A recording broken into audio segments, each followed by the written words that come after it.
Hey everyone. Welcome back to another video. This story is called Hero from Another World.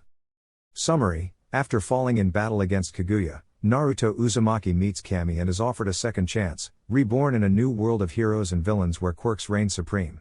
Retaining his chakra, skills, and the slumbering presence of Kurama, Naruto must adapt to UA High, guide Izuku Midoriya, and navigate a society that sees his abilities as an anomaly. From the sports festival to the hero license exam, and from clashing with all-for-one schemes to protecting those who need him most, Naruto's journey will test his strength, heart, and cunning. In this world, he isn't just aiming to be a hero, he's destined to change the game entirely. Enjoy the video. Chapter 1. The end, when it came, was not a glorious blaze of victory.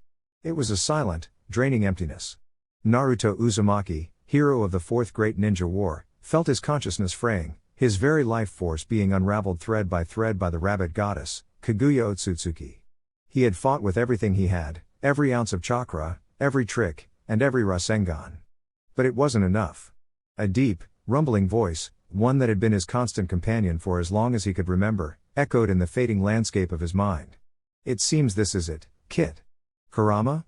Naruto thought, the effort of even that simple mental word a monumental task. We lost? She is the mother of all chakra, Naruto. A being beyond anything we have ever faced. But we didn't go down without a fight. There was a strange sense of peace in the fox's voice, a finality that sent a shiver through Naruto's fading soul. It was an honor to fight by your side. Tears that he no longer had the physical form to cry welled up in Naruto's heart. You too, you big furball. And then, there was only darkness. A peaceful, silent void. It was a stark contrast to the brilliant, blinding light that greeted him next. Naruto squeezed his eyes shut, a sensation he hadn't felt in. Well, he wasn't sure how long. When he finally managed to pry them open, he was standing in an endless expanse of white, a gentle warmth seeping into his being. Before him stood a woman of impossible beauty. Her hair flowed like liquid starlight, and her eyes, the color of a summer sky, held an ancient wisdom. She wore a simple white kimono, yet she radiated a power that dwarfed even Kaguya's. Naruto Uzumaki, she said, her voice like the chiming of 1,000 tiny bells. It is a pleasure to finally meet you. Naruto, ever the eloquent one, could only manage a dumbfounded, "Wah?" The woman smiled, a gentle, knowing expression on her face. You can call me Kami. And before you ask, yes, you are dead. The words hit him like a chidori to the chest. Dead. He had failed. Everyone. Sasuke, Sakura, Kakashi-sensei. They were all gone. A wave of despair washed over him, so potent it almost brought him to his knees. Do not despair, child, Kami said, her voice cutting through his grief. You fought bravely, more bravely than any mortal I have ever witnessed. You and the Nine Tails saved your world from an eternity of servitude. But your story? It is not yet over. Naruto looked up, a spark of hope igniting in his chest. What do you mean? I am giving you a second chance, Kami explained. A new life, in a new world. A world that is in desperate need of a hero like you. It is a world of quirks, where the extraordinary is commonplace. A world of heroes and villains. A new world? A second chance? It was almost too much to comprehend. But what about Kurama? Kami's smile widened. The great Kyubi no Kitsune is a part of you, Naruto. Where you go, he goes. However, the journey will be taxing on you both. He will slumber within you, a silent partner, until you have acclimated to this new world and your body has grown strong enough to house his immense power once more. The relief that washed over Naruto was so intense it was almost dizzying. He wouldn't be alone. So, what's the catch? There is no catch, Kami said, her form beginning to shimmer. Only a new adventure. You will be reborn, with your memories and your chakra intact. To the people of this new world, your abilities will be a quirk, a strange and powerful one at that. They will not understand it, and that may cause you problems. But I have faith that you will navigate this new life with the same heart and determination that made you the hero of your own. Her voice began to fade, the light growing brighter and brighter. Live well, Naruto Uzumaki. Become the hero they need you to be. And with that, Naruto's world dissolved into a kaleidoscope of color and sensation. He awoke to the sterile smell of a hospital. The beeping of a machine was a steady rhythm in the background. He was small, his limbs tiny and uncoordinated. A woman with kind, gentle hands and warm brown eyes was cooing at him. Oh, look, Arashi, she said, her voice filled with a love so pure it made Naruto's heart ache. He's awake. He has your wild blonde hair. A man with a tired but happy smile leaned over him. And your blue eyes, Yashima. He's perfect. Naruto Uzumaki was reborn. And in a world of heroes, a legend was about to begin. The first 4 years of Naruto's new life were a strange, paradoxical blend of blissful peace and profound frustration. Being an infant with the mind of a seasoned shinobi was an exercise in extreme patience. He couldn't walk, he couldn't talk, and his motor skills were non-existent. He spent most of his time observing, listening, and absorbing the details of this bizarre new world. His new parents, Arashi and Yashima Uzumaki, were a blessing he never knew he needed. Arashi, his father, was a tall man with a shock of blonde hair even wilder than Naruto's own and a laugh that could shake the walls. He worked as a structural engineer, his quirk allowing him to sense stress points in materials, useful for his job, but not exactly heroic. Yashima, his mother, had the same sky-blue eyes as Naruto and a gentle spirit that was the calm center of their household. Her quirk was a minor form of hydrokinesis, perfect for watering her impressive garden and, as Naruto quickly learned, for creating a perfect, warm bath. They showered him with an affection that was both foreign and deeply yearned for. This was the childhood he'd been denied, a life of scraped knees, bedtime stories, and the unwavering certainty that he was loved.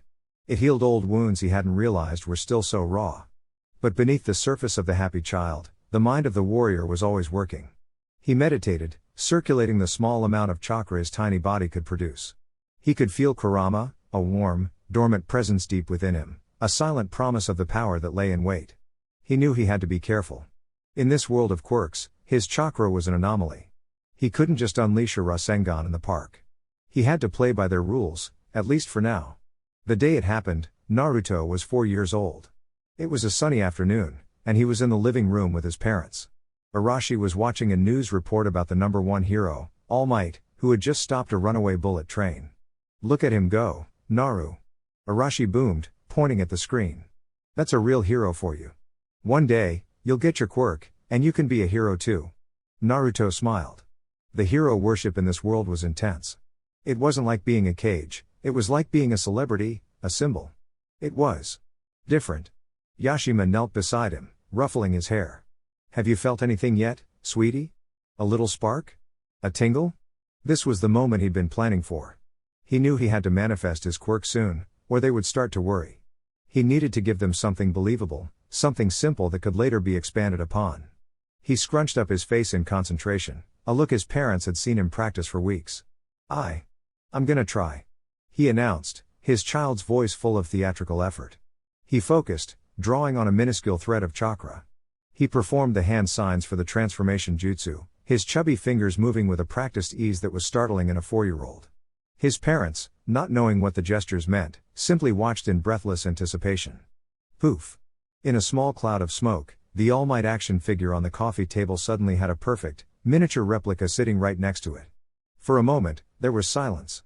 Arashi and Yashima stared, their eyes wide. Did you just do that?" Arashi whispered, his voice trembling with excitement.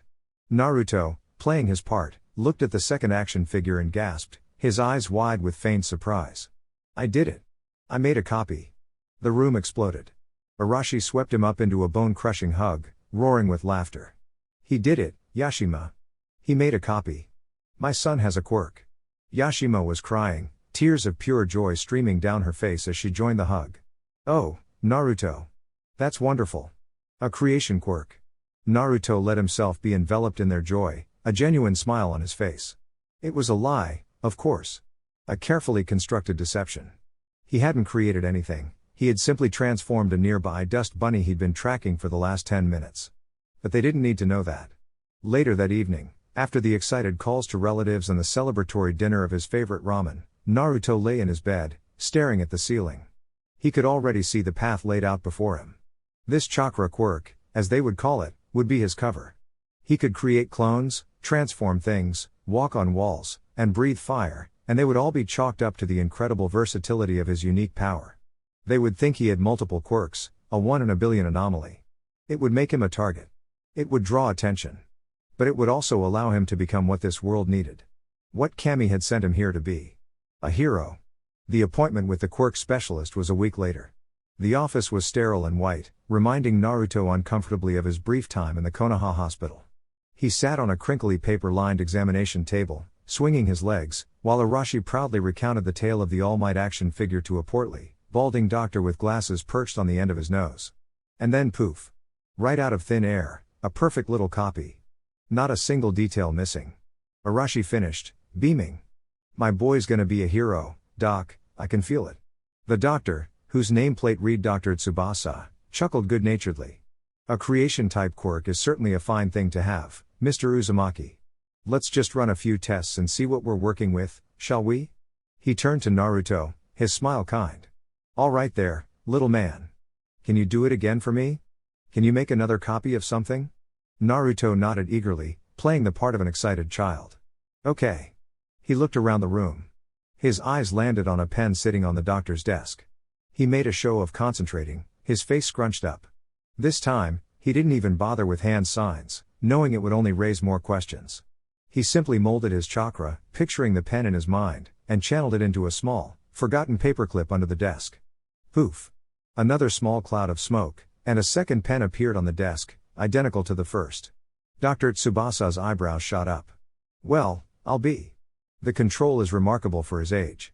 Most children with creation quirks start by making misshapen lumps of material. To create a perfect replica.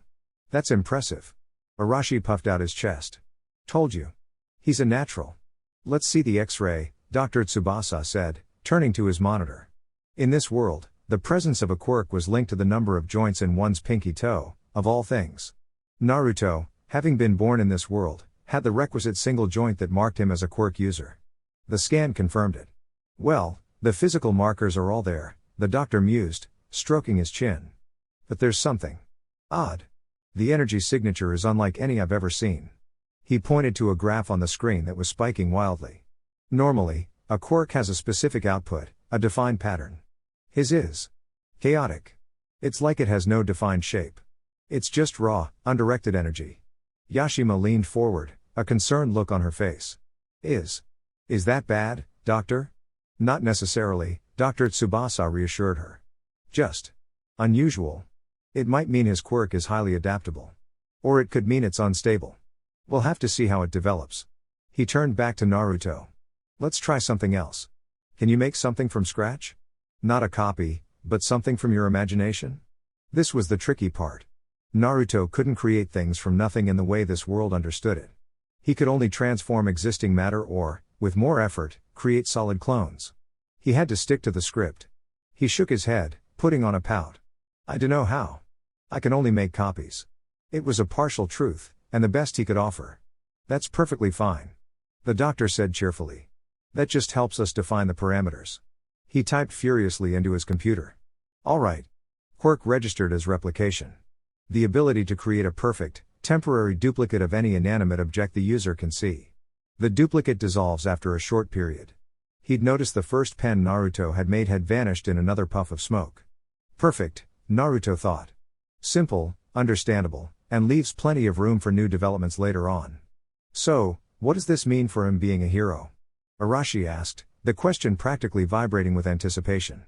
Dr. Tsubasa leaned back in his chair, a thoughtful expression on his face. "With a quirk like this? The potential is enormous. Deception, creating tools, distractions. A hero with this ability would be more of a tactical specialist. An underground hero, perhaps. He'll need to be clever, resourceful." The doctor looked at Naruto, a glint in his eye. "But something tells me he's already got that covered." Naruto just gave him a wide, innocent, whiskered grin. The doctor had no idea. The years between 4 and 6 were a masterclass in deception for Naruto. On the outside, he was a bright, energetic, and slightly mischievous kid, beloved by his parents and popular at his preschool. He played the part to perfection, his replication quirk becoming a source of endless fun and games. He'd create perfect copies of toys, much to the delight of his classmates, and occasionally a copy of a cookie from the snack tray, much to the exasperation of his teachers. But in the quiet moments, in the privacy of his own room or the seclusion of a nearby wooded park, he was a shinobi honing his craft. His small body was a limitation, but his control was sublime.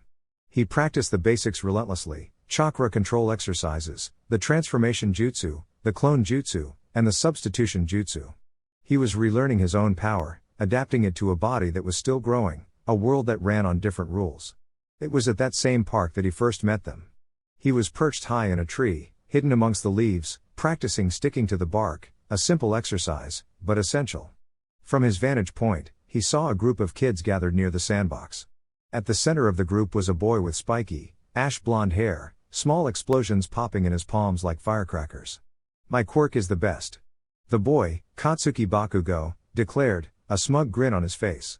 "I'm gonna be the next #1 hero, even better than All Might." His cronies cheered in agreement. Standing off to the side, looking terrified, was a smaller boy with a mop of green hair and wide, teary eyes. Izuku Midoriya. Naruto had seen them around before. Bakugo was a loudmouth, and Midoriya was his favorite target. Today, it seemed, was no different. "What's wrong, Deku?" Bakugo sneered, turning his attention to the green-haired boy. "Still haven't gotten your quirk? You're probably just a useless, quirkless nobody." Midoriya flinched, tears finally spilling down his cheeks. That's not true, Kachan. The doctor said. "There's still a chance." "A chance? You're already 4. You're useless." Bakugo shoved Midoriya, who stumbled and fell backward into the sand. "A hero needs a flashy, powerful quirk. Like mine." He set off a larger explosion in his palm for emphasis, making Midoriya cry harder. Something inside Naruto snapped. It was the injustice of it. The strong preying on the weak. It was the loneliness he saw in Midoriya's eyes, a loneliness he knew all too well. He remembered the whispers, the glares, being called a monster. He wouldn't stand by and watch it happen to someone else. He dropped silently from the tree, landing without a sound behind the group of bullies. "Hey," Naruto said, his voice calm but carrying an authority that made all the kids jump. "Leave him alone." Bakugo whirled around, his red eyes narrowing. "Who do you think you are? This is none of your business, whisker face." Naruto's hand subconsciously went to the faint whisker marks on his cheeks. A remnant of his connection to Kurama, even in this new life. He just grinned. "It is my business when a bully is picking on someone smaller than him. Not very heroic, is it? What did you call me?"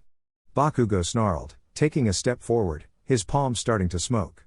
"A bully," Naruto repeated, his grin not wavering. "You heard me. You think having a cool quirk makes you a hero? A real hero protects people who can't protect themselves. You're just being a jerk." For a moment, Bakugo was stunned into silence. No one had ever talked to him like that. "I'll kill you," he finally roared, lunging forward. Naruto didn't move. Just as Bakugo swung, a perfect replica of Bakugo's favorite All Might action figure, which he'd seen the boy carrying earlier, appeared right in front of his face. Poof! Bakugo's fist went right through it, the illusion dissolving into smoke. He stumbled, completely thrown off balance. "Wah? My Silver Age All Might. How did you?" Before he could recover, another object appeared. A perfect copy of the limited edition hero card he kept in his pocket. Then another. A copy of his water bottle. One by one, Naruto used his replication quirk, creating a storm of illusory objects that swirled around Bakugo, distracting and confusing him. "Stop it. Stop doing that," Bakugo yelled, swatting at the copies, which simply puffed out of existence when he touched them. Naruto walked past the flustered bully and offered a hand to Midoriya, who was staring in wide-eyed awe. "You okay?" Midoriya nodded, taking his hand and letting Naruto pull him to his feet. "Why you? Your quirk. Wow. I'm Naruto Uzumaki, by the way," he said, giving the boy a bright, sunny smile. "What's your name?" Izuku Midoriya," he stammered.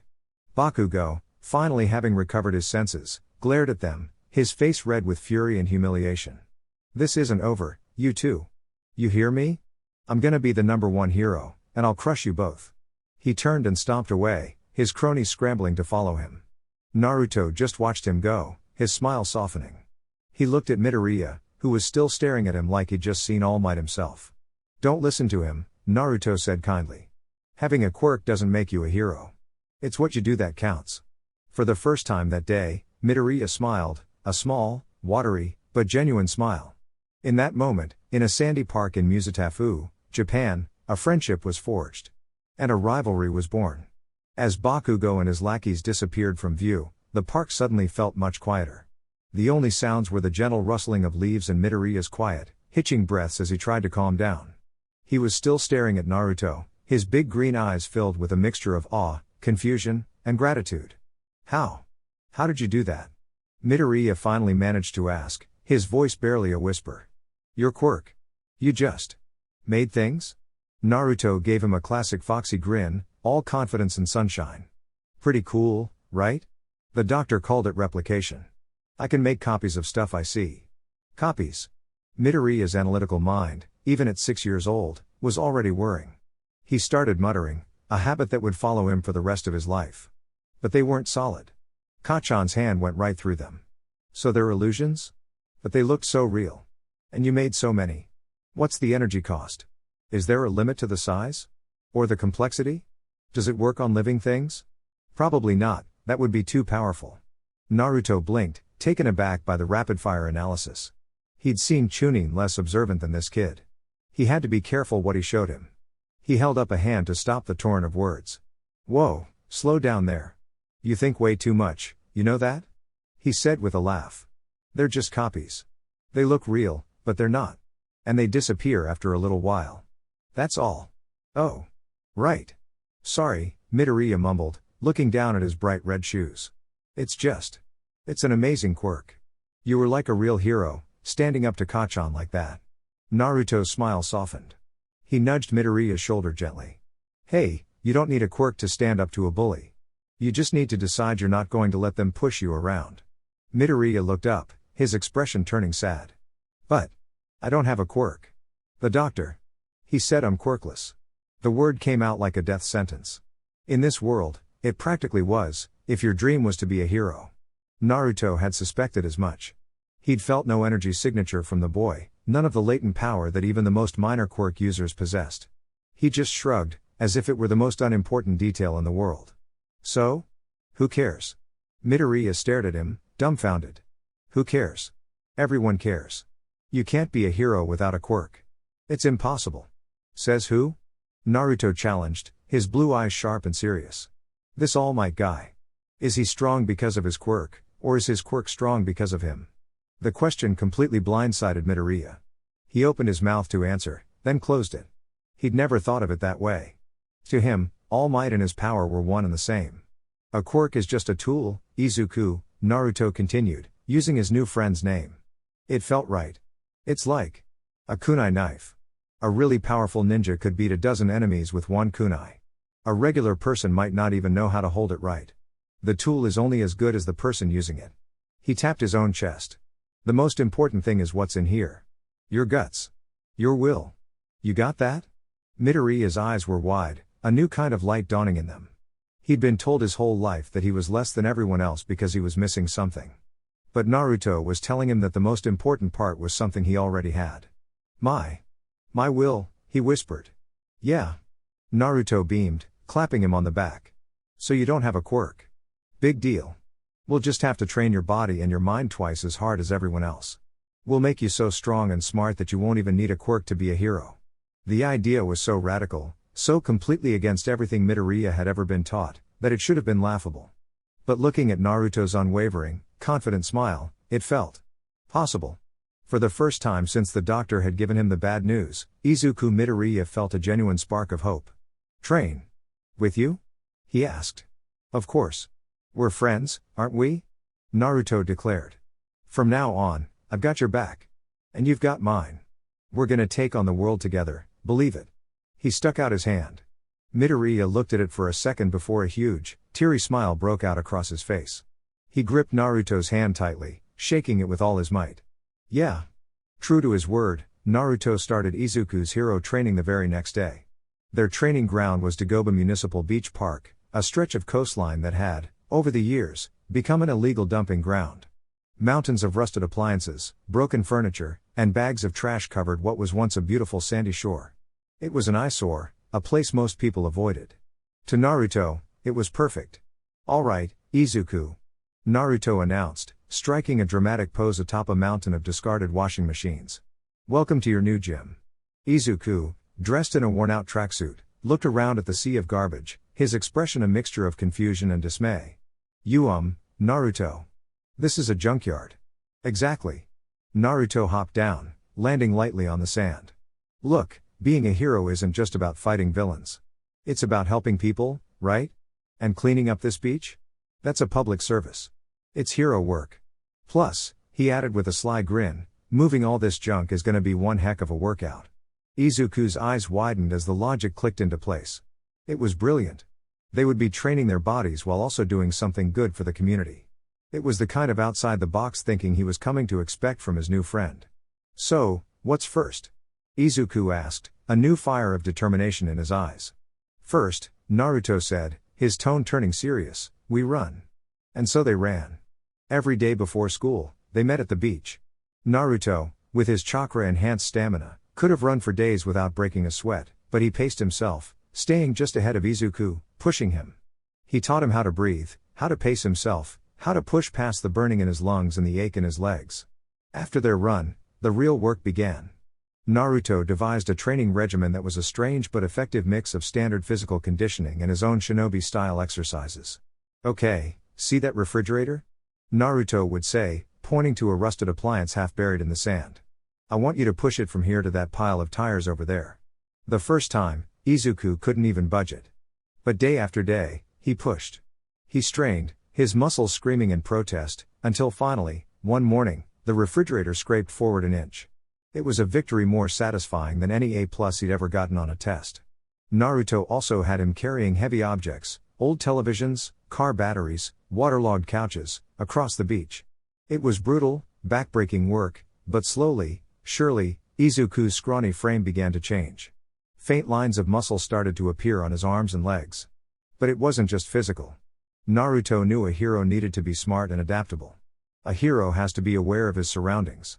He'd shout, suddenly hurling a piece of driftwood at Izuku from behind. The first dozen times, it hit him squarely in the back. But Izuku, being Izuku, started analyzing. He learned to listen for the whistle of an object through the air, to anticipate the angle of attack based on Naruto's position. Soon, he was dodging. Then, he was catching the projectiles out of the air. They became a familiar sight to the few people who passed by the beach, two young boys, one with wild blonde hair shouting encouragement, the other with a mop of green hair, hauling garbage and pushing his body to its absolute limit. One afternoon, after a particularly grueling session of tire flipping, Izuku collapsed onto a relatively clean patch of sand, panting for breath. I can't move, he gasped. Naruto sat down next to him, handing him a water bottle. You did good today. You flipped that giant truck tire 5 times. Last week, you couldn't even get it to wobble.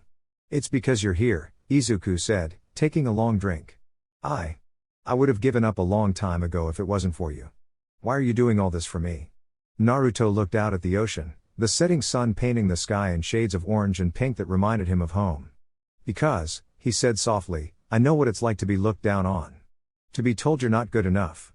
And I also know that what other people think doesn't define you. He turned to Izuku, his blue eyes holding a wisdom far beyond his 6 years. Your dream to be a hero, to save people with a smile. That's a good dream, Izuku. It's the best kind of dream. And anyone who's willing to work this hard for it deserves a chance to make it come true. Izuku felt tears welling up in his eyes, and for once, they weren't tears of sadness or frustration. They were tears of gratitude. Thank you, Naruto, he whispered. Don't thank me yet, Naruto said, hopping to his feet and grinning. We're just getting started. Now, come on. Let's see if you can hit me. He crouched into a basic fighting stance. Izuku looked at him, then at his own trembling hands, and slowly, a determined smile spread across his face. He pushed himself up and got into a clumsy imitation of Naruto's stance. The path to becoming a hero was long and hard, but for the first time, Izuku Midoriya truly believed he could walk it. The spar was, to put it mildly, one-sided. Izuku, fueled by a surge of adrenaline and Naruto's encouragement, charged forward, throwing a clumsy punch. Naruto, with the ingrained reflexes of 1,000 battles, sidestepped it with an almost lazy grace. Izuku stumbled past him, windmilling his arms to keep his balance. Whoa there, tiger, Naruto laughed, easily dancing away from another wild swing. You're all power, no control. You're just throwing your fists and hoping one of them lands. But that's how Kacchan fights. Izuku panted, turning to face Naruto again, his face flushed with effort. And that's why you're gonna be better than him, Naruto stated simply. He relies on his quirk to do all the work. It's a big, flashy explosion, so he doesn't have to be precise. But you? You don't have that luxury. You have to be smarter. You have to be faster. You have to see everything. Naruto stopped moving and pointed to Izuku's feet. Look at you. Your feet are all wrong. You're off balance before you even throw a punch. A hero needs a solid foundation. For the next hour, Naruto didn't let Izuku throw a single punch. Instead, he taught him stances. He corrected the position of his feet, the angle of his knees, how to keep his center of gravity low. It was boring, frustrating work, a far cry from the exciting hero battles Izuku watched on TV. This is dumb, Izuku complained after tripping over his own feet for the 10th time. How is this going to help me beat villains? How are you going to beat a villain if you fall over every time you try to hit him? Naruto countered, his voice patient. Look, fighting isn't just about hitting hard. It's a dance. And right now, you're dancing like you have 2 left feet. We have to teach you the steps before you can learn the cool moves. He demonstrated, sinking into a low, balanced stance. From here, he said, his voice a low murmur, I can move in any direction. I can dodge, I can attack, I can defend. I'm ready for anything. Izuku watched, his analytical brain kicking into high gear. He saw the subtle shift of weight, the way Naruto's muscles were tensed but not strained. He saw the logic. He copied the stance, his body awkward at first, but slowly, it started to feel less alien. Good, Naruto praised, seeing the shift. Now, from that stance, try to hit me. Don't move your feet. Just pivot and punch. Izuku did as he was told. He twisted his torso, putting his weight into the punch. It was still slow, still clumsy, but it was controlled. Naruto caught his fist easily in his palm. Better, he said, a genuine smile on his face. See? Power comes from the ground up. He then did something that completely baffled Izuku. Now watch this, Naruto said. My quirk isn't just for making copies of things. He made a single, simple hand sign, the ram seal. Poof. In a cloud of smoke, a second Naruto stood beside the first, wearing the exact same grin. Izuku's jaw dropped. He stared at the 2 Narutos, his mind short-circuiting. Why you? You made a copy. Of yourself? The doctor said you could only do inanimate objects. Does it have a consciousness? Is it solid? How long can it last? Does it have your quirk too? Whoa, Brainiac, one question at a time. The original Naruto laughed. The clone, meanwhile, gave a cheerful wave. It's a new thing I've been working on, Naruto lied smoothly. I call it a shadow clone. It's solid, but it's pretty weak. One good hit and it's gone. To demonstrate, the clone ran at the original Naruto, who lightly poked it in the forehead. The clone vanished in another puff of smoke. See? Izuku was speechless. This changed everything. Naruto's quirk wasn't just replication. It was something far more complex, far more versatile. The potential was staggering. That's the most amazing quirk I've ever seen, Izuku whispered in reverence. Naruto just winked. It's a useful trick. Now, imagine fighting a villain. He thinks he's fighting one person, but suddenly, there are 2. Or 3. Or 100. He leaned in, his voice conspiratorial. That's how you beat someone with a more powerful quirk. You don't play their game. You make them play yours. He gestured back to the junkyard. We're not just building your body, Izuku. We're building your mind. We're going to make you a weapon. By the time we're done, you'll be able to look at a guy like Bakugo and see 100 different ways to take him down without even needing a quirk. Izuku looked from Naruto to the spot where the clone had been, then back to Naruto. The exhaustion from his training was forgotten, replaced by a thrumming, electric excitement. This wasn't just about getting stronger. This was about becoming something more. Something no one, not even he, had ever thought possible. Okay, Izuku said, his voice filled with a newfound resolve as he settled back into his stance. Teach me. The years that followed were forged in sweat and determination. The junkyard beach became their sanctuary, their dojo. Every morning, without fail, they were there. The sun would rise, casting long shadows over the mountains of trash, and find the 2 boys already hard at work. Izuku's transformation was staggering. The scrawny, timid boy was slowly chiseled away, replaced by a lean, wiry youth with a quiet intensity. He was fast, agile, and thanks to years of hauling refrigerators and flipping tires, surprisingly strong. But the most significant change was in his eyes. The fear was gone, replaced by the sharp, analytical gaze of a fighter. Naruto, acting as both coach and sparring partner, was relentless. He used his shadow clones to create complex training scenarios. All right, Izuku. Naruto would shout, standing beside 2 of his clones. Today, you're not fighting one opponent, you're fighting 3. They're gonna come at you from all sides. Don't try to beat them with force. Outthink them. Use the terrain. Izuku would nod, his breathing steady, and the fight would begin. He would weave through piles of scrap metal, using the junk as both cover and obstacles for his opponents. He learned to anticipate their movements, to see the feints, to create openings where there were none. He still lost, more often than not. The clones, while weak, still had all of Naruto's skill and speed, but he learned from every defeat. He would sit with Naruto afterward, meticulously breaking down the fight in one of the many notebooks he now filled with training notes instead of just hero stats. Your left flank was exposed when you dodged the second clone, Izuku would mutter, sketching out the scene. I should have used that pile of microwaves to funnel you into a single line. Exactly. Naruto would grin, ruffling his friend's hair. You're starting to see the whole battlefield, not just the guy in front of you. That's what makes a hero. Naruto, for his part, was also developing his quirk. He knew he couldn't hide his full arsenal forever. He had to introduce new abilities slowly, framing them within the context of his chakra quirk. One day, during a break, he held out his palm. Check this out. He focused, molding a small amount of wind-natured chakra. A tiny, swirling vortex of air, no bigger than a marble, danced above his hand. Izuku's eyes went wide. You're controlling the air? Is that part of your quirk too?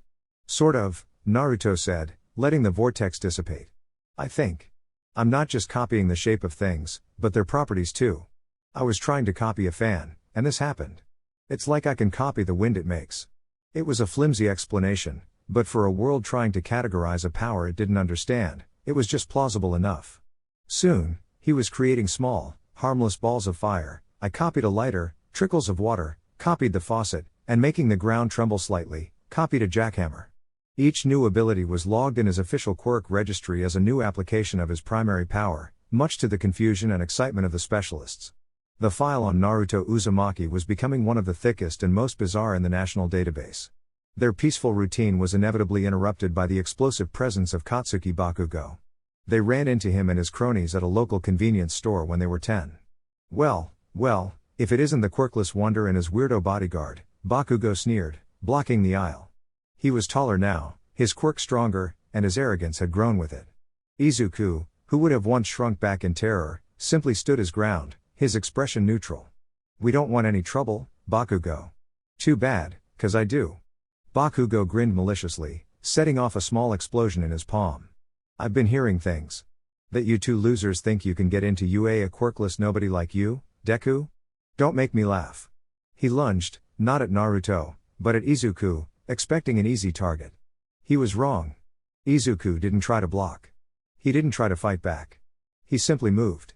With a fluid, practiced motion, he sidestepped the explosive punch, using Bakugo's own momentum to guide him past. Bakugo, expecting resistance, overextended and stumbled, catching himself on a shelf of potato chips. There was a moment of stunned silence. Bakugo's cronies stared. Bakugo himself slowly turned, his face a mask of disbelief and rage. You dodged me, he growled, as if the very concept was impossible. I've been training, Izuku said calmly, his hands held up in a non-threatening gesture. Training? Bakugo's voice rose to a shout. You think a little training makes you better than me? I'm gonna. Poof. A Naruto clone appeared between them, holding a bag of chips. Whoa, easy there, Bakugo, the clone said cheerfully. You almost knocked over the limited edition wasabi ginger explosion flavor chips. They're All Might's favorite this month, you know. The original Naruto, still standing by the drink cooler, gave a small wave. The sheer absurdity of the situation threw Bakugo for a loop. He was ready for a fight, for violence, for fear. He wasn't ready for a discussion about snack foods. He looked from the clone to the original, to the calm, unshaken Izuku, and his rage turned into frustrated confusion. Just stay out of my way, you damn nerds, he snarled, before turning and stomping out of the store, his friends trailing nervously behind him. The clone gave Izuku a thumbs up before disappearing in a puff of smoke. Izuku let out a breath he didn't realize he'd been holding. That was close. You did great, Naruto said, walking over and clapping him on the shoulder.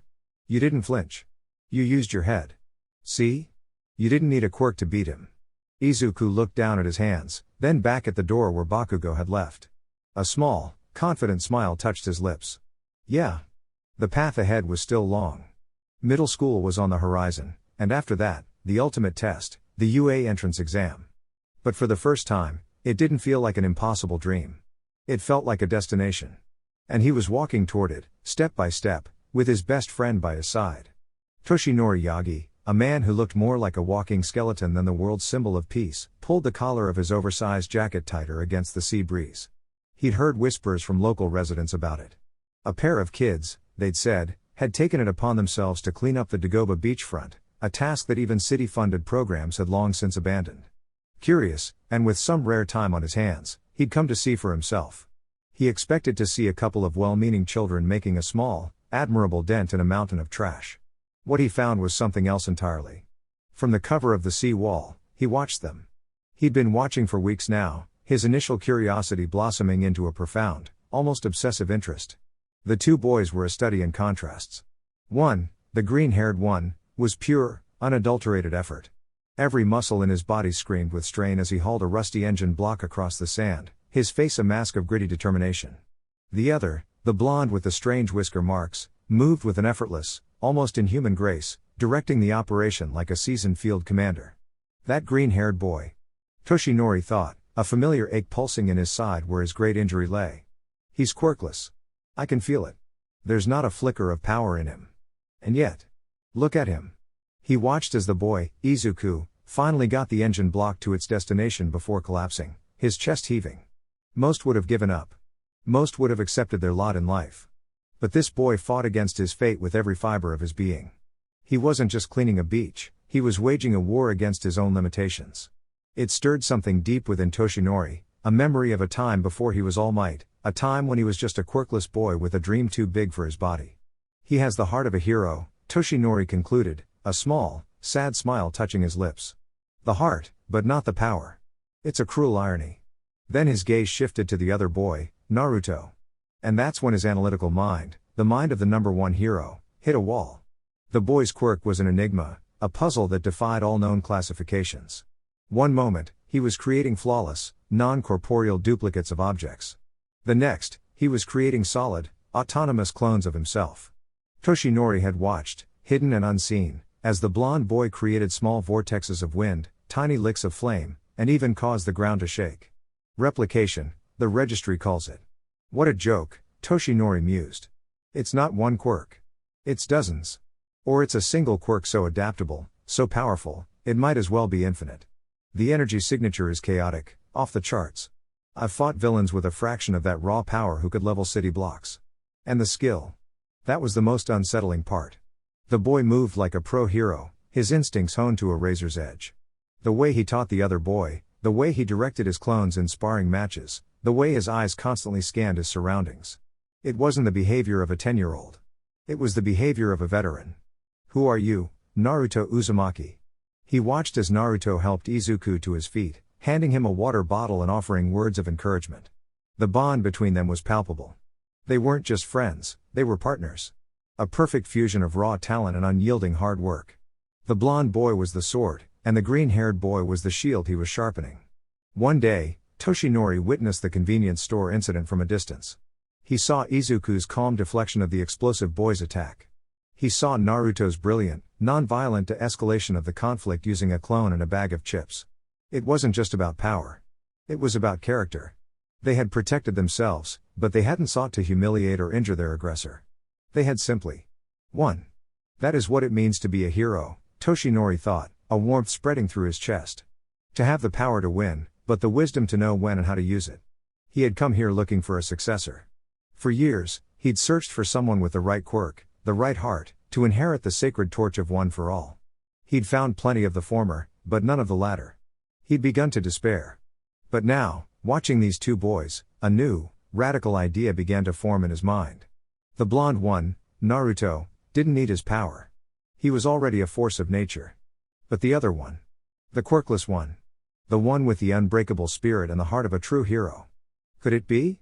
Toshinori coughed, a trickle of blood appearing on his lips. He wiped it away with a handkerchief. The path was dangerous. His time was running out. But for the first time in a long time, the symbol of peace felt a flicker of genuine hope. He would keep watching. He had to be sure. But he had a feeling his search might finally be over. The day the stranger arrived was an ordinary Tuesday. The sun was bright, the air was salty, and Naruto and Izuku had just finished clearing the last section of the western half of the beach. A massive, relatively clean stretch of sand now stood as a testament to their years of labor. I think I can actually see the beach, Izuku panted, collapsing onto the sand and staring at their handiwork with a sense of awe. I never thought we'd actually get this far. See? Told you we could do it, Naruto said, grinning as he sat down beside him. He created a clone, which immediately sprinted off toward the convenience store for victory drinks. We're a pretty good team, you and me. Yeah, Izuku agreed, a wide, genuine smile on his face. We are. It was at that moment of quiet triumph that a new figure entered their sanctuary. A tall, painfully thin man in baggy clothes, who seemed to be all sharp angles and shadows, shuffled toward them from the sea wall. Naruto was on his feet in an instant. His relaxed demeanor vanished, replaced by the coiled readiness of a predator. His eyes narrowed, and he subtly shifted his body to stand between the approaching stranger and the still recovering Izuku.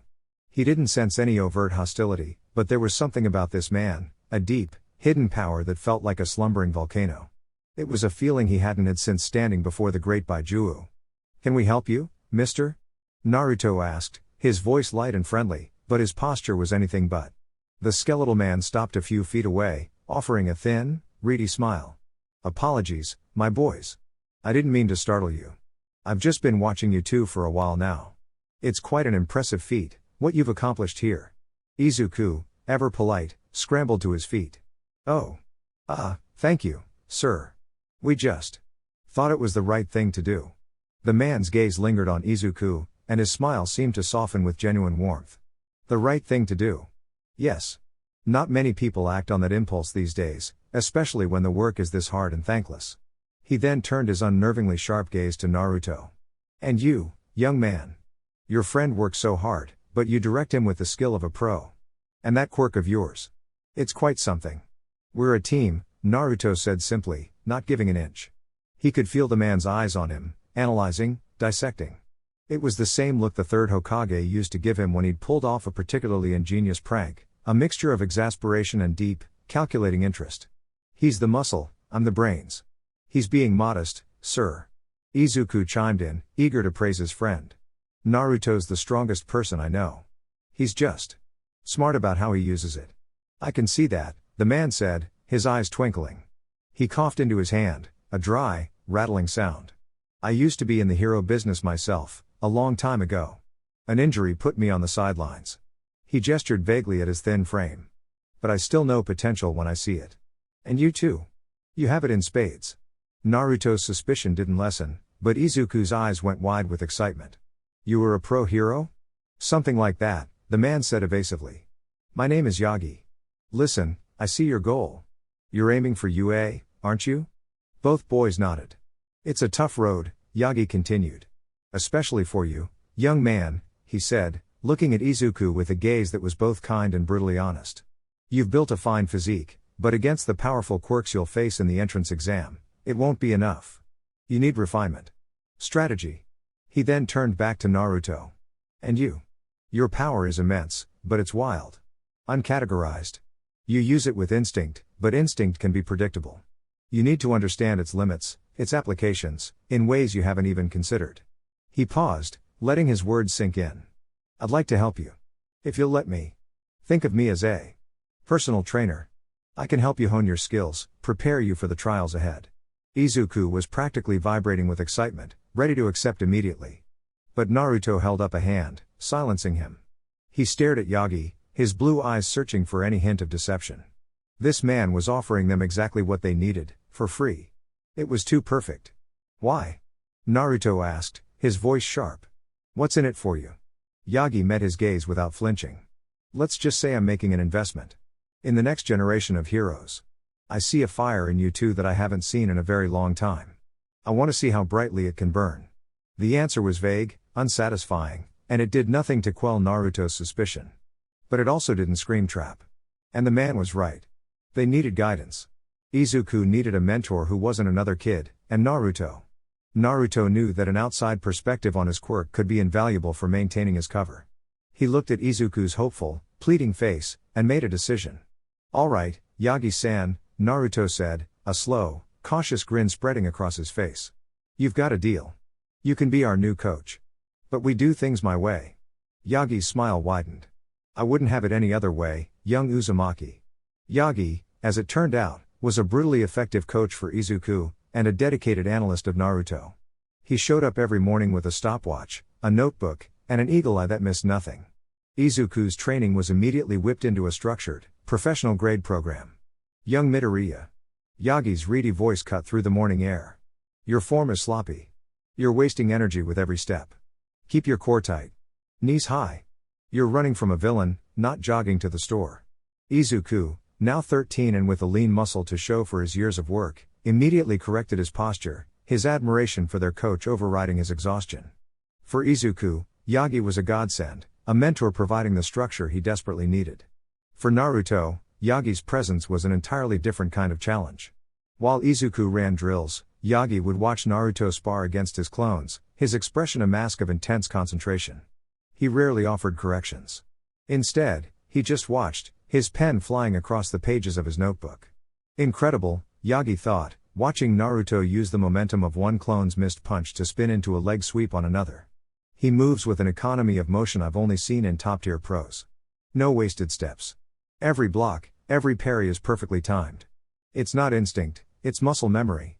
But memory from where? He's only a boy. Where did he learn to fight like he's already survived a war? The theory sessions were where Yagi's true purpose became clear. While he gave Izuku tactical scenarios, his questions for Naruto were purely analytical probes, designed to chip away at the mystery of his quirk. "Your quirk, young Uzumaki, it fascinates me," Yagi said one afternoon. "These shadow clones. What is the cost to you? Do you feel tired after creating them?" Naruto, who was busy trying to balance a rock on his nose, shrugged. "Sure. It takes energy. Makes me real hungry afterward." He thought of all the ramen he used to devour after a long day of training. It was a perfectly honest, if misleading, answer. "And the elemental manifestations," Yagi pressed, his eyes sharp. "You said you copy the properties of objects. Have you ever tried to combine them? For instance, could you create a hot wind by focusing on a lighter and a fan at the same time?" Naruto stopped balancing the rock, genuinely intrigued by the question. He'd never actually tried to combine natures in such a direct way without a formal jutsu structure. He channeled a bit of fire and wind chakra into his palm. The result was a sputtering, unstable puff of warm air that quickly fizzled out. "Huh. Guess not," Naruto said with a convincing pout of disappointment. "It just kinda falls apart." Internally, he made a mental note: jutsu in this world requires more stability. Need to practice that. Yagi nodded, scribbling in his notebook. "Elemental powers cannot be combined. Suggests they are separate, distinct applications, not a single, malleable energy source. Or, the user lacks the fine control to do so." Every answer Naruto gave him only deepened the puzzle. This became their new normal. Yagi pushed Izuku to his physical limits, while simultaneously trying to deconstruct the enigma that was Naruto Uzumaki. Naruto, in turn, played the part of the gifted, instinctive prodigy, carefully curating the information he revealed, learning as much from Yagi's probing questions as the man himself was. One day, Yagi arrived with a determined look on his face. "All right, boys. You've cleaned this half of the beach. Your physical conditioning is progressing nicely. But you're too comfortable." He pointed to a massive, teetering pile of junk on the far side of the beach, a precarious mountain of rusted metal and broken appliances. "That," Yagi announced, "is your new sparring arena. Young Midoriya, you will learn to navigate unstable terrain, to turn a chaotic environment into your advantage. And you, young Uzumaki. I want to see how a veteran adapts to a new battlefield. The UA exam isn't held on a flat, sandy beach. It's held in a city. You need to learn to use the world around you." Naruto and Izuku looked at the terrifying scrap heap, then at each other. A slow grin spread across Naruto's face. "Sounds like fun," he said. Izuku, taking his cue from his friend's confidence, nodded firmly. "Yes, sir." Yagi smiled. The fire in Izuku was burning brighter every day. And the mystery of Naruto was getting more compelling. The scrap heap was a nightmare, and Naruto loved it. It was a chaotic, three-dimensional maze of rusted metal and sharp edges. For Izuku, it was a live-action puzzle box. For Naruto, it was a nostalgic reminder of the dilapidated training grounds he and Jiraiya used to frequent. "Don't just climb, young Midoriya, flow." Yagi's voice echoed from his safe vantage point on the beach. The terrain is not your enemy, it's your partner. Use that broken down car as a springboard. That dangling chain as a swing. Izuku, his face smudged with grease and dirt, scrambled up a wall of washing machines, narrowly dodging a barrage of kunai-shaped pieces of scrap metal thrown by a Naruto clone perched higher up. He was learning to be nimble, to see paths where others saw only obstacles. His fear of heights was quickly being replaced by a healthy respect for gravity. Yagi's attention, however, was mostly fixed on the original Naruto, who was engaged in a fierce, close-quarters battle with two clones on a precariously balanced, overturned truck bed. There was no room for flashy moves or overwhelming numbers. It was pure taijutsu, a brutal dance of blocks, strikes, and feints. He's even more dangerous in a confined space, Yagi noted, his pen scratching furiously in his notebook. He doesn't panic. He uses the clone's own aggression to create openings, forcing them into each other's paths. He's turning his own power's weakness, their predictability, into a strength. No child thinks like this. This is the tactical mind of a seasoned underground hero, trapped in a 13-year-old's body. What are you, boy? But their lives weren't all dirt, sweat, and existential questions. After their grueling morning sessions, they would shower, change, and head to Aldera Junior High, where they were just 2 students among hundreds. In the classroom, the contrast was stark. Izuku, who was a focused and agile fighter on the beach, became a quiet, diligent note-taker, his pen flying across the page as he absorbed every word the teacher said. Naruto, the hyper-lethal warrior, would often doze in his seat, his head lolling to the side. He'd already learned all of this, and more, in his past life. To him, junior high history was a bit redundant when you'd personally met the people who made it. "All right, class," the teacher said, droning on at the front of the room. "It's time to start thinking seriously about your futures. I'll be handing out these career aptitude forms, but, well, I know you all pretty much want to be heroes." The class erupted in cheers, students showing off their minor quirks. One boy extended his fingers like tree branches, another floated his pencil an inch off his desk. Amidst the chaos, Bakugo sat with his feet kicked up on his desk, a look of supreme arrogance on his face.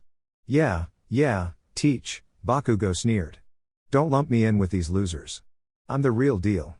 I aced the mock exams. I'm the only one here who's got a shot at getting into UA." He then shot a venomous glare toward the back of the room. Unlike some quirkless wannabes who still think they have a chance. The class snickered, all eyes turning to Izuku.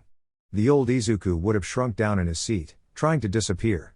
This Izuku simply met Bakugo's glare, his expression calm and unreadable, before returning his attention to his notes. The lack of a frightened reaction seemed to infuriate Bakugo more than any retort could have. Naruto, woken from his nap by the commotion, just yawned and stretched. "You say that every week, Bakugo. Don't you have any new material?" he said loud enough for the whole class to hear. Bakugo's hands started to pop and crackle with small explosions. "What did you say, you damn whisker face?" "You heard me," Naruto said with a lazy grin. "All talk. It's boring." The bell rang before Bakugo could retaliate, saving him from a detention he would have undoubtedly earned. As Naruto and Izuku packed their bags, Bakugo cornered them by the door. "Don't think I don't see what you're doing, Deku," he growled, his voice low and menacing. "You think you're better than me now? You're still just a pebble on the side of the road. And you," he snarled at Naruto, "keep your weirdo quirk out of my way." He shoved past them and stormed out. "He seems stressed," Naruto observed cheerfully as they walked home. "The UA exam is in less than 2 years, Izuku said, adjusting his backpack. "The pressure is getting to everyone." "Not us," Naruto said, clapping his friend on the back. "We're not just hoping to pass. We're going to ace it. We've got a secret weapon, after all." He was talking about Yagi, of course. But as Izuku looked at his friend's confident, unwavering smile, he knew Naruto was his secret weapon, too. The confrontation with Bakugo left a tense silence hanging between Naruto and Izuku as they walked home. The path they took led them through a narrow shopping arcade, a shortcut they used often. Suddenly, a massive explosion rocked the street ahead of them, sending people screaming and running in their direction. "A villain attack," someone yelled. Instinct took over. While Izuku's first thought was to find a safe place and start taking notes, Naruto's was to assess the threat.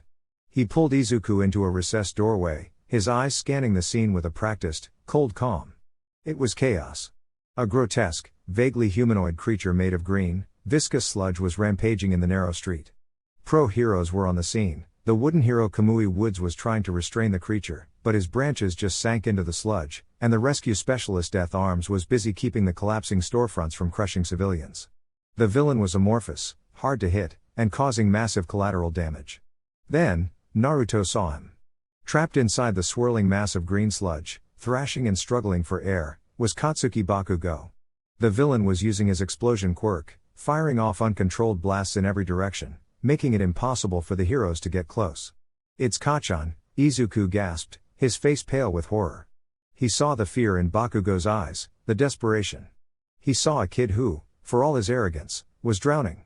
The heroes were shouting, trying to formulate a plan. "We need someone with the right quirk. We can't get near him with those explosions." From the edge of the crowd, a skeletal man in baggy clothes watched, his face a mask of anguish and impotence. "Yagi." He clutched his side, his knuckles white. "Damn it," he thought, his mind racing. "I've used up my time for the day. I can't transform. I can't do anything but watch." He saw the look on the heroes' faces, hesitation. He saw the terror in young Bakugo's eyes. And then, he saw something that made his heart stop. Izuku Midoriya, the quirkless, powerless boy he had been mentoring, burst from the crowd and ran headlong toward the monster. "Izuku, no," Naruto yelled, but it was too late. "What is that kid doing? Get back here!" Death Arms shouted. Izuku wasn't thinking. He was moving. His mind, honed by years of analysis and Naruto's training, saw a fleeting moment, a split second where the villain's eye was exposed. In a desperate, hopeless act, he unslung his bright yellow backpack and hurled it at the creature's face. It struck true, the corner of a textbook hitting the villain's massive eyeball. The sludge monster roared in pain, its grip on Bakugo loosening for a fraction of a second. Bakugo managed to gasp for a precious lungful of air. "Deku? What the hell are you doing here?" He choked out. "I don't know," Izuku cried, his legs still pumping as he clawed uselessly at the sludge trying to free his childhood bully. "My legs. They just started moving." Yagi watched, his eyes wide with a terrible, brilliant realization. "You fool. You brave, magnificent fool," he thought, tears welling in his eyes. "That's it. That's what I saw all those years ago. At the moment of truth, when everyone else stands frozen, a true hero moves without thinking." But the moment was over. The villain recovered, its slimy form rising up to smash the helpless boy. And then Naruto moved. He wasn't a blur. He was just there. One moment he was in the doorway, the next he was standing between the villain and Izuku. He didn't say a word. He simply made a single hand sign. Kage Bunshin no Jutsu. In a dozen puffs of smoke, the narrow street was suddenly filled with identical, whiskered blonde boys. The crowd gasped. The pro heroes stared in disbelief. Yagi's jaw hung open. "Get them out of here," the original Naruto commanded, his voice ringing with absolute authority. Half the clones moved with fluid, practiced efficiency. Two of them grabbed Izuku, pulling him back toward the safety of the hero line. Three more descended on the sludge villain. They didn't attack. They simply grabbed Bakugo's arms and legs and pulled. The villain roared, but its body was not solid. The clones' combined strength ripped Bakugo free from the monster's grasp. They half carried, half dragged the sputtering, shocked boy back to safety. The remaining clones turned to the villain. "You made a mess," one of them said with a grin. "Let's clean it up," said another. They moved in perfect concert, a whirlwind of black and orange. They didn't use elemental attacks, that would be too much, too revealing. They just fought. They herded the villain, using coordinated attacks to force it back, away from the shops, controlling the chaos. The original Naruto hadn't moved from his spot. He just watched, his arms crossed, the calm eye of a storm he had unleashed. He had saved his friends and taken control of the situation in less than 10 seconds. And everyone, the pros, the civilians, Bakugo, and a stunned Toshinori Yagi, could only stare, completely dumbfounded by the sheer, unbelievable power of the boy with the whisker marks. The street was silent, save for the grunts of the sludge villain as it was systematically corralled by a team of unflappable, black-clad teenagers. The pro heroes stood frozen, their training utterly failing to provide a protocol for unregistered child with an apparent army spawning Quirk takes over a crisis situation. Death Arms opened his mouth, then closed it. Kamui Woods retracted his branches, feeling suddenly and profoundly useless. The original Naruto hadn't moved. His arms were still crossed, his expression unreadable. He had created a perimeter, rescued the hostages, and neutralized the immediate threat, all without throwing a single punch himself. It was a display of command and control so absolute it was terrifying. Yagi, hidden in the crowd, felt a cold sweat on his brow that had nothing to do with his waning strength. This isn't a quirk, he thought, his mind reeling. This is a military tactic. He deployed them like a special forces unit. No child moves like that. No child thinks like that. Just as the situation reached a breaking point of sheer strangeness, a booming laugh echoed through the arcade. I am here. All Might, in his full, glorious form, landed with a ground-shaking thud between the heroes and the scene. He must have seen the commotion and finally found the strength for one last, desperate transformation. He took one look at the scene, the contained villain, the stunned pros, and the dozen Narutos, and understood immediately. He had to end this, now. Texas Smash. He threw a single, monstrous punch. It wasn't aimed at the villain, but at the air in front of it. The resulting shockwave was a physical thing, a hurricane that tore through the narrow street. The sludge villain was blasted apart, its viscous body splattering against the walls before being washed away by the sudden, torrential downpour created by the drastic change in air pressure. In the ensuing chaos of wind and rain, Naruto's clones vanished in simultaneous puffs of smoke. When the wind died down, all that was left was the original Naruto, standing exactly where he had been, now soaking wet. The crowd erupted in cheers for All Might, their fear forgotten in the presence of their idol. The symbol of peace had saved the day once again. The aftermath was a blur of police reports and paramedic checkups. Izuku was praised by the pros for his bravery but sternly lectured for his recklessness. Naruto received a much harsher scolding. Son, you have an incredibly powerful quirk, Death Arms said, his tone severe. But what you did was illegal. Public quirk usage without a license is a serious offense. You put yourself and others in danger. Naruto just nodded, playing the part of a chastised teenager. Yes, sir. I understand. I just saw my friends were in trouble and I acted. Later, after the crowds had dispersed, Naruto and Izuku were walking home in silence when a familiar, reedy voice called out to them. Boys! Wait up! Yagi shuffled toward them, looking exhausted but with a fire in his eyes. He first turned to Izuku. Young Midoriya, he said, his voice thick with emotion. What you did today. It was foolish. It was reckless. And it was the truest display of heroism I have ever seen. You moved when everyone else was frozen. You proved you have the heart of a hero. He then turned to Naruto, and his expression became far more complex. There was awe, respect, and a deep, unsettling current of fear. And you, young Uzumaki. Yagi began, his voice low. I have no words. The questions I have about your quirk. They can wait. He looked Naruto dead in the eye. You controlled a crisis that had 3 pro heroes stumped. You saved 2 lives. And you did it without causing a single scratch to the surrounding property. That wasn't the work of a child. That was the work of a master. Naruto simply met his gaze, offering no explanation. A short distance away, another figure watched them. Confronting Bakugo. He had been checked over by the paramedics and released. He wasn't looking at Yagi. He was staring at Izuku and Naruto. He had been helpless, drowning, terrified. And he had been saved. Not by All Might, not by the pros, but by the quirkless weakling he'd tormented his whole life and the whiskered weirdo who drove him insane. He didn't understand the feeling in his chest. It wasn't gratitude. It was a confusing, humiliating, and infuriating mix of emotions. He clenched his fists, turned, and walked away without a word. The foundation of his world, a world where he was destined to be the strongest, had just been shaken to its core. Yagi led them away from the main street, his silence heavy and purposeful. He guided them to a quiet, deserted side alley, the setting sun casting long, dramatic shadows. He finally stopped and turned to face them, his expression grim. First, he said, his voice a low rumble, I must thank you, young Midoriya. Because of your selfless act, I was able to push past my limits and act. He then looked at Naruto. And because of your swift intervention, no one was seriously harmed. You both acted like true heroes today. Izuku blushed and stammered, but Naruto remained silent, his eyes narrowed, watching Yagi with an unnerving intensity. He knew this wasn't just a debrief. Something bigger was coming. The praise I gave you earlier, young Midoriya, Yagi continued, his gaze fixed on the green-haired boy. About you having the heart of a hero. I meant every word. It is a quality that cannot be taught. And it is the quality I have been searching for. He took a deep breath, and steam began to pour from his body, just as it had on the beach. In a startling transformation, the skeletal man morphed into the colossal form of All Might. For I am All Might. He boomed, though his voice was strained. Izuku let out a choked squeak, his brain completely short-circuiting. He was looking at his idol, the man he'd revered his entire life, who was also the strange, skeletal coach who had been training him. Naruto didn't even flinch. He'd seen stranger transformations.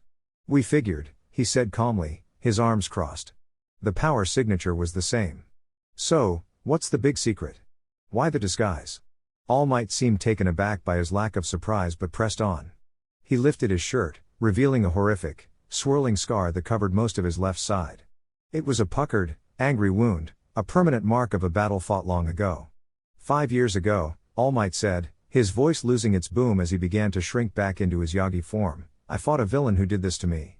I won the fight, but I lost. A lot. My stomach was destroyed. I've had multiple surgeries. The result is this." He gestured to his emaciated form. "I can only be a hero for about 3 hours a day. The rest of the time, I'm this. The symbol of peace is running on fumes."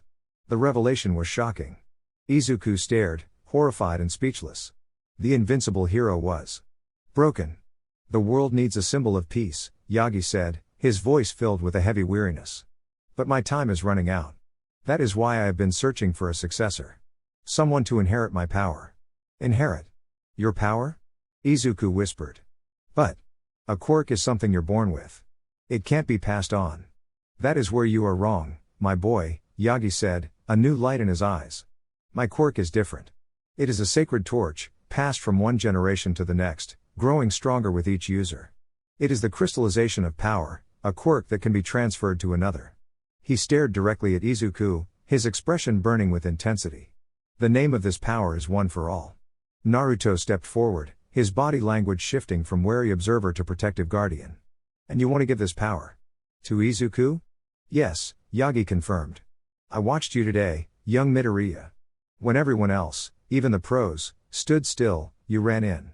You, a quirkless boy, were the most heroic person on that street. Your body moved before you had a chance to think. That is the mark of a true hero. I believe you are worthy." Izuku stumbled backward, his hands flying to his mouth. Tears streamed down his face. His dream, the impossible dream he had chased his entire life, was being handed to him. The number one hero in the world was telling him, "You can be a hero." "Hold on," Naruto said, his voice cutting through the emotional moment like a kunai. He stepped between Yagi and Izuku, his blue eyes cold and analytical. "You want to give my friend a super powerful quirk that nearly got you killed? You want to put that target on his back?" He looked Yagi up and down. "Izuku is strong because he's had to fight for everything. He's smart, he's fast, and he's got more guts than anyone I know. He doesn't need your power to be a hero." "Naruto," Izuku began, but Naruto held up a hand. "This is your choice, Izuku," Naruto said, his voice softening as he looked at his friend. "But you need to understand what he's offering. It's not just a gift. It's a burden. A dangerous one." Yagi nodded, respecting Naruto's intervention. The boy is right. It is a heavy burden. But it is also the power to save millions. The choice, young Midoriya, is yours. I can give you the power to achieve your dream. But you must be the one to accept it." The alley was silent. Izuku looked from Naruto's concerned, protective face to Yagi's hopeful, desperate one. His entire life, his entire future, hinged on the next word he said. The alley was heavy with the weight of Izuku's choice. He looked at his hands, trembling not with fear, but with the sheer gravity of the moment. He wiped the tears from his eyes with his sleeve and took a deep, shuddering breath. He looked at Naruto, his oldest and truest friend, and saw the unwavering support in his eyes. Then he looked at All Might, the hero who embodied his dream, and saw a desperate hope. "I'll do it," Izuku said, his voice quiet but firm, cutting through the silence. "I accept." He turned to Naruto, a fire in his eyes that Naruto had never seen before. "You're right, Naruto. I've gotten strong. We've trained so hard, and I know I could be a hero without this power. I could help people." He clenched his fists. "But with this power, with One for All, I can help everyone. I can save people with a smile, just like him. I can be the hero I've always dreamed of being. If I have a chance to do more good, to save more lives, I have to take it." Naruto listened, and a slow, proud smile spread across his face. He walked over and clapped Izuku on the shoulder. "That's my friend," he said simply. "Spoken like a true hero. All right then. Guess we've got a new training regimen. Yagi let out a breath he seemed to have been holding for 5 years. A genuine, relieved smile lit up his skeletal face. Excellent, young Midoriya. Your journey starts now. He then sobered. But first, you must train your body to be a proper vessel. Your current state. Frankly, if you tried to use my power now, your limbs would blow right off. After giving Izuku a new, even more intense training plan and a promise to meet at the beach at 5 a.m. sharp, Yagi sent the boy home. Izuku left in a daze, his world completely and irrevocably changed. As his footsteps faded, the atmosphere in the alley shifted. The relief vanished, replaced by a tense, probing silence. Yagi turned his full, undivided attention to Naruto, who hadn't moved, his arms still crossed, watching the pro-hero with calculating eyes. He's a good kid, Naruto said, breaking the silence. Don't let him down. I have no intention of it, Yagi replied, his voice losing its cheerful edge. He is the future.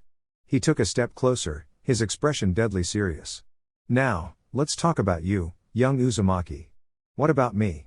Naruto asked, his tone deceptively casual. I just shared my greatest weakness, the secret that could get me killed and destabilize the entire country. I have placed my trust in you and your friend, Yagi said, his gaze sharp and penetrating. I have shown you my truth. Now, I think it's time you showed me some of yours. He leaned forward, his voice dropping to a low, intense whisper. I have been watching you for years. I have analyzed your movements, your tactics, your quirk. And none of it adds up. You don't fight like a child. You command, you strategize, you react like a man who has been fighting his entire life. The way you handled that Sludge villain. That wasn't instinct. That was experience. He stared at Naruto, his eyes pleading for an answer to the puzzle that was consuming him. I am entrusting my legacy to your best friend. I need to know who is standing beside him. So tell me, Naruto Uzumaki. What are you? Naruto was silent for a long moment. Then, something in him shifted. The relaxed, slightly slouched posture of a teenager straightened, becoming the razor-straight spine of a soldier.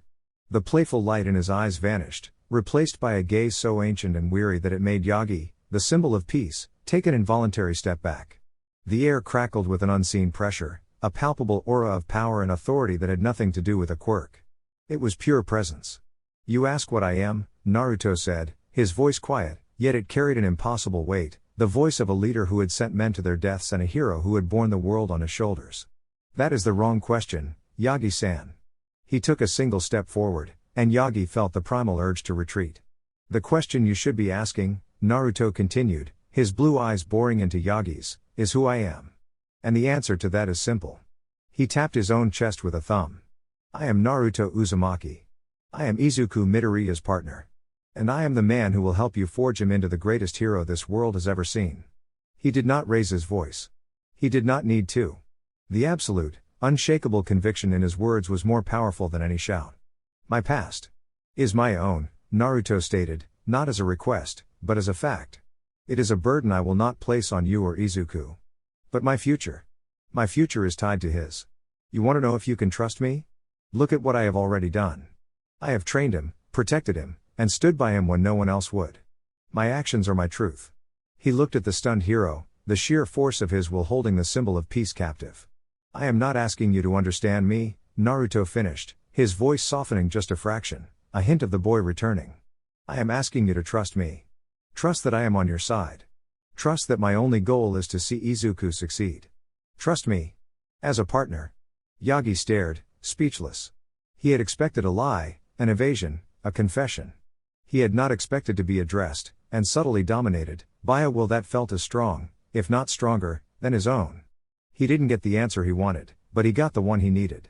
He didn't know what Naruto was, but he knew, with absolute certainty, who he was. He was an ally. A powerful, terrifying, and utterly indispensable one. Slowly, Yagi nodded, a look of profound awe on his face. All right, young Uzumaki. All right. I trust you. Chapter 2. The next 10 months were a crucible. The beach was no longer just a training ground, it was a laboratory for forging a hero. Every morning at 5 a.m., Izuku would arrive to find both his mentors waiting. Yagi, in his skeletal form, would be holding a meticulously detailed training schedule he called the American Dream Plan, while Naruto would be stretching, his presence a quiet, intense counterpoint to Yagi's booming enthusiasm. Good morning, young Midoriya. Yagi would roar, his voice echoing across the sand. Today, we increase the reps. Your body must become a perfected vessel of iron and willpower. The physical training was hellish.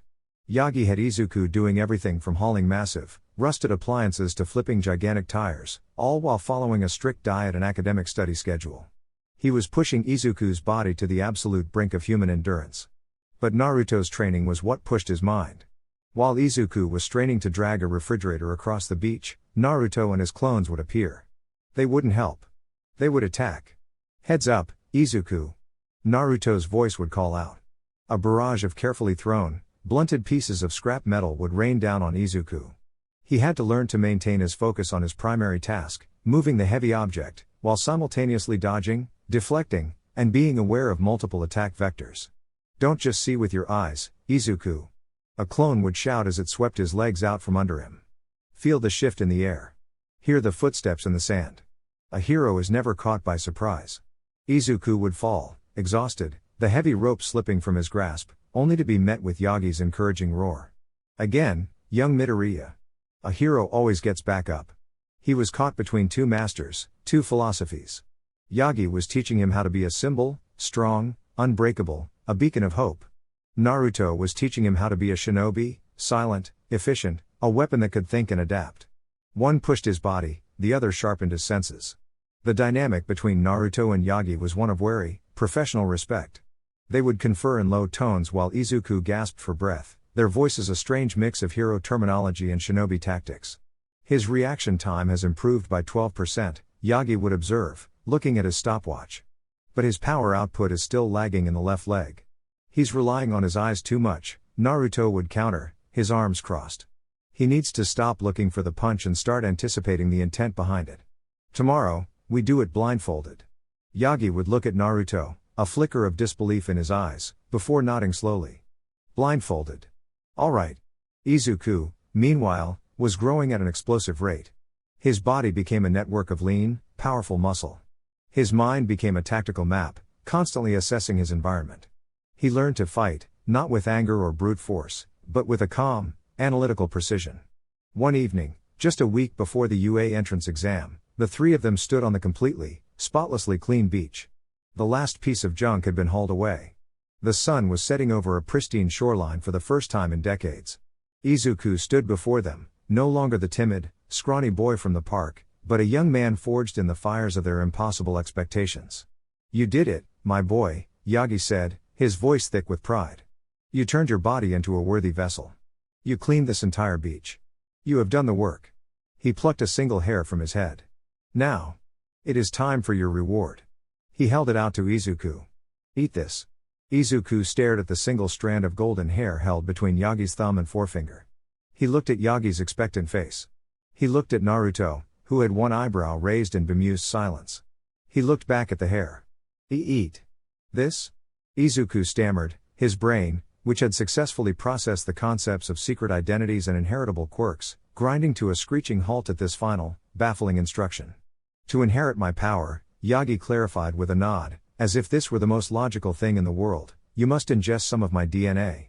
It's how the transfer works. Izuku continued to stare, his expression a perfect blend of horror and confusion. Naruto finally broke the silence. Well, he said, clapping his hands together. I've eaten worse. He gave Izuku a reassuring pat on the back. Come on, Izuku. It's just a hair. Think of it as protein. With a look of profound reluctance and a muttered prayer, Izuku took the hair. He closed his eyes, pinched his nose, and with a great deal of difficulty, swallowed it. He stood there for a moment, waiting. Nothing happened. He didn't feel a surge of power. He didn't feel stronger. He just felt like a person who had just eaten a piece of his mentor's hair. It will take some time for the power to settle, Yagi explained, sensing his confusion. For now, get some rest. Your body and soul have earned it. The real test begins in 1 week.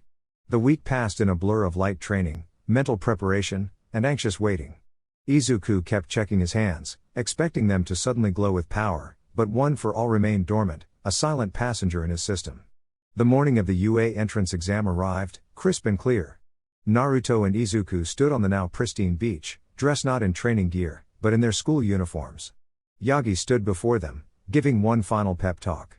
Remember everything you have learned, Yagi said, his voice serious. Young Midoriya, The power is a part of you now. But it is a raw, untamed thing. An egg that has not yet hatched. Do not try to force it. Today, you fight with the strength you have built with your own two hands. Fight with the skills you have honed. That is more than enough. He then turned to Naruto. The two exchanged a look of perfect understanding. There were no words of advice Yagi could give the boy who was already a veteran. Just try not to level the entire testing facility, Yagi said with a weary smile. Naruto grinned. No promises. He clapped Izuku on the shoulder. Ready for this? Izuku took a deep breath, the sea air filling his lungs. He looked at his hands, then at Naruto's confident face, and finally, at the distant silhouette of UA High. The fear and anxiety were still there, but beneath them was a solid foundation of strength and resolve. He was no longer the quirkless boy who dreamed. He was a fighter who had earned his chance. Yeah, Izuku said, a determined smile spreading across his face. I'm ready. Together, they left the beach, their training ground, and walked toward their future. They joined the massive throng of nervous teenagers streaming toward the gates of the most prestigious hero academy in the world. Naruto Uzumaki, the child of prophecy from another world, and Izuku Midoriya, the boy who had just inherited the power of a legend, stood side by side before the towering gates of UA High. The first day of the rest of their lives was about to begin. The main auditorium of UA High was vast enough to house a Baijuu. Thousands of nervous teenagers from across the country were packed into tiered seating, the air thick with a mixture of anxiety, ambition, and the faint smell of ozone from a dozen jittery electricity-based quirks. Naruto, seated next to a vibrating Izuku, felt a strange sense of nostalgia. It reminded him of the Chunin exam preliminaries, though with significantly less bloodlust. The written portion of the exam was, for Naruto, a joke. Questions about history, mathematics, and ethics were trivial for a mind that had already lived a full, war-torn life. He finished in 20 minutes, spending the rest of the time meditating, subtly circulating his chakra and mapping out the energy signatures of every student in the massive hall. Izuku, thanks to his diligent studying, also felt confident, though he took the full allotted time. Then, the lights dimmed, and the pro-hero present mic appeared on stage in a blast of sound. Hello, examinee listeners. Welcome to the main event. Are you ready? A dead silence met his enthusiastic roar. Tough crowd, Naruto muttered to Izuku, who was too busy scribbling notes to respond. Present Mike explained the practical exam. They would be sent into a massive, simulated cityscape and would have 10 minutes to score points by destroying 3 types of robotic villains, worth 1, 2, or 3 points respectively. Think of it like a video game. But with real giant robots and real stakes. Present Mike yelled. Your goal is to use your awesome quirks to rack up a heroic score. As students began to murmur about their strategies, a tall, blue-haired boy shot to his feet. Excuse me, sir. A question. He announced, his hand chopping the air with rigid precision. On the printout, there are 4 types of villains listed. If this is a misprint, it is a gross error for Japan's top hero academy. And you, with the green hair. He added, spinning to point directly at Izuku. You have been muttering this entire time. It is distracting. If you are not taking this seriously, then you should leave. Izuku squeaked and covered his mouth, sinking low in his seat. Naruto just stared at the boy with a deadpan expression. All right, examinee 7111. Thanks for the call-in. Present Mike explained. The 4th villain type is a 0-pointer. It's an arena trap, a massive obstacle to be avoided. There's no point in fighting it, so I recommend you run. The students were then herded into buses and taken to their designated battle centers. Naruto and Izuku were separated, assigned to different simulated cities. Good luck, Izuku, Naruto said as they parted ways. Remember your training. Fight smart. You too, Naruto, Izuku replied, his face a mask of nervous determination. Naruto found himself standing before a towering set of gates. Around him, other examinees were stretching and psyching themselves up. He paid them no mind. He simply closed his eyes and took a deep breath, feeling the familiar, comforting thrum of chakra in his veins. And begin. Present Mike's voice boomed from unseen speakers. While the other students hesitated for a moment, confused by the lack of a countdown, Naruto was already moving. He shot through the gates like a cannonball, a silent, focused blur. What's this? One kid's already got the jump. The rest of you, go, go, go. The die is cast. As soon as he was inside the city, Naruto leapt onto the side of a building, his chakra-infused feet sticking to the concrete, and ran straight up the wall. From the rooftop, he surveyed the sprawling cityscape. His plan was simple. Efficiency. He made a single hand sign. Kage Bunshin no Jutsu. In 50 silent puffs of smoke, an army of Naruto Uzumakas filled the rooftop. Alright, you know the drill, the original Naruto commanded. Spread out. Map the city. Identify all hostiles, their locations, and their patrol patterns. Rescue points are a priority. Report any other examinees in trouble. Do not engage in unnecessary combat. Be efficient. Be silent. Go. The clones nodded in unison and scattered, leaping from rooftop to rooftop with preternatural grace, a silent, disciplined force melting into the urban landscape. In the UA observation room, a group of pro-heroes watched the monitors in stunned silence. What in the world? A female hero whispered. His quirk. He can make that many solid clones? Look at their movements, a grim, tired-looking man with a scarf, Shota Aizawa, murmured, his eyes wide with disbelief.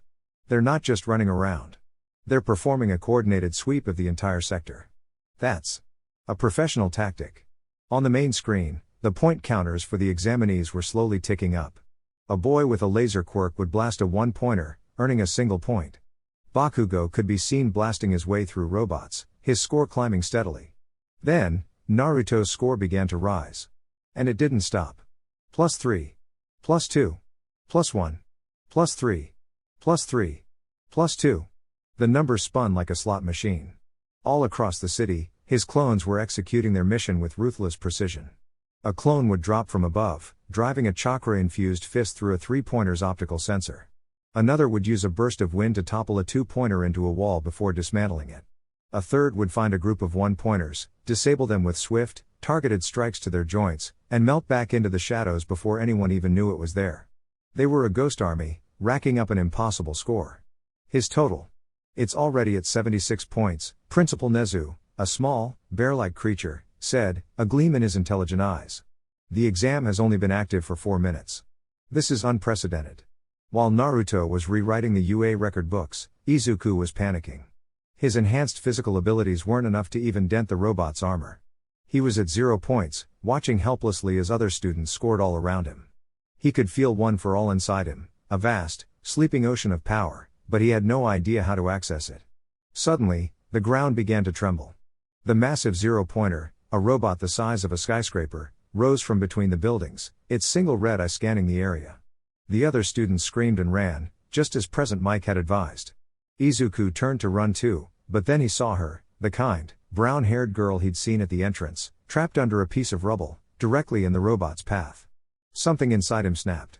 All the training, all the doubt, all the fear, coalesced into a single, pure thought: save her. He ran toward the danger. He poured every ounce of his being, every bit of his hope and desperation, into his legs and jumped. He soared through the air, cocking his fist back. The power he'd been given, the legacy of heroes, finally answered his call. Green lightning crackled around his arm. Smash! His fist connected with the robot's head, and the resulting impact crumpled the multi-ton behemoth like a tin can. From a rooftop half a city away, the original Naruto watched the giant robot fall. A clone standing beside him dissipated, its memory flowing into him, the image of Izuku, his arm and legs broken and flailing, plummeting from the sky. About time, Naruto said with a proud, fierce grin. He made a hand sign. Another clone, positioned much closer to the scene, leapt from its hiding spot, caught the falling girl before she hit the ground, and then created a cushion of wind to soften Izuku's catastrophic landing. The buzzer sounded, signaling the end of the exam. In the observation room, the teachers were speechless.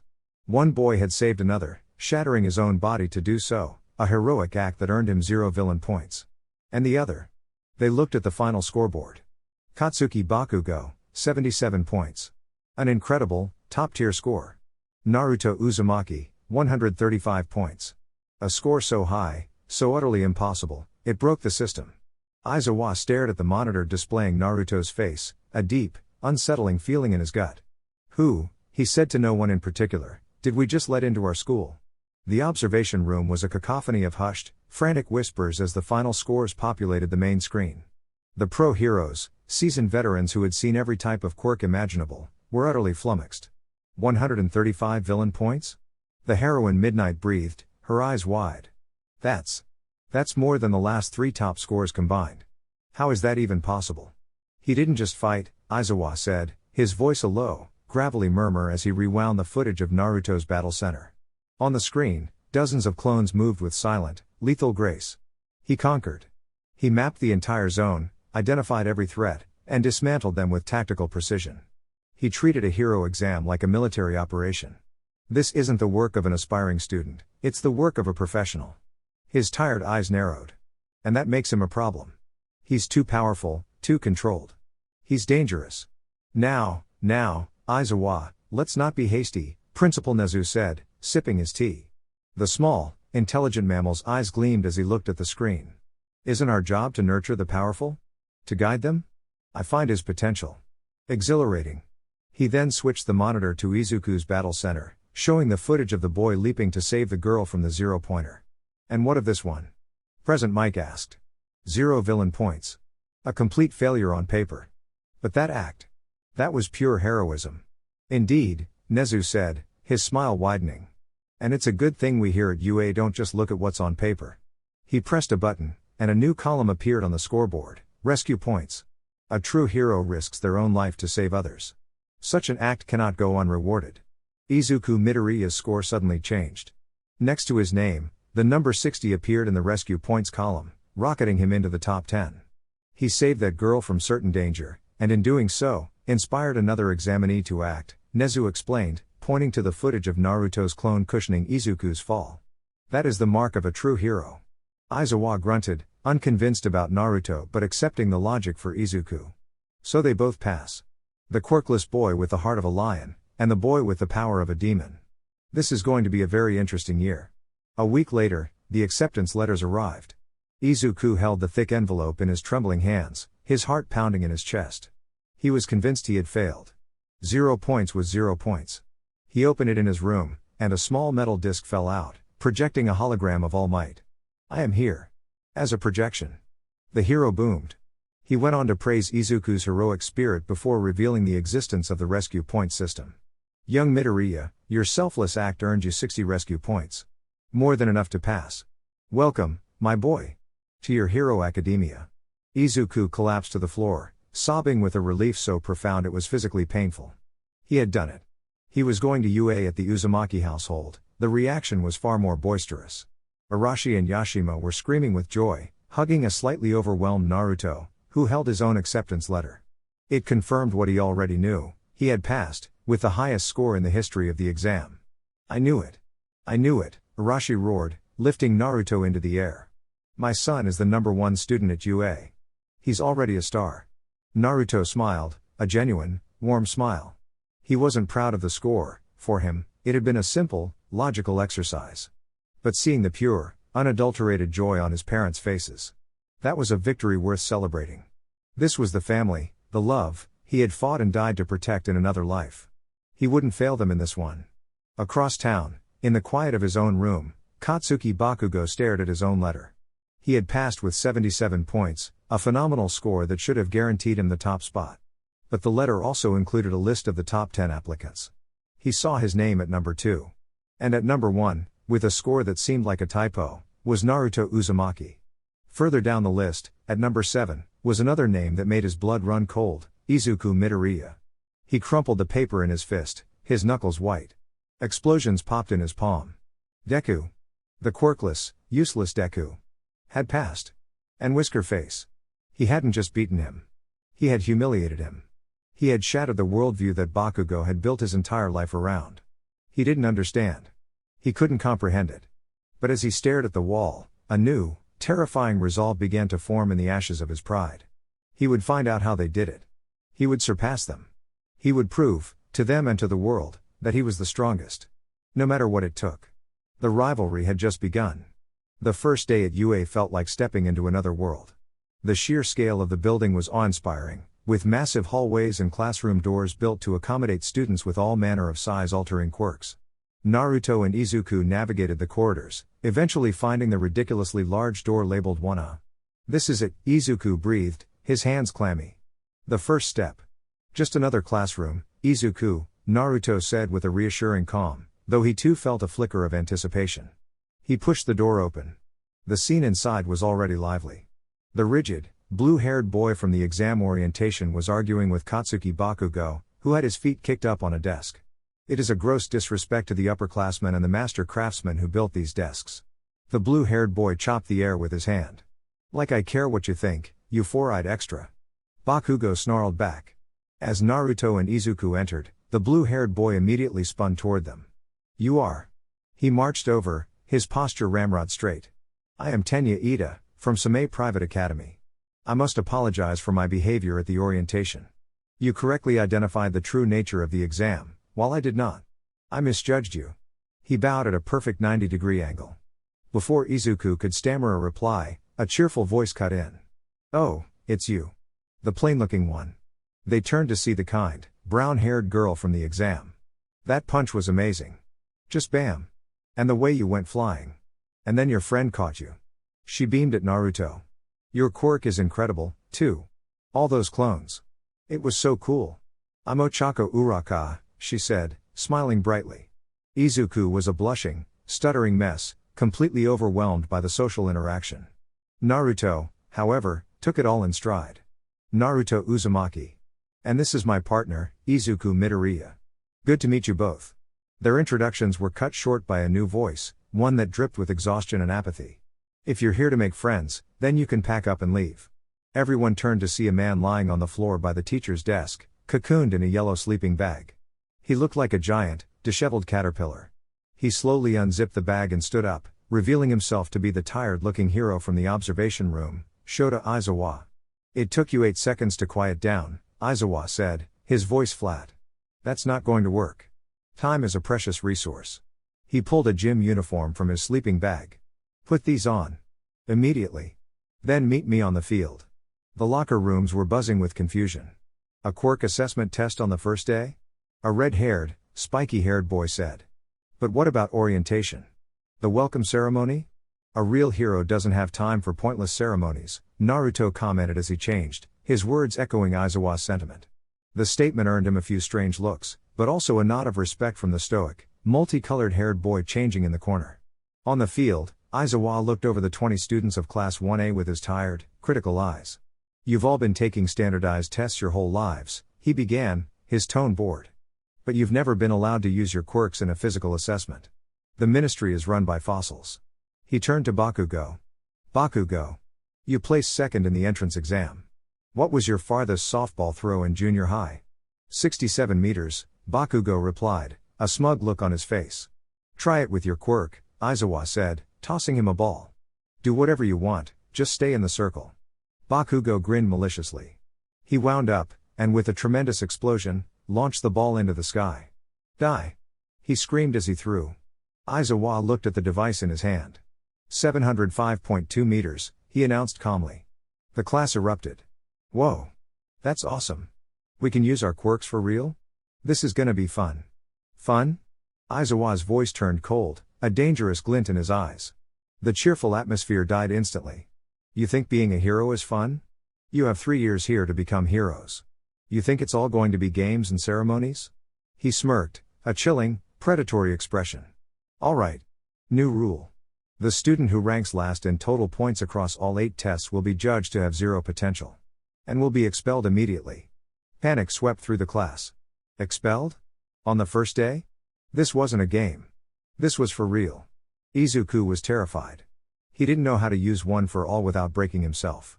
How could he compete? This is a trial by fire, Naruto murmured, a flicker of respect for Aizawa igniting within him. This man understood. To be a hero, you had to be willing to sacrifice everything.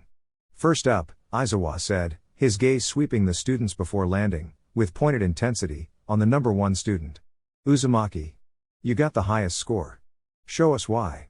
He tossed a softball to Naruto. Naruto walked into the circle, weighing the ball in his hand. He could throw it with raw strength. He could use a wind-style jutsu to propel it for miles. But that was predictable. He needed to establish his own legend, his own brand of impossible. He needed to show them something they couldn't comprehend. He closed his eyes and took a deep breath. He didn't wind up. He didn't use a quirk. He simply held the ball out in his palm. And then, he made a single-hand sign. Hiraishin no Jutsu. He threw the ball. It traveled a pathetic 30 meters before landing with a soft thud. The class was silent, confused. Bakugo let out a snort of derisive laughter. Naruto ignored them. He pointed to a specialized, three-pronged kunai knife that he had replicated from his memories and subtly tossed to the far end of the field while everyone was focused on Bakugo. "That's not my score, sensei," he said calmly. And then he vanished. Not in a puff of smoke. Not in a blur of speed.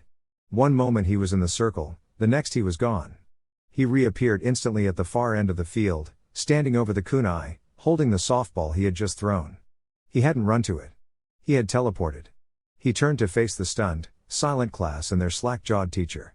"My score," Naruto said, his voice echoing across the field, "is wherever I want it to be." Aizawa stared, his logical, rational mind completely failing to process what he had just witnessed. The device in his hand, unable to calculate a distance based on teleportation, simply read, "Error."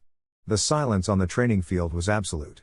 20 teenagers and a pro hero stared at the spot where Naruto Uzumaki had been, then at the spot where he now stood, 100 meters away, holding the softball. The sheer impossibility of it was a physical weight, pressing down on them. Bakugo's jaw, for the first time in his life, was hanging completely slack. Aizawa's mind, a finely tuned machine for logical deduction and quirk analysis, had crashed. "It's not a speed quirk," he thought, his eyes wide behind his goggles.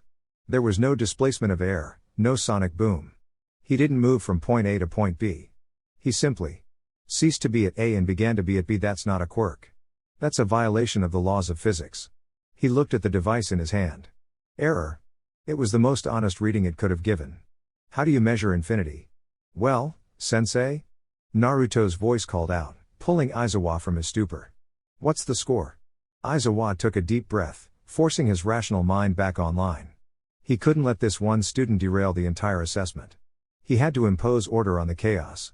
He cleared his throat. "The device cannot calculate your score," he announced, his voice regaining its flat, authoritative tone. "For the purposes of this test, your score is pass. Get back in line." Naruto grinned, and in another instantaneous flash, reappeared in the circle, handing the ball to Aizawa before jogging back to his spot next to a shell-shocked Izuku. The class parted for him like he was a king, their expressions a mixture of awe and raw, undiluted fear. The rest of the tests proceeded in a state of heightened tension. Naruto continued to display abilities that defied easy categorization. In the 50-meter dash, he was pitted against Tenya Ida, whose leg engines were a sight to behold. As the starting gun fired, Ida shot off like a rocket. Naruto simply took one step and vanished, reappearing across the finish line. His time, 0.01 seconds. The equipment registered his start and his finish, but not the journey. In the grip strength test, he didn't crush the device. He held it in his palm and channeled a minuscule, precise amount of chakra into its internal mechanisms, shorting it out. It sparked, smoked, and the display went blank. Another error.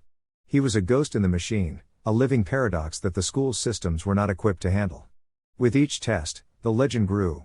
He wasn't just powerful, he was incomprehensible.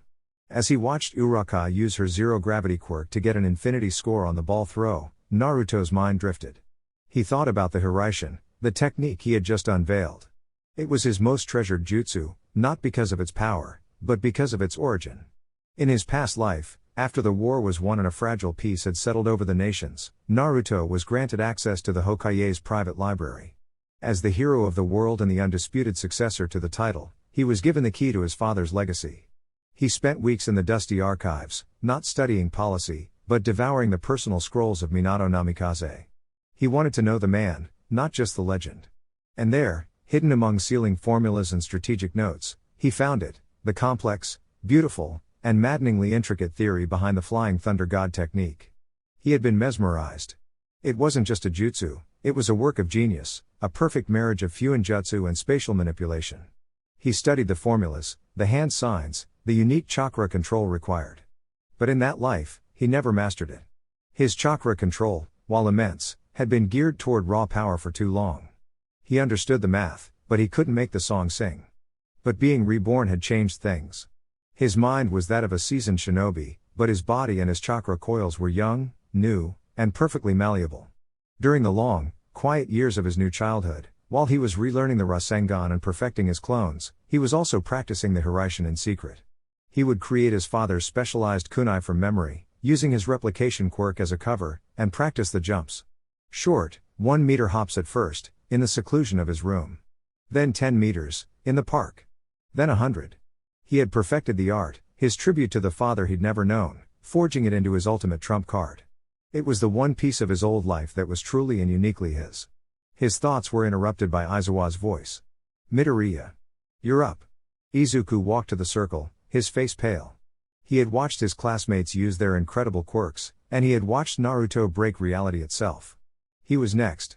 He had one for all thrumming beneath his skin, a sleeping giant, but he knew if he used it like he had against the 0-pointer, he would shatter his arm and fail the rest of the tests. He would be expelled. He wound up, preparing to throw with his own human strength. And you're done, Aizawa's voice cut through the air. The teacher's eyes were glowing red, his scarf floating around him. Izuku felt the connection to one for all vanish. I erased your quirk. Izuku stared, confused. But my physical scores are still low. Of course they are, Aizawa said, pulling Izuku toward him with his scarf. You're planning to break your bones, have someone else save you, and pass by the skin of your teeth, aren't you? You can't be a hero if you're a liability, a one-trick pony who's useless after a single attack. He released Izuku, his eyes returning to normal. I've returned your quirk. You have one more chance. Show me you have what it takes. Izuku stood in the circle, his mind racing. Aizawa was right. He couldn't keep relying on others. He had to control it. He had to make the power his own. He wound up again, feeling the immense power of one for all surge through his arm. It wanted to explode, to be unleashed. But at the last possible second, he focused. He didn't pour the power into his whole arm. He channeled it all, every last drop, into the single point of contact. His fingertip. He threw the ball. The resulting explosion of force was immense, shattering the air with a sonic boom. The ball shot into the sky like a missile. His finger was broken, purple and swollen, but the rest of his arm was fine. Aizawa watched the ball fly, a slow, predatory grin spreading across his face. He held up the device. 705.3 meters. He looked at Izuku, who was clutching his broken finger, tears of pain and triumph in his eyes. Midoriya, Aizawa said. You can be a hero. As Izuku clutched his broken finger, tears of pain and relief streaming down his face, Aizawa addressed the rest of the class. All right, that's the last test. I'll tally the results. A screen flickered to life, displaying the final rankings. The students crowded around, their eyes scanning the list. 1. Naruto Uzumaki. 2. Momo Yaoyorozu. 3. Shoto Todoroki. 4. Katsuki Bakugo, 20. Izuku Midoriya. A wave of relief washed over most of the students. But for Izuku, his heart plummeted. 20th. Dead last. The promise of expulsion hung over him like a guillotine. Bakugo stared at the screen, his fists clenched so tight his knuckles were white. 4th. He had placed 4th. He had been beaten by the two-toned bastard Todoroki, the ponytail girl Yaoyorozu, and, most humiliatingly, by Naruto, who occupied the top spot with an ease that was insulting. And Deku. Deku was last. A small, vicious part of him was satisfied. Serves him right, he thought, though the feeling was hollow. And I was lying about the expulsion, Aizawa said, his voice flat. The screen vanished. The entire class, save for Naruto, Yaoyorozu, and Todoroki, stared at him in stunned silence. It was a logical ruse, Aizawa explained with a deadpan expression, to draw out the upper limits of your quirks. What? Most of the class screamed in unison. Of course it was a lie, Yaoyorozu said calmly. It would be highly illogical to expel a student on the first day. Naruto just chuckled. He'd seen this tactic before. It was a classic Kakashi move, a failure-to-fail test designed to push recruits past their breaking point and see what they were really made of. He was starting to like this Aizawa character. That's the end of it. Your curriculum sheets are in the classroom. Look them over, Aizawa said, turning to leave. He stopped beside Izuku. Midoriya. Go to the nurse's office. Recovery girl can fix that finger. He handed him a slip. And try not to make a habit of breaking yourself. We don't have time for it. As Izuku shakily made his way to the nurse's office, the other students began to talk, the tension finally broken. Their conversations, however, all revolved around one person. Did you see Uzumaki? A boy with a lightning bolt in his hair whispered. He didn't even look like he was trying. He just did things. His quirk is insane, another student added. Teleportation? Super speed? What even is it? He's a monster, a short, purple-haired girl muttered, shivering. A handsome monster, but still. Naruto ignored the whispers. He was watching Bakugo, who was staring at the spot where Izuku had been standing, his expression a storm of confusion and rage. For the first time, Bakugo wasn't looking at Naruto with anger, but with a dawning, terrifying incomprehension. He had seen Deku's throw. He had felt the power behind it. It was the same kind of overwhelming force he'd seen from All Might. It didn't make sense. Nothing made sense anymore. When Izuku returned from Recovery Girl's office, his finger fully healed, the class was heading back inside. The first day of classes was about to begin. They had survived their first trial. But as Naruto looked around at his new classmates, the explosive rival, the stoic prodigy, the earnest gravity girl, and the rest of the colorful, chaotic group, he knew the real tests were just beginning. This wasn't a war for survival anymore. This was a race to become a hero. And for the first time in a long, long time, he felt the thrill of competition. This was going to be fun. The atmosphere in Class 1A had undergone a seismic shift. As the students filed back into the classroom, the boisterous energy from the morning was gone, replaced by a tense, watchful respect. The source of this shift was Naruto Uzumaki, who had reclaimed his seat and was now, incredibly, dozing as if the reality-breaking display he'd just put on had been nothing more than a light jog. Their afternoon classes were a blur. English with present mic was loud and energetic, but the students were distracted. During a lecture on syntax, Kaminari, the boy with the electricity quirk, leaned over to a girl with earphone jacks hanging from her lobes. "Seriously, what is his quirk? Is he just messing with us?" he whispered. The girl, Kyokujiro, just shook her head, her eyes fixed on Naruto. "I don't know," she muttered back. "But the sound he makes when he moves. There isn't one. It's creepy." The final class of the day was the one they had all been waiting for, Hero Basic Training. "I am coming through the door like a normal person." All Might burst into the classroom, his costume vibrant, his smile blinding. The sheer force of his presence was enough to snap everyone to attention. Even Naruto opened an eye, a small smile touching his lips. "Welcome to the most important class at UA High." All Might boomed. "Here, you will learn the fundamentals of what it means to be a hero. We'll be diving right in with the ultimate hero exercise, combat training." He pressed a button, and sections of the wall slid open, revealing numbered cases. "And you can't be heroes without these. Your very own hero costumes, designed based on your quirk registration forms and requests. Get changed, and meet me at Ground Beta." The excitement was electric. As the students rushed to grab their gear, Izuku looked nervous. His own costume request had been a simple sketch, a tribute to his idol. Naruto's, however, was a mystery. When they emerged in the tunnel leading to Ground Beta, the change was dramatic. Everyone looked like a pro-hero in the making. Uraka had a sleek, pink and black spacesuit. Edida looked like a knight from a sci-fi movie. Bakugo's costume, with its giant grenade-shaped gauntlets, was as explosive as his personality. Izuku's costume was a green jumpsuit with a headpiece that had long, ear-like protrusions, reminiscent of All Might's iconic hairstyle. He looked nervous and a little goofy. Then Naruto walked out, and a hush fell over the group. His costume was simple, practical, and utterly intimidating. He wore black, form-fitting pants and a matching long-sleeved shirt made of a durable, matte fabric. Over it, he wore a stark white, high-collared flak jacket, unzipped, with black straps and pouches. The jacket had no sleeves, leaving his arms free. The only splash of color was a thin, vibrant orange line that trimmed the collar and ran down the zipper line. On his back, stenciled in that same orange, was a simple, elegant spiral, the symbol of the Uzumaki clan. It was the uniform of a soldier, not a showman. It was terrifyingly cool. "Now that you look the part, it's time to act the part," All Might announced. "This will be an indoor, 2-on-2 battle. One team will be the heroes, the other, the villains. The villains will be guarding a nuclear weapon they intend to deploy. The heroes must either capture the villains or secure the weapon within the time limit. The villains win by either capturing the heroes or running out the clock." He held up a lottery box. "Your teams will be decided by drawing lots." One by one, the students drew their teams. Team A, Izuku Midoriya and Ochako Uraka. Team B, Shoto Todoroki and Mezzo Shoji. Team C, Momo Yaoyorozu and Minoru Mineta. Team D, Katsuki Bakugo and Tenya Ida, and so on. Naruto drew the last lot. Team J, his partner was Kyokujiro.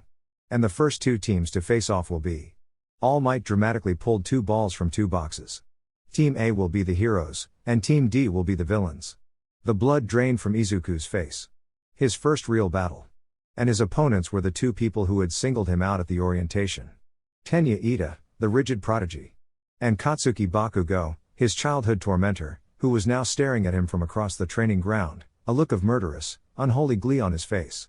Now, All Might boomed, let the first battle begin. The combatants took their positions. Inside the building, Bakugo and Ida stood in a sparse room on the 5th floor, guarding a large, papier-mâché bomb. Outside, Izuku and Uraka prepared to infiltrate. The rest of Class 1A gathered with All Might in a high-tech monitoring room, the walls covered in screens showing dozens of camera angles. Pay close attention, students. All Might boomed. You can learn as much from observing as you can from participating. Most of the students were focused on Bakugo, whose aggressive quirk made for a great spectacle. But Naruto's gaze was analytical, his eyes flicking between screens, absorbing everything. He wasn't watching a fight, he was reading a battlefield. The villain team has the advantage, Naruto murmured, more to himself than anyone else. They're in a fortified position and only need to run out the clock. The hero team has to infiltrate, locate the objective, and neutralize two hostiles in a confined space. Their only advantage is the element of surprise. Todoroki, standing beside him, gave a slight nod. Bakugo is too aggressive. He won't wait. He'll abandon the objective to seek a confrontation. Naruto glanced at him, surprised and impressed by the accurate assessment. You're right. He's not playing the villain. He's just trying to fight Izuku. On the screens, the battle began. Izuku and Uraka slipped inside through a first-floor window. Izuku immediately pressed a hand to his ear, where a small communicator sat. Uraka-san, stick to the shadows. We don't know their positions. We move slow and quiet. He's treating it like a real infiltration, All Might noted with approval. Good. Their caution was warranted. As they rounded a corner, Bakugo appeared as if from nowhere, a blast from his gauntlet tearing up the hallway.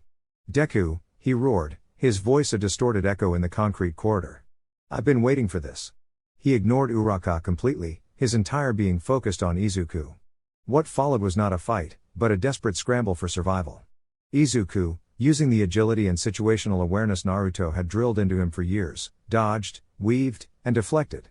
He used the narrow hallways to his advantage, forcing Bakugo's wide, explosive attacks to become a liability, causing more damage to the building than to him. Wow, Bakugo is like a force of nature. Kirishima, the red-haired boy, exclaimed in the monitor room. But Midoriya is holding his own without even using his quirk, another student pointed out. He's not holding his own, Naruto corrected quietly, his voice drawing the attention of those nearby. He's losing. But he's losing on his own terms. What do you mean, Uzumaki? Ida asked from his spot, ever the diligent student. Look, Naruto explained, pointing to a screen. Izuku isn't trying to win this fight. He's just trying to survive it. Every dodge, every retreat, is drawing Bakugo further away from the objective and deeper into the building's choke points. He's gathering information, Bakugo's attack patterns, his timing, his tells. He's treating his opponent like a puzzle to be solved. All Might stared at Naruto, then back at the screen, seeing the fight in a new light. The boy was right. Midoriya wasn't panicking. He was analyzing. Uraka-san, now. Izuku's voice crackled over the comms. While Bakugo was mid-rant, Uraka had slipped past them, heading for the upper floors. You think I'll let you get away? Bakugo screamed, turning to chase her, but Izuku moved to intercept him. Your fight is with me, Kachan, Izuku said, his voice steady. The rage in Bakugo's eyes reached a fever pitch. You've been looking down on me all this time, haven't you? With your fancy new quirk. You think you're better than me? He raised his gauntlet. You know what these do? My sweat accumulates in these gauntlets, allowing me to unleash a single, massive, concentrated blast. Young Bakugo, don't. You'll kill him. All Might yelled into the microphone. He'll be fine if he dodges. Bakugo screamed back, and pulled the pin. A colossal explosion tore through the building, blasting a hole through several floors. When the smoke cleared, Izuku was alive, though battered and bruised, having managed to dive for cover at the last second. The entire side of the building was gone. In the monitor room, the students were pale. This wasn't training. This was a deathmatch. Naruto, however, remained calm. His eyes were narrowed, his fists clenched at his side. He trusted Izuku. He trusted his training. On the screen, the two boys rushed at each other for one final, desperate clash. Bakugo flew through the air with his explosions, while Izuku's arm began to crackle with the green lightning of One for All. This is it, Naruto whispered. Show them, Izuku. Instead of meeting Bakugo's downward strike with his own, Izuku aimed his punch at the ceiling above him. Smash! The force of the punch was apocalyptic. The entire floor disintegrated, sending a shockwave upward. The ceiling of the floor above them, where Edida and Uraka were, buckled and broke apart. Uraka-san, Edida cried out in alarm. Now, Uraka yelled. She used her quirk on a pillar, making it weightless, and swung it like a baseball bat, sending the shower of debris flying at Edida. While he was distracted, she leapt through the air, floating over his head, and landed firmly on the papier-mâché bomb. The weapon is secure, she shouted. A buzzer sounded. Hero team wins. All Might's voice boomed through the building. Down below, Izuku collapsed, his right arm shattered from the recoil, his left arm badly burned from Bakugo's explosion. He had won. He hadn't beaten his rival, but he had completed the mission. In the monitor room, the students were silent, trying to process what they had just seen. The underdog had won, not with power, but with strategy. Naruto unclenched his fists, a small, almost invisible smile of pride on his face. He had given Izuku the tools. But the victory, and the courage it took to achieve it, was all his own. The silence in the monitor room was thick enough to chew. The students stared at the screens, which showed the victorious but broken hero team and the smoldering, defeated villain team.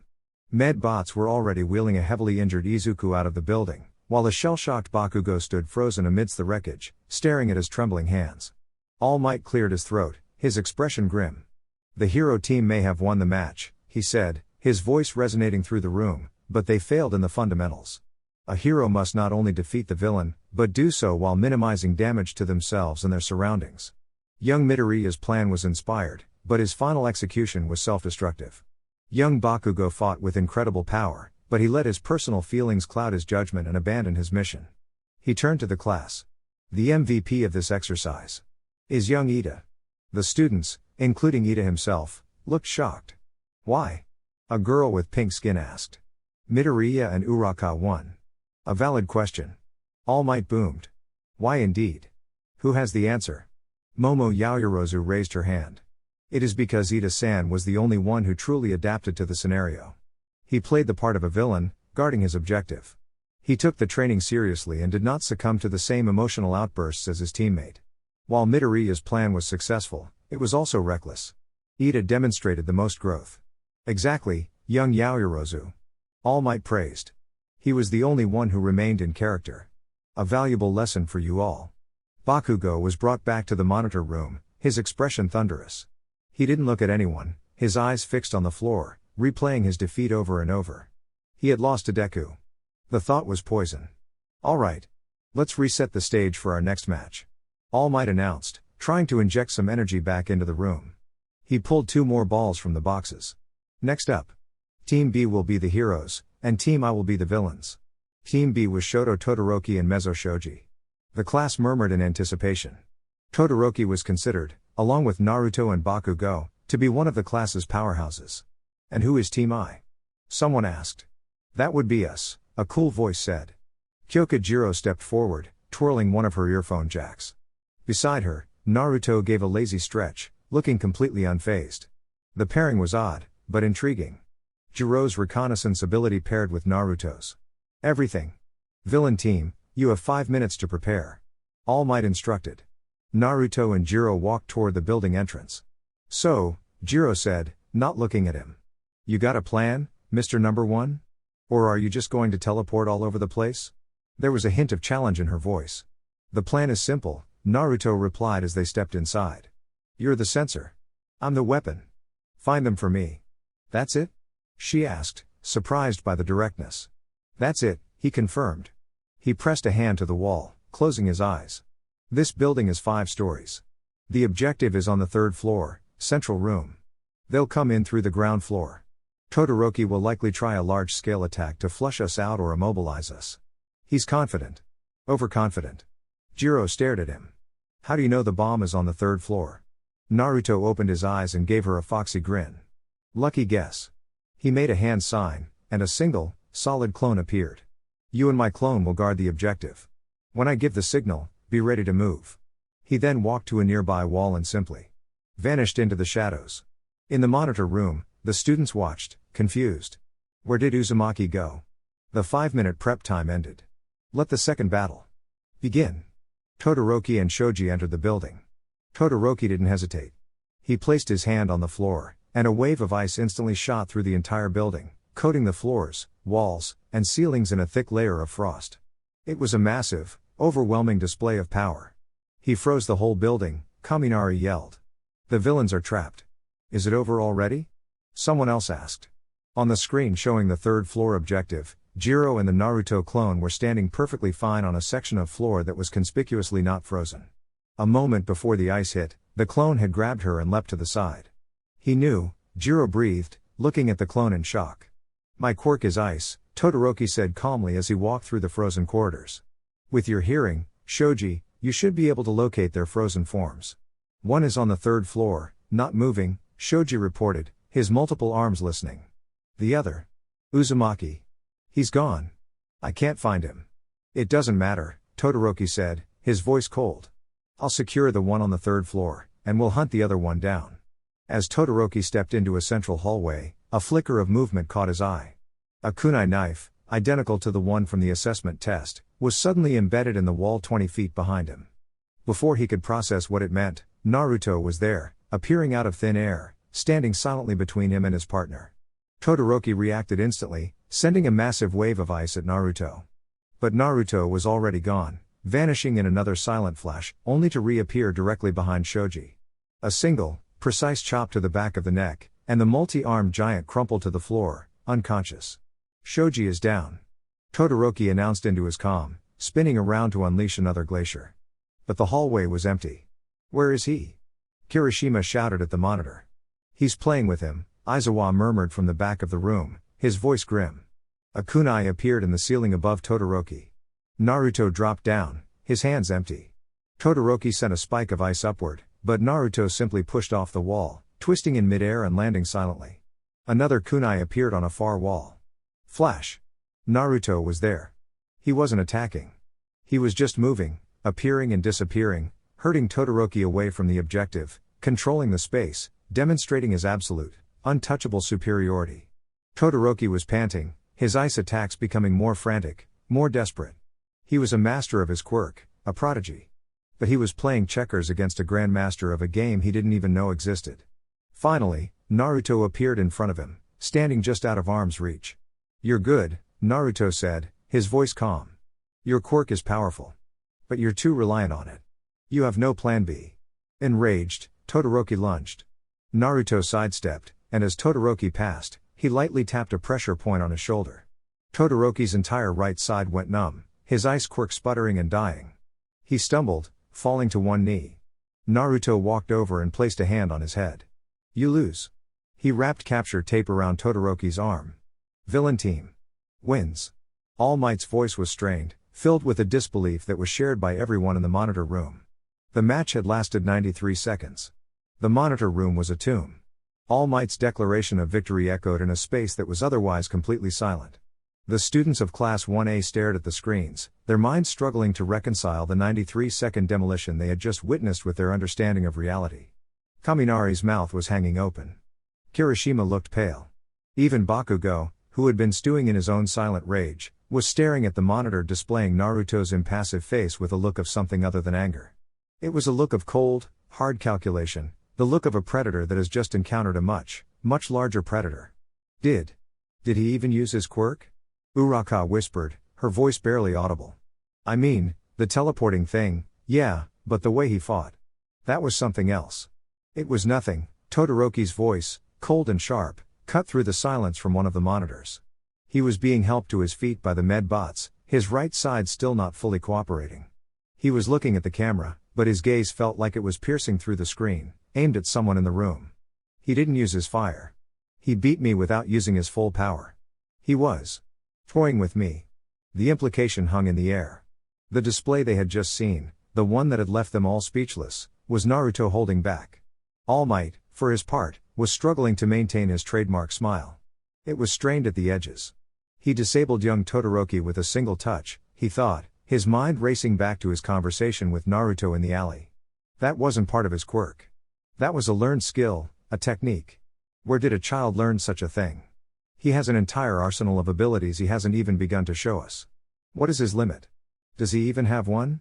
The door to the monitor room slid open, and Naruto and Jiro walked in. Jiro looked like she had just seen a ghost. She had been on the winning team but had done absolutely nothing. She had been a spectator to a massacre. She avoided eye contact with everyone, especially Todoroki. Naruto, on the other hand, looked as if he'd just returned from a leisurely stroll.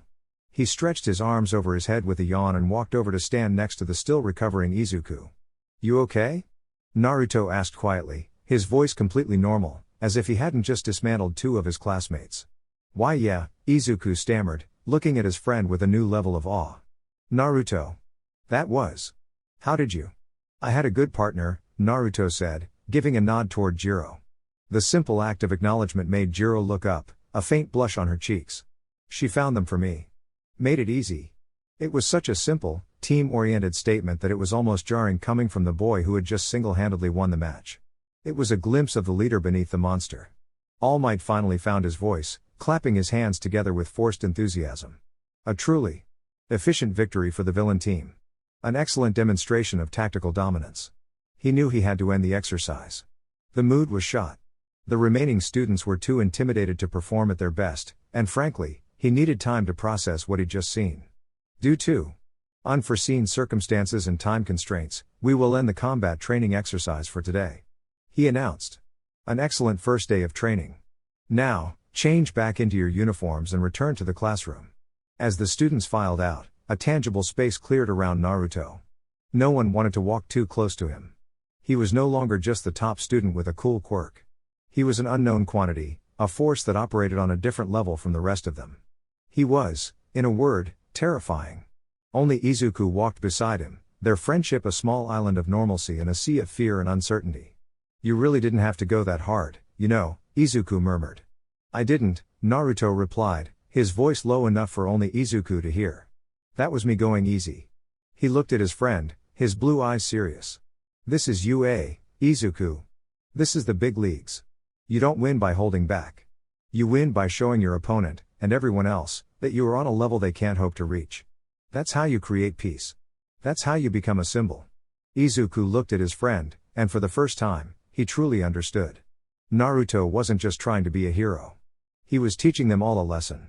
A brutal, terrifying, and necessary lesson about the true meaning of power. The bell signaling the end of the day was a mercy. Class 1A filed out of the room in a subdued, almost funereal procession. The usual boisterous chatter of teenagers was absent, replaced by quiet, nervous murmurs and furtive glances directed at the blonde enigma who was casually packing his bag. As Naruto and Izuku walked toward the school gates, the other students gave them a wide berth. It was an invisible wall of awe and fear, and Naruto was its epicenter. "So," Naruto said, breaking the silence as they left the UA grounds. "First day of hero school. What's the verdict?" "It was a lot," Izuku admitted, his mind still reeling. "I can't believe I got last place. And what Aizawa-sensei said. And what you did to Todoroki-kun. And what happened with Kachan." He trailed off, overwhelmed. "You didn't get last place because you were weak," Naruto corrected him gently. "You got last place because you were starting from zero. Everyone else has been using their quirks their whole lives. You just got yours this morning. Look at it this way, you passed the test, you learned a valuable lesson about control, and you didn't permanently cripple yourself. I'd call that a win." "When you put it like that," Izuku murmured, a small smile touching his lips. He looked at his friend. "But you, Naruto. Everyone is terrified of you now." "Good," Naruto said simply. "Good? Why is that good?" "Because they respect the power," Naruto explained, his voice taking on the tone of a seasoned teacher. "They're not just seeing a classmate anymore. They're seeing a standard. A level they have to reach. That fear will push them to get stronger. It'll make them better heroes." He grinned. "Besides, it's better to be feared for your strength than to be pitied for your weakness. Trust me on that one." A short distance behind them, hidden in the shadow of the gate, Bakugo watched them go. He wasn't fuming. The explosive rage had burned out, leaving behind a cold, unfamiliar feeling, doubt. He had seen Deku's power. It was real. He had seen Naruto's power. It was impossible. His entire reality, a simple hierarchy with him at the top, had been obliterated in a single day. He didn't have answers, only questions. And for the first time, Katsuki Bakugo knew he had to find them, Not by shouting, but by watching. Further away, a sleek black car waited. Shoto Todoroki sat in the back, staring out the window, his mind replaying the 93-second humiliation. He had been defeated. Effortlessly. He hadn't even forced his opponent to use his true power, the fire he so despised. He had always believed his ice was enough. He had been proven wrong. The path to surpassing his father and becoming the #1 hero suddenly seemed infinitely longer, and a new, infuriating obstacle was standing in his way. That evening, Toshinori Yagi sat in his sparse apartment, staring at a wall of monitors he had set up to review the day's footage. He watched Naruto's match against Todoroki for the 10th time. The teleportation is a high-level spatial displacement quirk, he analyzed, but the combat skill. The pressure point strike. That's not a quirk. That's a lifetime of training he couldn't possibly have. He leaned back, the weight of his secret and Naruto's pressing down on him. He had chosen a successor, a boy with the heart of a hero. But fate, it seemed, had given that boy a partner with the power and skill of a god. He was trying to cultivate a sapling, while a fully grown, ancient redwood grew beside it, its roots deep and its origins unknown. Naruto Uzumaki, Yagi said to the empty room. Just who, and what, are you? He knew he had to find out. The safety of his successor, and perhaps the world, depended on it. The second day of school was defined by the invisible crater Naruto had left in the social landscape of Class 1A. As he and Izuku walked into the classroom, conversations would halt, and eyes would follow them. The fear from the previous day had curdled overnight into a cautious, watchful reverence. They weren't just classmates anymore, they were a benchmark. Morning, Uzumaki, Midoriya, Edida said, his greeting stiff but respectful. The rest of the class offered similar, hesitant greetings. The dynamic had been set. Aizawa entered, looking as tired as ever. Settle down. Today's agenda is mundane. He announced they would be electing a class representative. Instantly, the tension broke, and the room erupted into a typical high school scene. I want to be class rep. Pick me, Kirishima shouted. A position of leadership is perfect for me, Yaoyorozu declared. I'll be your queen. Mina Ashido cheered. Naruto watched the chaos with mild amusement. He had no interest in the position. He was a leader, yes, but a battlefield commander, not a student council president. Edida quickly brought order to the chaos. We should hold a vote. It is the most democratic and logical way to select a leader. The class agreed, and after a quick, anonymous ballot, the results were written on the board. The outcome was shocking. Naruto Uzumaki, 4 votes Momo Yaoyorozu, 2 votes Izuku Midoriya, 1 vote. 4 votes? The class yelled in unison. Naruto himself was surprised. He hadn't voted for himself. He looked around the room. He saw Jiro quickly look away, a faint blush on her cheeks. He saw Uraka giving him a thumbs up. He caught the eye of the quiet, bird-headed boy, Fumikage Tokoyami, who gave a solemn nod. The 4th vote, he suspected, came from Todoroki, though he couldn't fathom why. Perhaps it was a sign of respect, or a strategic move to study him more closely.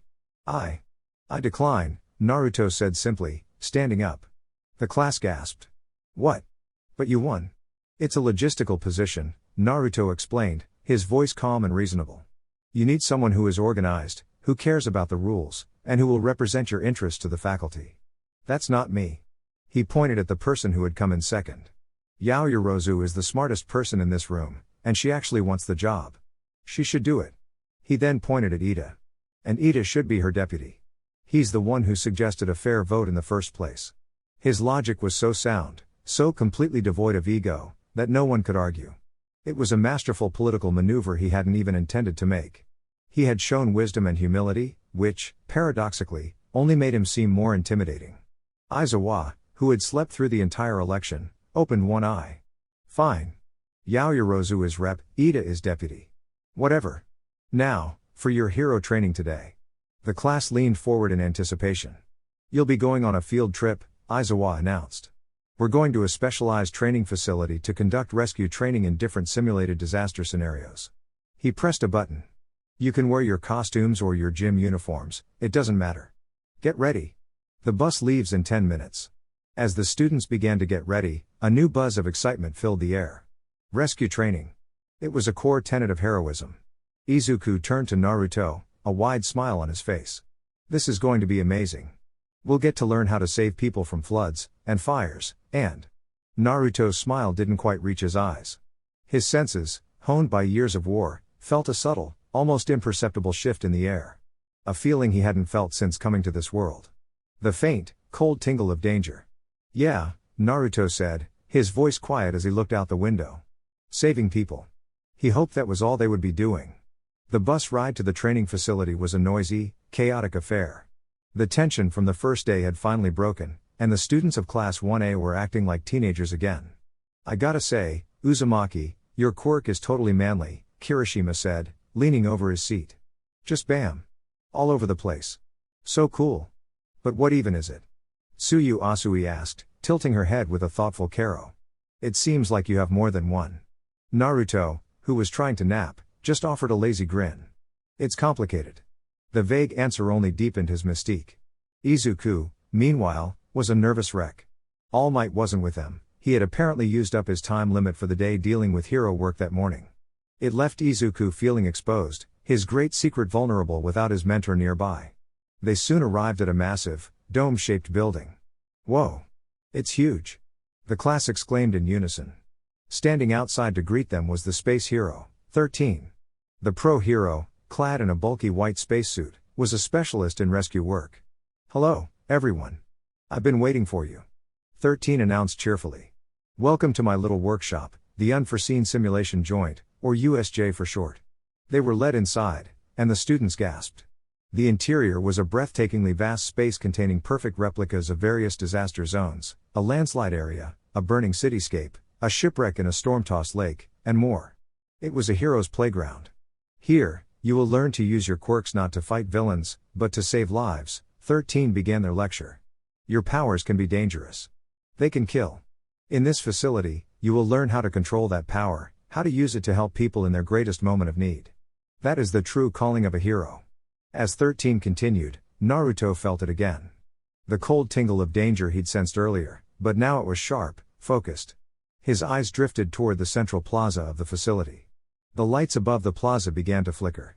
In the fountain at the center, a swirling, dark purple mist began to form, like a wound opening in the fabric of space itself. Sensei, Naruto said, his voice low and sharp, cutting through 13's speech. We've got company. Aizawa and 13 turned to where he was looking. The purple mist expanded rapidly, and from its depths, people began to emerge. Dozens of them. They weren't students or heroes. They were villains, their faces twisted in malicious grins. From the center of the group, a man covered in disembodied hands and a lanky figure made entirely of the purple mist stepped forward. Looming behind them was a monstrous, bird-like creature with an exposed brain and muscles bulging unnaturally. Stay back, Aizawa yelled, pulling his yellow goggles over his eyes. This is real. The students froze, their cheerful excitement turning to ice-cold terror. This wasn't a simulation. 13, protect the students, Aizawa commanded as he leapt down the massive staircase, his capture weapon flying. He was one man against an army. The alarm isn't working, Edida said, trying his phone. They must have someone with a jamming quirk. The purple mist villain suddenly appeared before the students, its form swirling around them. Greetings, the mist said, its voice a smooth, chilling baritone. We are the League of Villains. We've taken the liberty of inviting ourselves into this bastion of heroes to have a little chat with the symbol of peace. It's a shame All Might isn't here today. Perhaps if we kill a few of his students, he'll deign to make an appearance. Before the villain could move, a blur of black and orange shot past him. Bakugo and Kirishima had charged forward, unleashing explosions at the mist creature. Their attacks had no effect. Such bravado, the mist villain chuckled, its form expanding to envelop the students. But your games are over. Now, you will be scattered. The world dissolved into a swirling vortex of purple and black. Students were screaming as they were pulled in different directions, their quirks useless against the warping attack. Naruto felt the strange energy trying to pull him apart. He gritted his teeth, flaring his chakra to resist it. He saw Izuku and Asui get pulled toward the shipwreck zone. He saw Edida and Uraka disappear. He was being pulled toward the landslide zone. As the purple energy swirled around him, he made a single hand sign. A dozen clones puffed into existence, each one being sent to a different disaster zone along with the other students. He needed eyes everywhere. He landed hard on rocky ground, surrounded by a group of cackling, low-level villains. Well, what do we have here? One of them sneered. Looks like we got one of the kiddies all to ourselves. Naruto stood up, brushing the dust from his jacket. He looked at the villains surrounding him, his expression not one of fear, but of cold, calculating fury.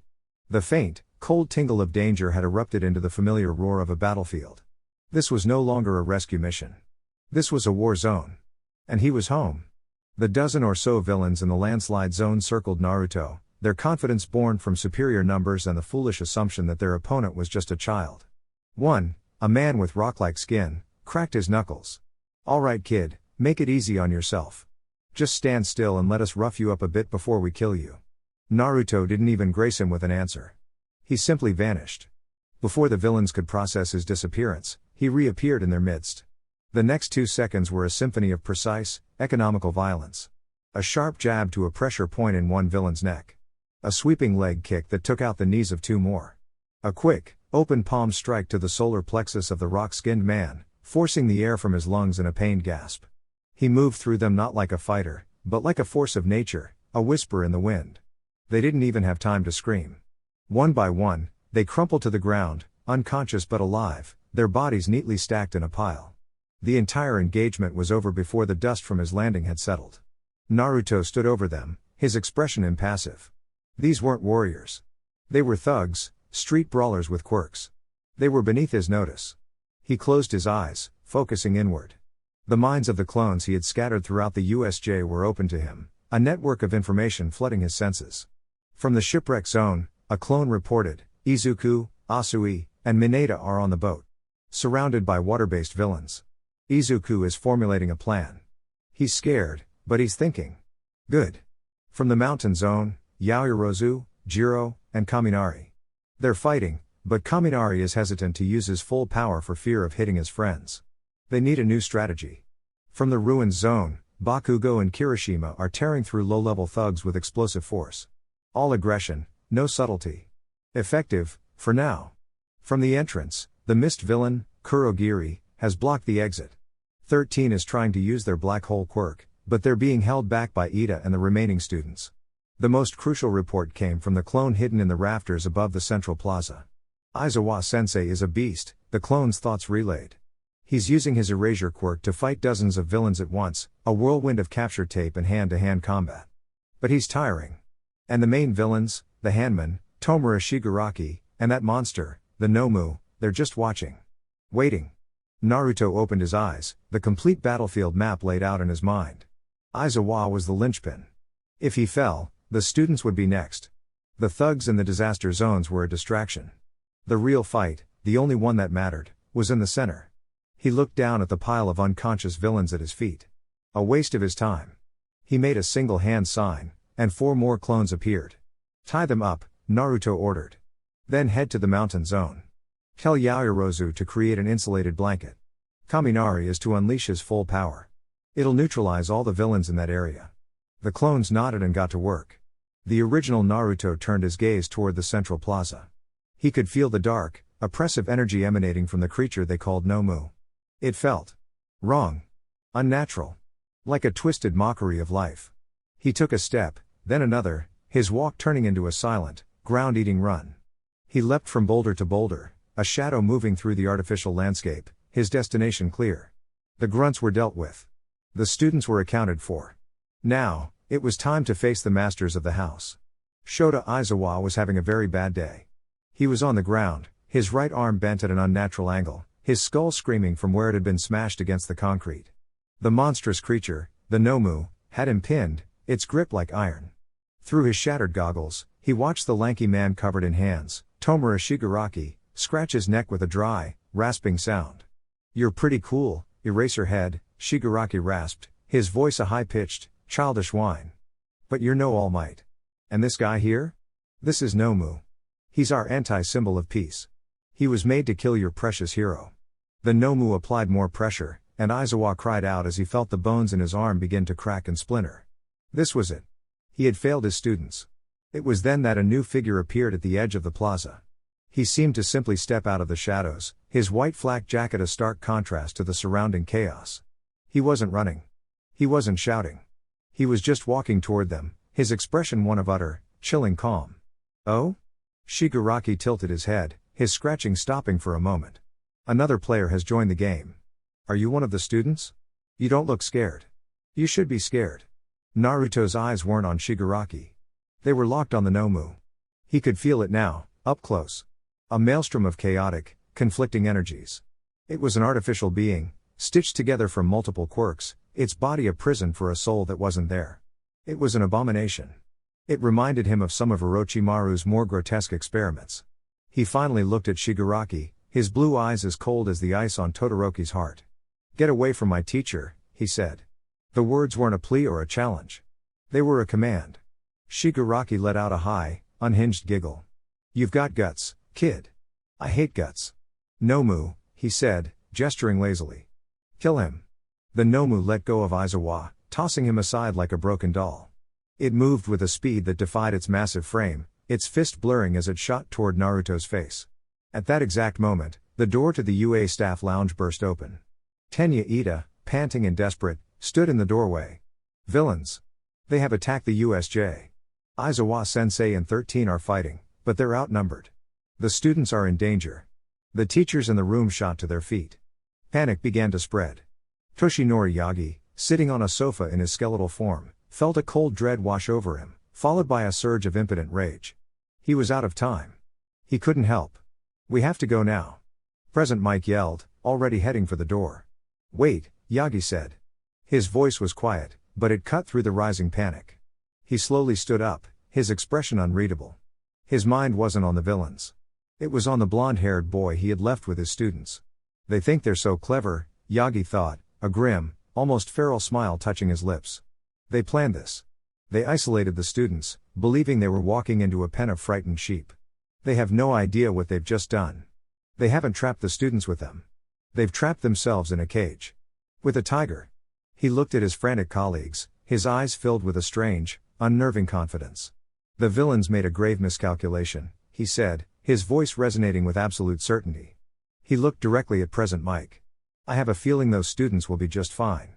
Back at the USJ, the Nomu's fist, a piston of raw power capable of turning bone to dust, was an inch from Naruto's face. And then Naruto was gone. The punch connected with nothing but air, shattering the ground where he had been standing. The Nomu let out a confused grunt. Naruto reappeared standing on the creature's outstretched arm, his feet planted as if on solid ground. He ran up the arm, a blur of motion. Before the Nomu could even register his new position, Naruto was at its head. He didn't punch. He didn't kick. He simply placed 2 fingers on the creature's exposed brain and whispered a single word. "Sleep." A small, invisible pulse of chakra flowed from his fingertips. The Nomu's single, unblinking eye went wide.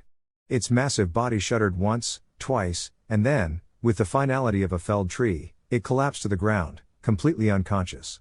Naruto landed silently beside the fallen monster.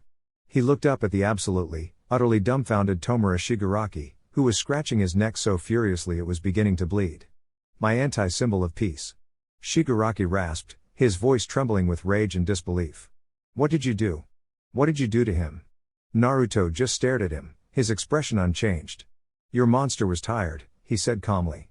"I put him to bed." Tomura Shigaraki stared, his mind a screeching cacophony of error messages. The Nomu, his ultimate weapon, his anti-symbol of peace, was lying on the ground like a discarded toy, neutralized by a single touch from a child. It was impossible. It was a cheat. He was a cheater. You cheater." Shigaraki shrieked, his voice cracking. He abandoned all pretense of strategy and lunged at Naruto, his 5 fingers outstretched, his decay quirk ready to turn the boy to dust. "I'll kill you myself." Naruto didn't move. He simply watched the hand-covered villain approach. But before Shigaraki could get within 5 feet, the air behind him rippled. The purple mist, Kurogiri, materialized. "Tomura Shigaraki, we must leave," Kurogiri's calm voice advised. "The child has defeated the Nomu. Our mission is a failure. And..." He paused, his misty form seeming to sense something. "The heroes are here." As if on cue, the main doors to the USJ were blown off their hinges. "I am here." All Might's voice boomed, full of righteous fury. He was not smiling. He appeared at the top of the stairs, a pantheon of UA's top pro heroes behind him. But their dramatic entrance was met with a scene of baffling, anticlimactic stillness. They saw their injured colleagues, Aizawa and 13. They saw dozens of villains tied up in neat piles across the various disaster zones.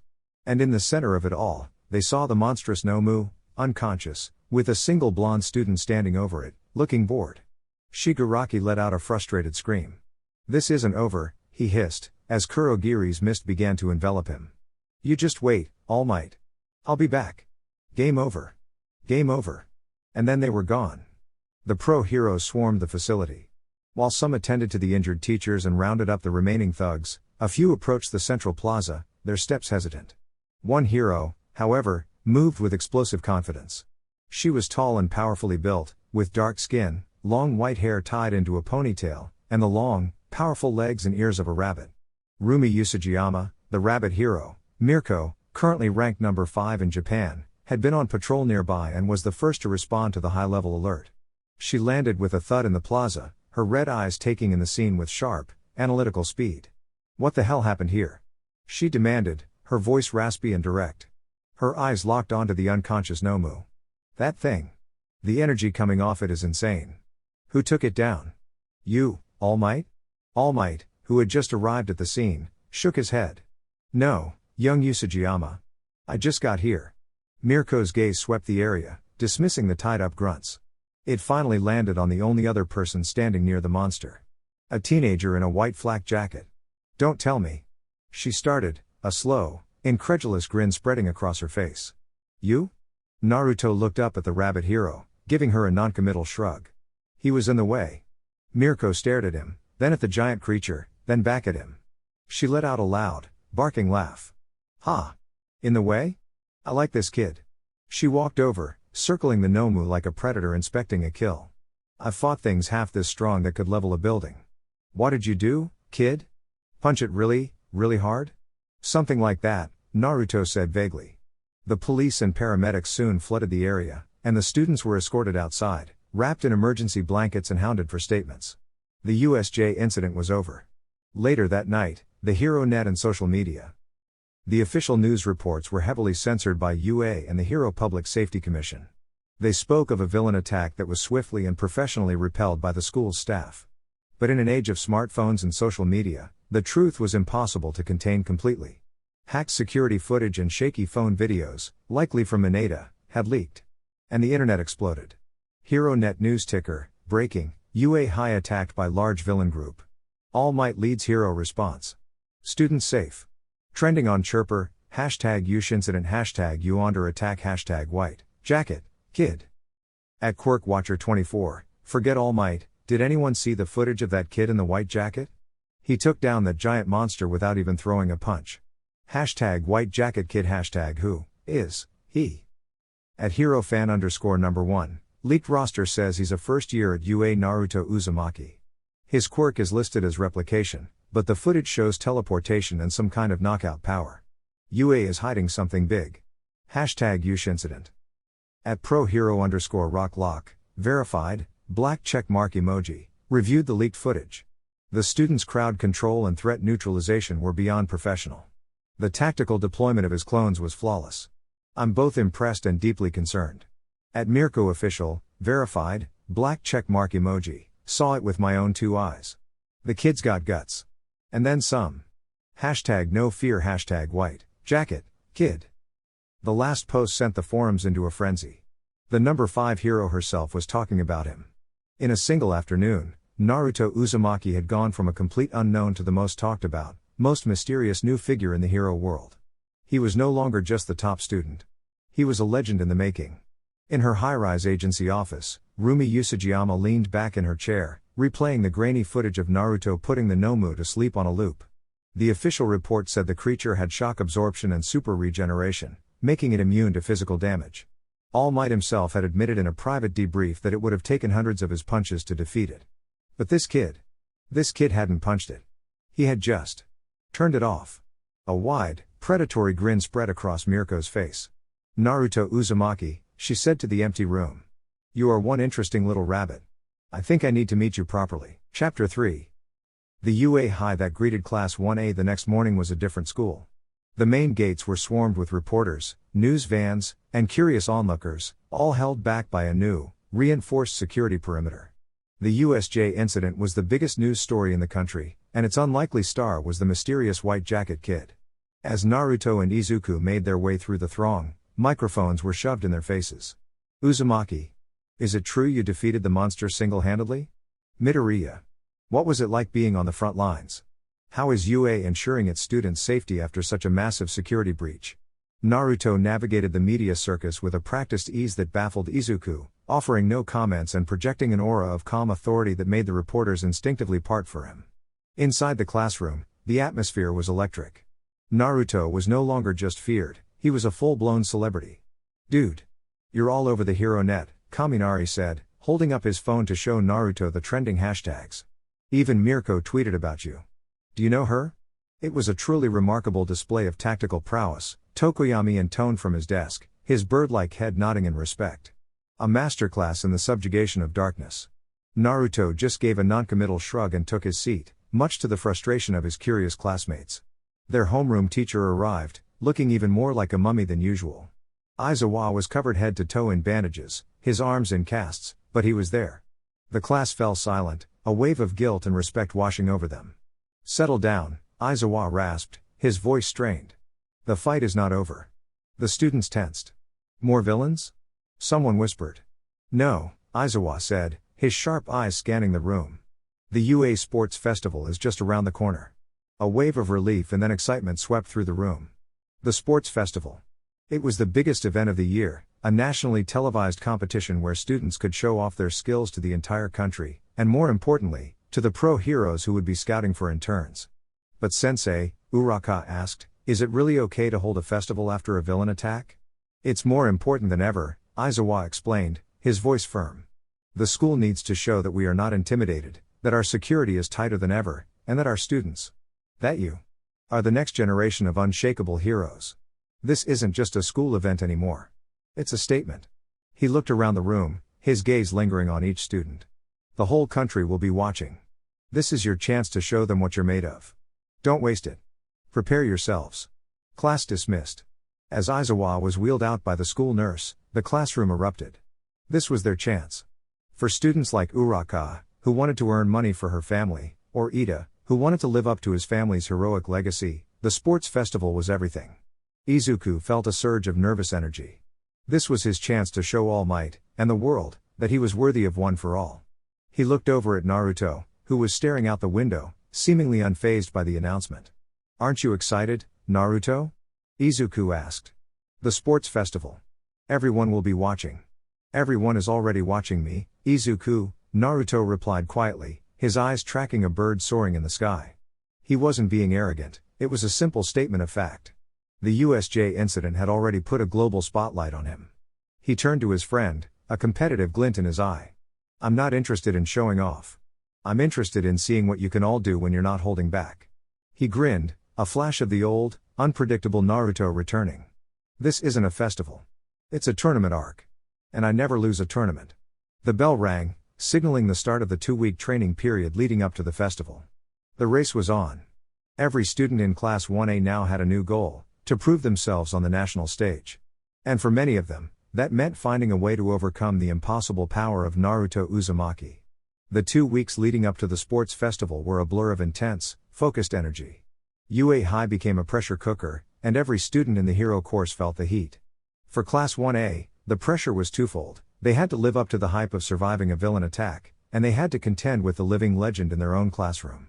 The beach, once again, became Izuku's sanctuary and his personal hell. His training with All Might kicked into overdrive. To become a vessel is one thing, young Midoriya. All Might's voice, in his Yagi form, echoed across the sand. But to control the power within is another. One for all is a raging storm. You must become the eye of that storm. Their training focused on one simple, agonizing goal, allowing Izuku to use one for all without shattering his own body. He practiced for hours, trying to channel the power, to feel it flow through him not as an explosion, but as a current. He would try to flick a pebble, only to send a shockwave that dug a trench in the sand, his finger snapping with a sickening crack. Recovery Girl's quirk was put to the test daily. Naruto was always there, a quiet observer. He wouldn't interfere with All Might's instruction, but he would offer his own brand of wisdom during their water breaks. You're thinking of it like a punch, Naruto said one afternoon, watching Izuku nurse another broken finger. You're trying to hit something with the power. That's not it. Then what is it? Izuku asked, his voice tight with frustration. It's not a weapon you hold. It's a part of you, Naruto explained, holding up his own hand. When I use chakra, I don't think about using it. I just do. It's like breathing. You need to stop seeing one for all as a tool and start seeing it as an extension of your own body. Feel it in your blood, in your bones. Let it flow everywhere at once, not just to one spot. He tapped Izuku's forehead. It's not about your arm. It's about your everything. The advice was cryptic, but it planted a seed in Izuku's mind. He started to think differently, visualizing the power not as a lightning bolt in his fist, but as a circuit running through his entire body.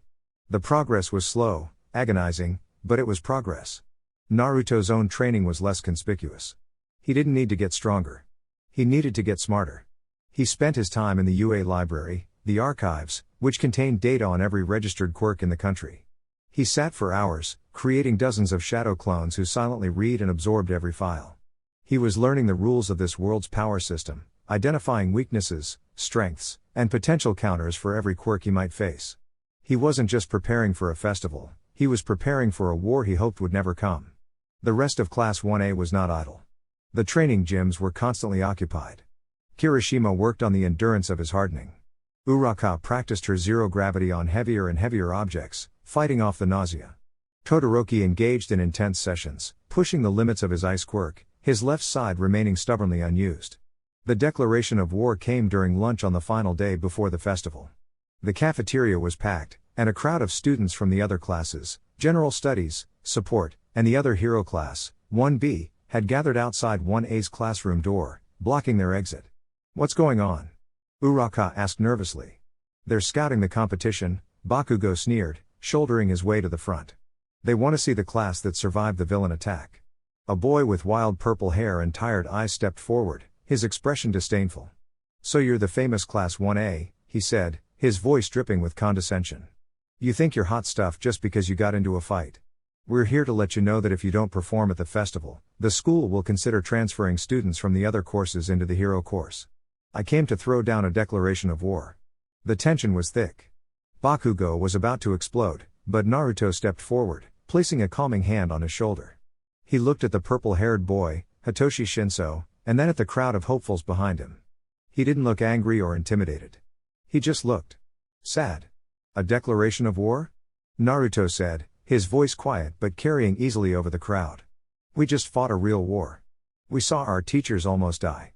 And you think this is a game?" He shook his head slowly. "This isn't about us versus you. We're all trying to become heroes. If you want our spot, then fine. Come and take it. Show us you're worthy on the field. But don't come here looking for a fight. We've had enough of those to last a lifetime." His words, filled with a weary gravity that no teenager should possess, stunned the crowd into silence. He had taken the wind completely out of their sails, turning their aggressive challenge into a petty squabble. With that, he walked past Shinszo, the crowd parting for him as if by instinct. The message was clear. Class 1A wasn't just the class that survived a villain attack. They were the class with Naruto Uzumaki. And he was playing a different game entirely. The day of the sports festival dawned bright and clear. A palpable energy buzzed through the air, a citywide excitement that funneled into the massive UA stadium. Inside, in the waiting room for Class 1A, the mood was a tense mixture of nervous jitters and fierce determination. "Man, I'm so pumped," Kirishima said, hardening his fists. "I can't wait to show everyone what we're made of." "Indeed," Edida agreed, performing a series of high-speed lunges. "We must represent our class with honor and integrity." Izuku was in a corner, muttering to himself, trying to calm his racing heart. He could feel one for all, a low hum of power beneath his skin. He had a plan, a theory based on Naruto's advice, but he hadn't had a chance to test it. Today, he would be performing without a net. Naruto was leaning against a wall, his eyes closed. He wasn't nervous. To him, this wasn't a competition. It was a mission. His objective, to dominate so completely that no villain watching would ever see UA's students as easy targets again. He had to make a statement. Todoroki stood alone, his expression cold and distant.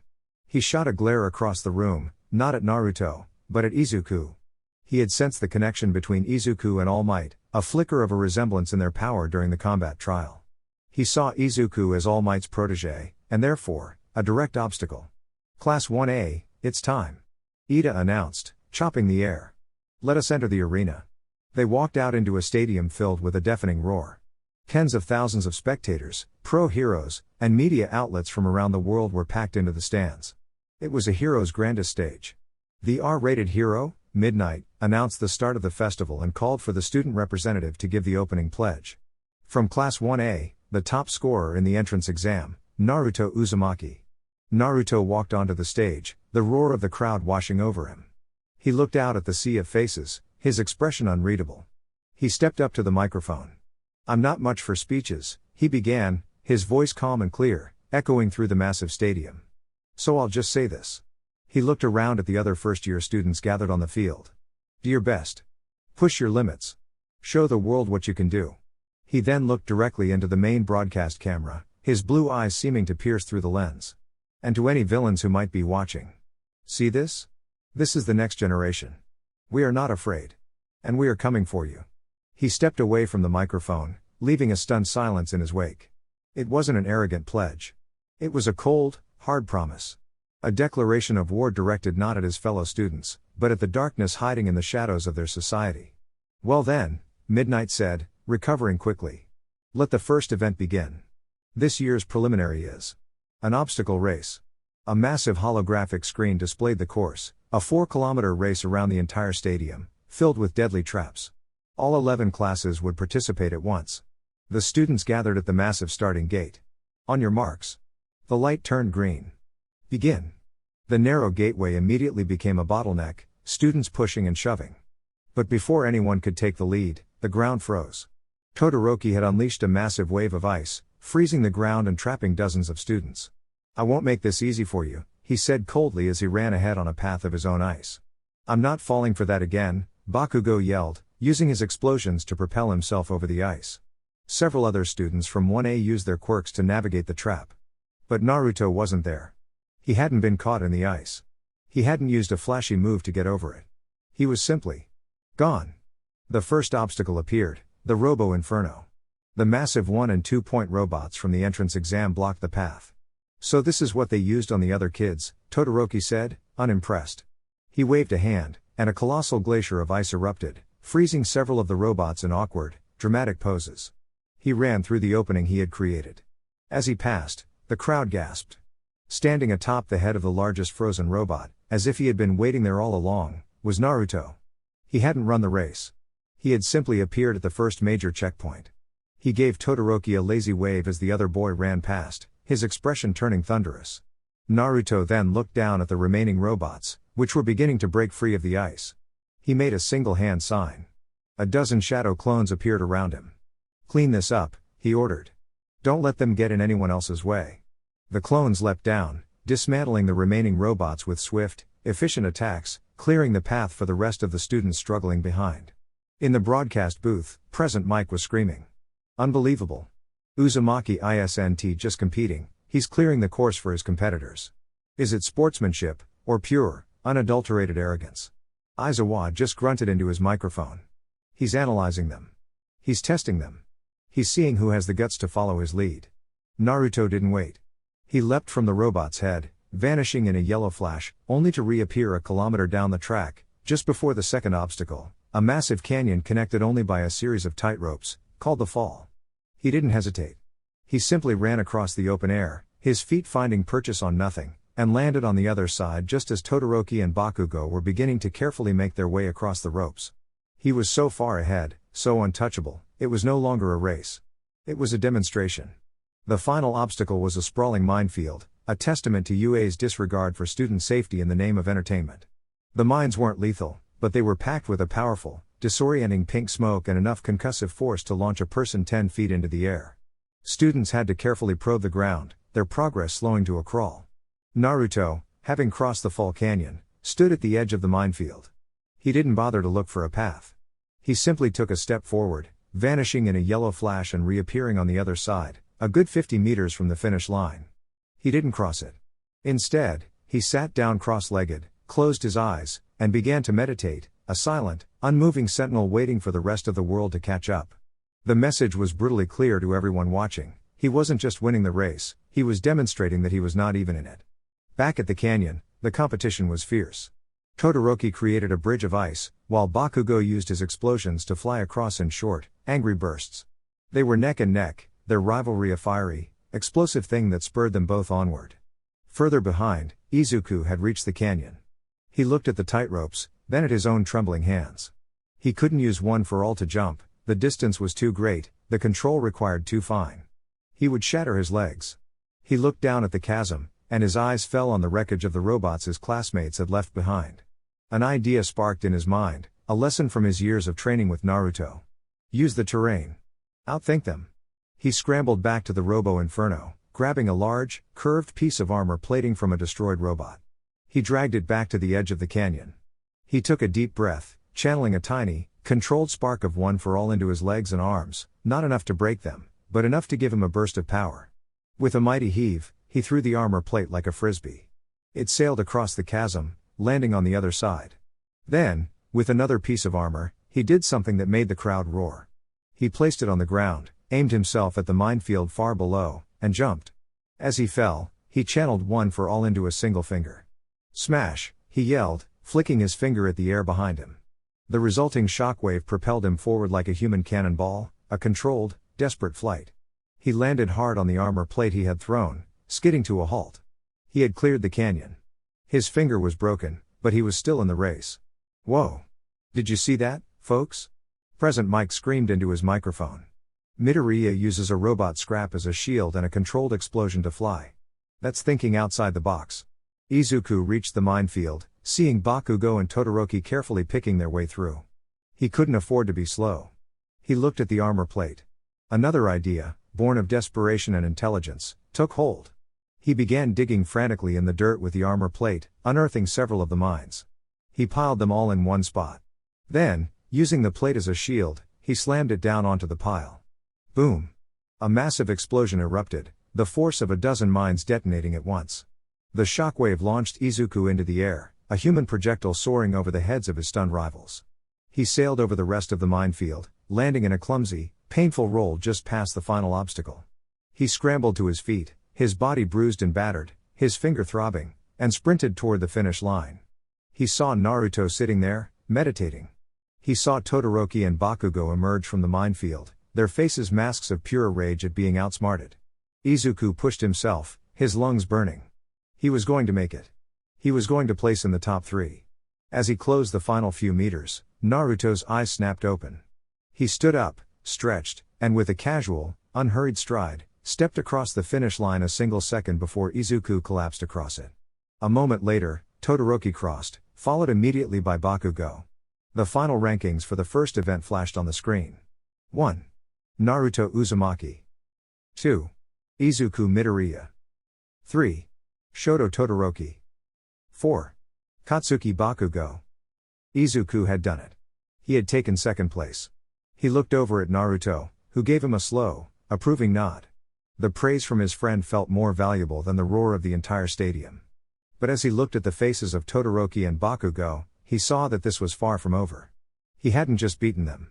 He had challenged their entire understanding of power. And they would be coming for him. The brief respite between events was a flurry of activity. The top 42 students who qualified were given a short break while the stadium staff prepared for the next challenge. In the stands, the crowd buzzed with excitement, rewatching the highlights of the obstacle race on the massive stadium screens. The footage of Izuku's minefield explosion and Naruto's casual teleportation played on a loop, each replay drawing gasps of awe. Midnight cracked her whip on the stage, drawing all eyes back to her. And now, it's time for the second event. I hope you're all ready for the Cavalry battle. The screen behind her lit up with the rules. The 42 qualifying students would form teams of 2 to 4. Each student was assigned a point value based on their ranking in the obstacle race, starting from 5 points for 42nd place. The team's total score would be the sum of its members' points, displayed on a headband worn by the team's rider. The goal was to snatch the headbands of other teams. Any team that lost its headband was not out of the game, they could still fight to reclaim it or steal others. And the point values for the top finishers are. Midnight announced with a dramatic flourish. 4th place, Katsuki Bakugo, gets 200 points. 3rd place, Shoto Todoroki, gets 250. 2nd place, Izuku Midoriya, gets 300 points. She paused, a wicked grin on her face. And our first place finisher. Naruto Uzumaki. His point value is 10 million. A stunned, dead silence fell over the entire stadium. 10 million. It was a ludicrous, impossible number. The screen confirmed it, displaying Naruto's face next to the astronomical figure. Midnight laughed. That's right, folks. This is a battle for the top. The one who takes down the number one student will be able to claim that top spot for themselves. It's the ultimate game of survival of the fittest. Instantly, every eye in the stadium, every student, every pro hero, every spectator, locked onto Naruto. He was no longer a competitor. He was the final boss. He was the grand prize. The air around him grew heavy, thick with the predatory hunger of 40 other students. So that's how it is, Naruto murmured, a slow, dangerous grin spreading across his face. He wasn't intimidated. He was thrilled. A battle royale where I'm the target. This is my kind of party. The 15-minute team formation period began, and chaos erupted. Students scrambled to form alliances. Powerful students were courted, while those with less combat-oriented quirks struggled to find a team. Bakugo immediately found himself with Kirishima, who argued that his hardening quirk was the perfect defense for Bakugo's explosive offense. Todoroki, with his immense power, had his pick of teammates, eventually choosing the ever-logical Edida and the versatile Yaoyorozu. But Naruto and Izuku found themselves isolated. Izuku, despite his second-place finish, was seen as a liability. His power was self-destructive, a double-edged sword no one wanted to be near when it swung. He and the ever-loyal Uraka stood together, but no one else would join them. Naruto's isolation was for the opposite reason. He was too powerful. Teaming up with him meant becoming the primary target for every other team on the field. It was a guaranteed fight for survival from the first second to the last. No one was brave enough, or foolish enough, to take that risk. Looks like we're on our own, Naruto commented as he watched his classmates form their teams, giving him a wide berth. He wasn't looking for power. He was looking for potential. His gaze landed on a familiar figure standing alone, radiating an aura of dark confidence. Fumikage Tokoyami, the boy with the sentient shadow quirk, Dark Shadow. Naruto walked over to him. Tokoyami. You need a team. Tokoyami looked at him, his bird-like head tilting. To team with you is to invite the wrath of all others upon us. A risky proposition. Is it? Naruto countered. Or is it the surest path to victory? Your dark shadow is strongest in the absence of light. My clones can create diversions, control the battlefield, and cast a lot of shadows. Tokoyami's red eyes widened slightly as he processed the tactical synergy. An army of shadow casters to empower his quirk. It was a brilliant strategy. An intriguing proposal. The darkness within me finds your offer acceptable. Next, Naruto approached the purple-haired boy from the declaration of war, Hitoshi Shinszo, who had just barely qualified. Shinszo. Your brainwashing quirk is useless if no one answers you. But what if they're forced to? Shinszo stared at him, confused. My clones can grab an opponent, hold them still, and ask them a question, Naruto explained. All you have to do is be there to take control. You're not a frontline fighter. You're an assassin. And I'm going to give you your targets. Shinszo was stunned. This boy, the one he had declared war on, had seen the hidden potential of his quirk in an instant and devised a perfect strategy for it. Why me? He asked, his voice suspicious. Because you've got guts, Naruto said simply. And because I hate seeing talent go to waste. While Naruto assembled his team of outcasts, Izuku and Uraka were growing desperate. The timer is almost up. Uraka fretted. Just then, an explosion of pink smoke appeared beside them, and a girl with pink dreadlocks and zoom lenses for eyes popped up. You. The boy who blew himself up. And you, the one who made that pillar float. Your quirks are fascinating. Teaming up with you would be the perfect opportunity to show off my babies, she declared, gesturing to the array of jetpacks, grappling hooks, and hover boots strapped to her body. It was Mei Hatsume, from the support course. Izuku stared, baffled, but Uraka saw the opportunity. We'd love to have you. I'm Uraka, and this is Midoriya. Perfect. Hatsume cackled. Let's show these hero course wannabes what real ingenuity looks like. The buzzer sounded. The teams were set. Naruto's team, himself as the rider, with Tokoyami and Shinszo as his horses. A team of shadow and control. Izuku's team, himself as the rider, with Uraka and Hatsume providing mobility and support. A team of gravity, ingenuity, and untapped power. The countdown began. 42 students stood on the field, their eyes all locked on one target. The boy with the 10 million point headband. Let the cavalry battle begin. The moment the buzzer sounded, the field erupted into a tidal wave of motion, and its singular destination was Naruto Uzumaki. It was a feeding frenzy, a dozen teams charging forward with a unified, desperate hunger for the 10 million point prize. Here they come. Tokoyami grunted, his feet digging into the dirt as he and Shinszo braced for impact. Hold your ground, Naruto commanded from his position as the rider. His voice was calm, devoid of any panic. He had faced down armies. This was just a schoolyard brawl. The first wave to crash against them was a team from Class 1B, led by a boy with steel-like skin. As they lunged, Tokoyami's cloak billowed. Dark shadow, he yelled. The sentient shadow erupted from his body, forming a massive, swirling shield that absorbed the initial assault with a guttural roar. A feast of fools. Dark shadow cackled, batting the attackers away. From another direction, Bakugo's team charged, Kirishima at the front like a hardened battering ram. Give me that headband, you whiskered freak. Bakugo screamed, propelling their team forward with controlled explosions. Naruto simply made a hand sign. Poof. A single shadow clone appeared on the ground directly in Bakugo's path. The clone didn't attack. It just stood there and grinned. The sheer audacity of it made Bakugo see red. He changed his trajectory, abandoning the main target to blast the lone clone, which dissipated in a puff of smoke. The diversion had cost him only a few seconds, but in this chaotic battle, a few seconds was everything. While Bakugo was distracted, Todoroki's team made their move. It was a work of art. Yaoyorozu created a sheet of slick, frictionless material, which Edida, using his Recipro burst, skated across at an impossible speed, their team a silver blur heading straight for Naruto's flank. Shinszo, now, Naruto said calmly. As Todoroki's team closed in, another Naruto clone appeared, this one tackling Yaoyorozu, pinning her arms. Hey, what's your favorite color? The clone asked cheerfully. Blue. Yaoyorozu started to answer out of sheer surprise before she realized her mistake. Her eyes went blank. Yaoyorozu-san, Edida cried out in alarm. Turn around, Shinszo commanded from his protected position. The brainwashed Yaoyorozu immediately began creating a wall of solid tungsten behind her own team, blocking their path of retreat. Todoroki cursed, sending a wave of ice toward Naruto's team. Dark shadow rose to meet it, the two forces clashing in a spray of dark energy and frozen shards. The attack was powerful, but it had been blunted. Team Todoroki was forced to retreat and regroup, their perfect assault foiled by a simple question. All across the field, similar scenes were playing out. Naruto's clones, never more than one or two at a time, would appear, not to fight, but to create openings. They would ask a question, trip an opponent, create a momentary distraction. They were surgical strikes, each one perfectly timed to set up either a defensive block from Tokoyami or a brainwashing from Shinszo. Naruto wasn't just a rider, he was a battlefield conductor, his clones the extensions of his will, his teammates the instruments of his symphony. This is unbelievable. Present Mike screamed from the announcer's booth.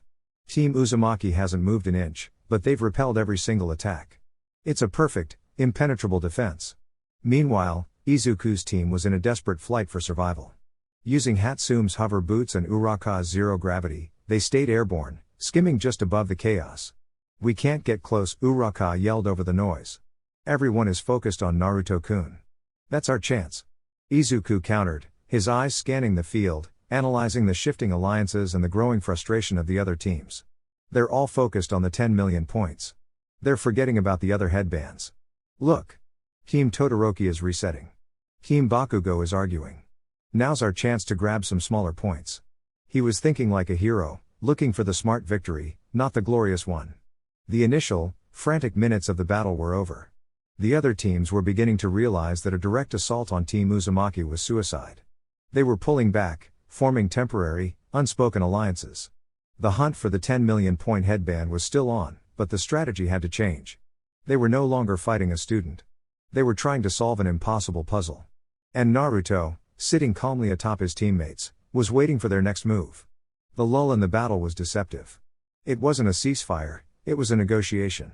Across the field, the remaining teams exchanged glances, their shared frustration and desperation forging a fragile, unspoken pact. It was Todoroki who made the first overt move. He guided his team towards a handful of others, including a formidable group from Class 1B led by a boy named Tetsu. A direct assault is useless, Todoroki stated, his voice cold and pragmatic, loud enough for the nearby teams to hear. His defense is too layered. We cannot break it alone. He looked from Tetsu to Bakugo, who was fuming nearby. But if we coordinate? If we attack from all sides simultaneously? Even he cannot defend against everything at once. Bakugo scoffed. I don't need help from you icy hot bastard or these Class B losers. This isn't about what you need, Todoroki retorted, his gaze unflinching. This is about what it will take to win. Are you going to let your pride cost you the festival? The words hit their mark. Bakugo grit his teeth, but he didn't refuse. A grand, temporary alliance had been formed, their sole purpose to dethrone the king. They're coming, Shinszo said, his voice tense. I see them, Naruto replied from his perch. He watched as 4 of the strongest remaining teams began to coordinate, flanking them, cutting off all avenues of escape. They're smarter now. They're going to try to overwhelm us. The attack, when it came, was a multi-layered assault. It began with a blinding flash. Yaoyorozu, on Todoroki's team, had created several flashbang grenades, which Edida, with his incredible speed, had distributed around Naruto's position. Bang! A series of brilliant white lights and deafening sounds erupted. Gah! My eyes, Tokoyami yelled, stumbling back as dark shadow shrieked and retreated into his body, weakened by the intense light. Their primary defense was neutralized. Now, Bakugo roared. He and Kirishima charged from the front, a direct, powerful assault. From the left, Tetsu's team rushed, their quirks focused on brute force. From the right, Todoroki sent a massive glacier of ice, not to trap them, but to act as a wall, boxing them in. Shinszo, get ready, Naruto commanded. He made a new set of hand signs. Haju Kage Bunshin no Jutsu. In a massive explosion of smoke, 50 shadow clones appeared, flooding their small defensive circle. But they didn't attack. Instead, they formed a solid, multi-layered wall of bodies around the original team, a human shield. Bakugo and Kirishima crashed into the wall of clones, which grunted and held firm, absorbing the impact. Tetsu's team met a similar fate. The clones weren't trying to win, they were just trying to buy time. It's no good. There are too many, Kirishima yelled, his hardened fists breaking clone after clone, only for more to take their place. From his vantage point on Uraka's and Hatsume's aerial platform, Izuku saw it. A moment of pure chaos. The Grand Alliance was completely focused on breaking Naruto's clone wall. Their flanks were exposed. Their attention was singular. Hatsume-san, get us over there. Izuku pointed, not at Naruto, but at a mid-tier team from Class 1B that had been drawn into the fray. Uraka-san, get ready. Hatsume's hover boots flared, propelling them across the field. They swooped down on the unsuspecting team. Now, Izuku yelled. Uraka tapped the enemy rider, making him momentarily weightless. He floated up, confused, and in that split second, Izuku reached out and snatched their headband, which was worth a respectable 615 points. We got one. Uraka cheered. They had executed a perfect guerrilla strike and were gone before anyone even realized what had happened. They were on the scoreboard. Back in the main fight, Todoroki saw that brute force wasn't working. Edida, now. Your trump card. Roger, Edida yelled. His leg engines roared to life, glowing a brilliant blue. Recipro. Burst. He shot forward with a speed that was almost teleportation in itself, a silver bullet aimed directly at Naruto. He moved too fast for the clones to react. He shot past the defensive wall, his hand outstretched, aimed directly at the 10 million point headband. The entire stadium held its breath. This was it. The final, unstoppable move. Ida's fingers were centimeters away from the prize. And then his hand was caught. He looked up in shock. Naruto, still on his teammate's shoulders, had leaned forward and effortlessly caught his wrist, stopping his full-speed charge dead in its tracks. The kinetic energy had nowhere to go, and Edida was thrown off balance, his legs buckling.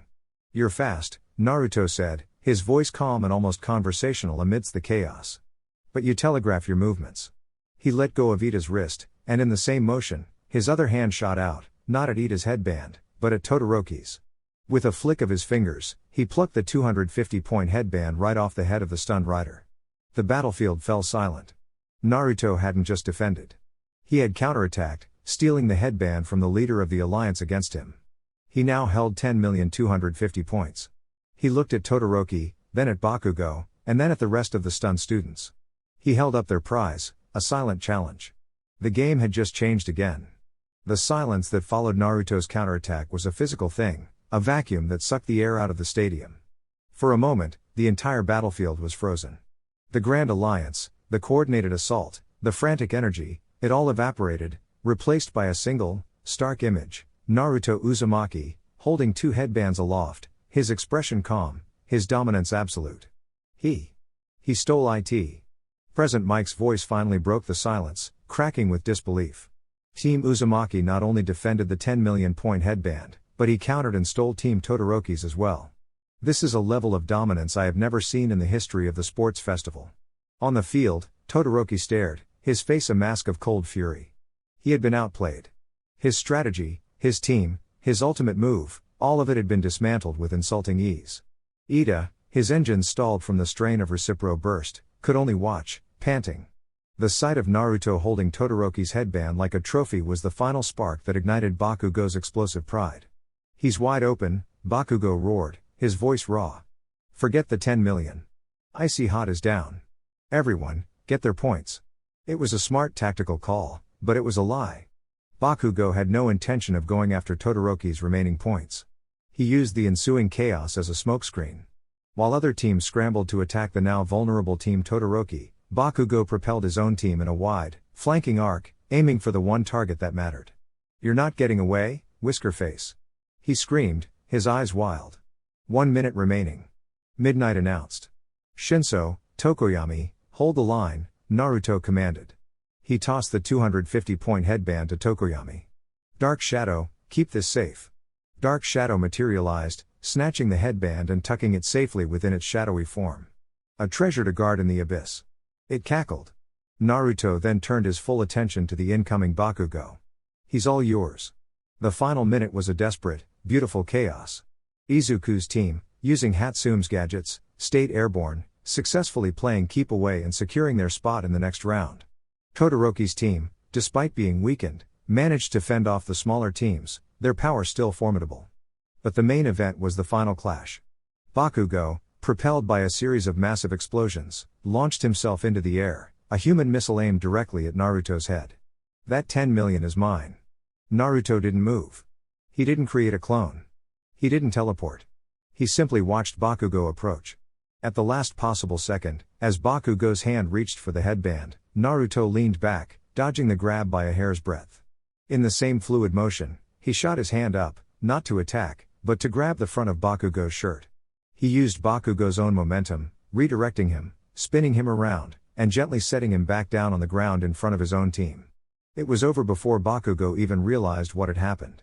He had been caught, controlled, and dismissed, not with overwhelming power, but with effortless grace. It was a more profound defeat than any punch could have delivered. BZZZZZZZZZZT. The final buzzer blared, signaling the end of the cavalry battle. The field fell silent, the students panting, battered, and bruised. The final results appeared on the giant screen.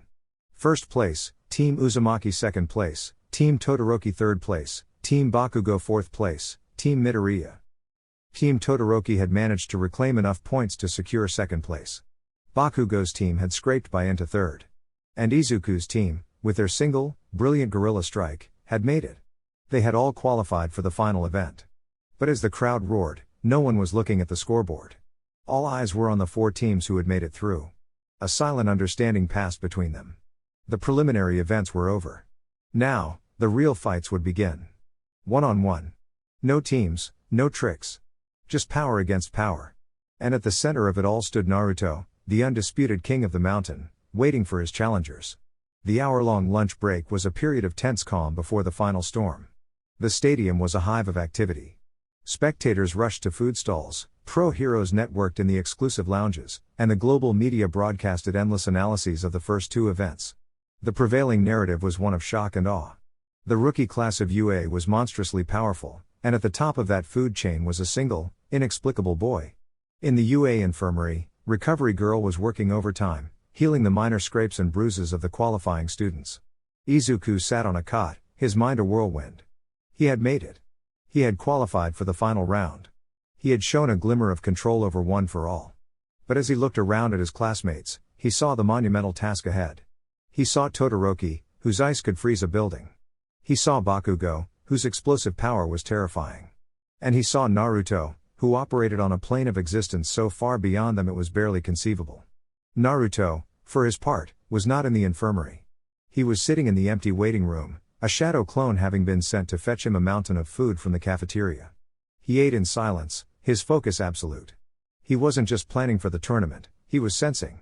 He could feel the eyes on him, not just from the students, but from the pro heroes in the stands. He felt the analytical gaze of All Might, the grim curiosity of Aizawa, and a new, intense focus from the rabbit hero, Mirko. He was being watched, judged, and measured. He had to be flawless. After the break, the 16 qualifying students gathered back on the field. A large tournament bracket appeared on the main screen, silencing the crowd. "Welcome back, everyone." President Mike's voice boomed. "For our final event, the students will be facing off in a bracket-style, one-on-one tournament. The rules are simple: win by knocking your opponent out of the ring, immobilizing them, or forcing them to surrender." The matchups began to populate the screen, each one drawing gasps from the crowd. Round 1. Izuku Midoriya vs Hitoshi Shinszo. Shoto Todoroki vs Hanta Sero. Tenya Ida vs Mei Hatsune. Katsuki Bakugo vs Ochako Uraka. Fumikage Tokoyami vs Momo Yaoyorozu. Eijiro Kirishima vs Tetsu. Kyoka Jiro vs Denki Kaminari. Naruto Uzumaki vs. The final slot remained empty for a dramatic pause. Who could possibly be pitted against the monster of Class 1A in the first round? The name finally appeared, and a wave of sympathy went through the crowd: Naruto Uzumaki vs Yuga Aoyama. The flamboyant boy with the naval laser quirk looked as if he was going to faint.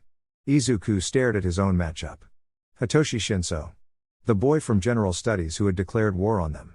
He knew nothing about his quirk. A dangerous, unknown opponent. Todoroki glanced at his opponent, Sero, with cold indifference. Bakugo smirked at his matchup against Uraka, seeing an easy win. But Naruto's eyes were on the bracket as a whole. He saw the paths laid out before them. He saw his own easy route to the finals. But more importantly, he saw the inevitable, brutal collisions ahead. Izuku would likely have to face Todoroki. Bakugo would have to face Tokoyami or Yaoyorozu. The tournament was perfectly designed to test them, to break them, to forge them into something stronger. "Before the first match begins, we have some recreational games for you all to enjoy," Midnight announced. "And then, the battle you've all been waiting for will commence." As cheerleaders and games filled the field, the 16 finalists retreated to the waiting rooms, the weight of their impending battles settling upon them. The festival was no longer a competition. It was a series of trials. And for Izuku Midoriya, his first trial was against a boy who could defeat him with a single word. As the recreational games concluded, a palpable tension returned to the stadium. The massive concrete stage rose in the center of the field, stark and intimidating. The first match of the final tournament was about to begin. In the waiting room, Izuku paced back and forth, his mind racing. Shinszo. A non-combat quirk, most likely, given that he was from General Studies. That meant it was probably mental, or conditional. A trap. Just as he was about to spiral into a panic of over-analysis, the door opened. It was Naruto. "You're overthinking it," Naruto said, his voice cutting through Izuku's frantic thoughts. "Naruto. I don't know his quirk. What if it's something I can't counter? What if—" "Stop," Naruto commanded, his voice calm but firm. He walked over and put a hand on Izuku's shoulder. "You're trying to predict every possibility. You can't. A battle isn't a math problem. It's a conversation. But you have to be careful who you talk to." He looked Izuku dead in the eye. "Don't let him control the narrative. Don't respond to his words. Respond to his actions. Trust your instincts. Trust the training." He gave his shoulder a firm squeeze. "You've got this." With that, he was gone. The advice was cryptic, but it centered Izuku. Don't respond to his words. "All right, everyone. Are you ready for the first match?" President Mike's voice roared. On the left, from the hero course, the boy whose comeback in the obstacle race was inspirational, Izuku Midoriya. Izuku walked onto the stage, the roar of the crowd a distant hum. And on the right, from General Studies, the dark horse whose ambition burns bright, Hitoshi Shinszo. Shinszo walked out from the other side, his expression a mixture of arrogance and deep-seated resentment. The two boys faced each other on the massive stage. "Ready?" Midnight announced. "Begin." Shinszo didn't move. He just smirked. "So, you're the one who was blessed, huh? Must be nice having a flashy, powerful quirk handed to you." His voice was laced with a carefully crafted taunt. Izuku froze. Naruto's warning echoed in his head. "Don't respond." He bit his lip, clenching his fists. "What's wrong?" Shinszo continued, his smirk widening. "Cat got your tongue? Or are you just looking down on me because I'm from Gen Ed?" You hero course types are all the same, so arrogant. Izuku's resolve wavered. He wasn't arrogant. He wanted to shout, to defend himself. He opened his mouth to speak. And then his world went white. For a split second, he wasn't in the stadium. He was in a dark void, surrounded by 8 shadowy figures. Their eyes glowed with a faint light. One of them, a woman with long, flowing hair, raised a hand. Another, a bald man with goggles, shook his head. He couldn't hear them, but he could feel them. A wave of pure, concentrated will washed over him, a silent, desperate warning. Don't answer. He snapped back to reality just as a word was about to form on his lips. His mind was foggy, his body felt sluggish, like it was about to move against his will. Brainwashing, he realized with a jolt of terror. He controls anyone who responds to him. He had almost lost. Shinszo's smirk faltered. So close. What was that? Did your fancy quirk save you? He needed a response. He had to get him to talk. That spiky-haired friend of yours, Bakugo. I heard he used to bully you. Tell me, how does it feel to have him looking up at you now? It was a perfect lure. It was personal, emotional. Izuku's body tensed, his anger and hurt warring with his discipline. He had to break the connection. He had to shock his system. He remembered Aizawa's lesson. He remembered Naruto's training. He remembered the feeling of power. He channeled one for all, not into his whole arm, but into a single, tiny point. His thumb. He brought his hand to his mouth and, with a surge of green lightning, flicked his already broken finger from the obstacle race. Crack! An explosion of pain, sharp and blinding, shot up his arm. The fog in his mind vanished instantly, replaced by the searing agony of a rebroken bone. But he was free. His mind was his own. Shinszo stared, his jaw slack. The boy had broken his own finger to escape his control. That level of resolve. It was inhuman. Izuku didn't give him another chance. He charged. His body, honed by 10 months of hellish training, was faster and stronger than Shinszo could have ever anticipated. He didn't use one for all. He didn't need to. He reached Shinszo, grabbed the front of his shirt, and with a powerful, desperate shove, pushed him backward. Shinszo stumbled, his feet scrambling for purchase, until he stepped out of the ring. A buzzer sounded. Shinszo is out of bounds, Midnight declared. Midoriya wins. The crowd erupted. Izuku stood on the stage, panting, clutching his twice-broken finger, tears of pain and victory in his eyes. He had won. He had overcome the trap.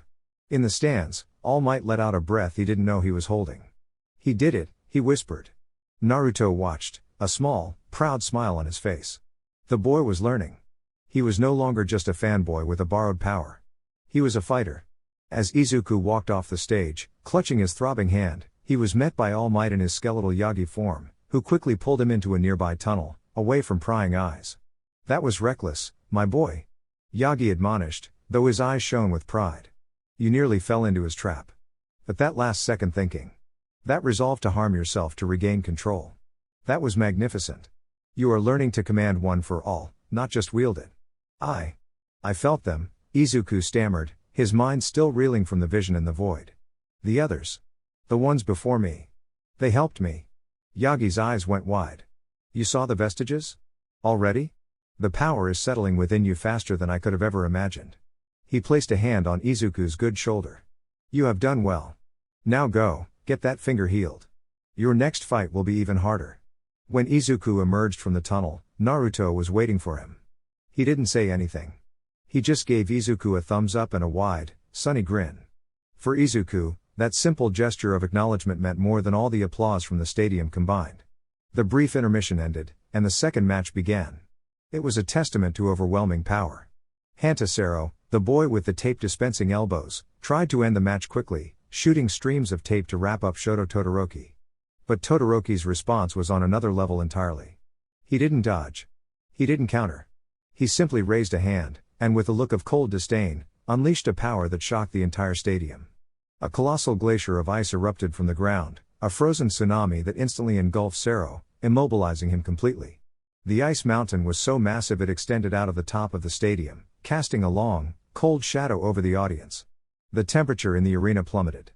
Sero is unable to move, Midnight declared, shivering. Todoroki wins.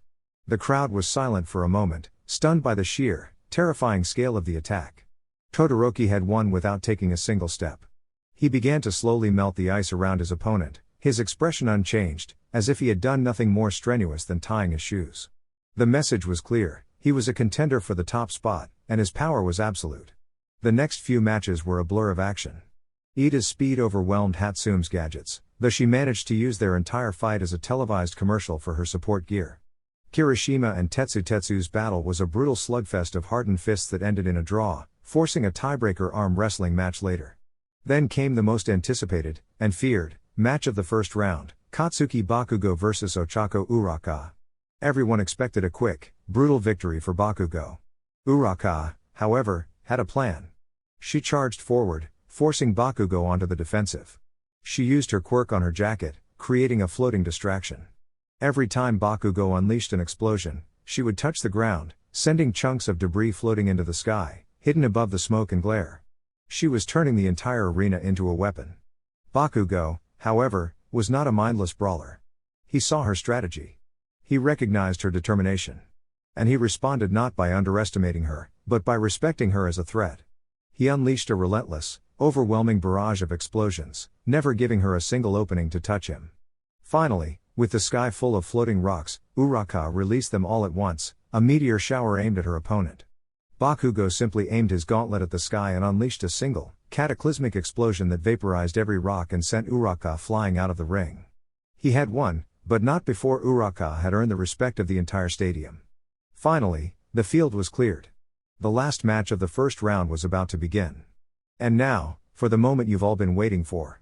Present Mike screamed, his voice reaching a fever pitch. The undisputed king of the first years, the mysterious powerhouse, the boy who broke the exam, Naruto Uzumaki. Naruto walked onto the stage, his expression calm, his hands in his pockets. Versus the hero who shines so brightly he can't be ignored, the sparkling sensation, Yuga Aoyama. Aoyama appeared on the other side, striking a dramatic pose, though the trembling in his knees was visible even from the cheap seats. The two faced each other. The boy who could teleport versus the boy with a laser in his navel. Ready? Midnight announced. Begin. Aoyama struck his most dazzling pose, his body twisting at an angle that defied anatomy. Behold, Uzumaki-san, he declared, his voice trembling but laced with theatrical flair. My sparkling navel laser. It is the pinnacle of. Get on with it, Naruto said, his hands still casually tucked in his pockets.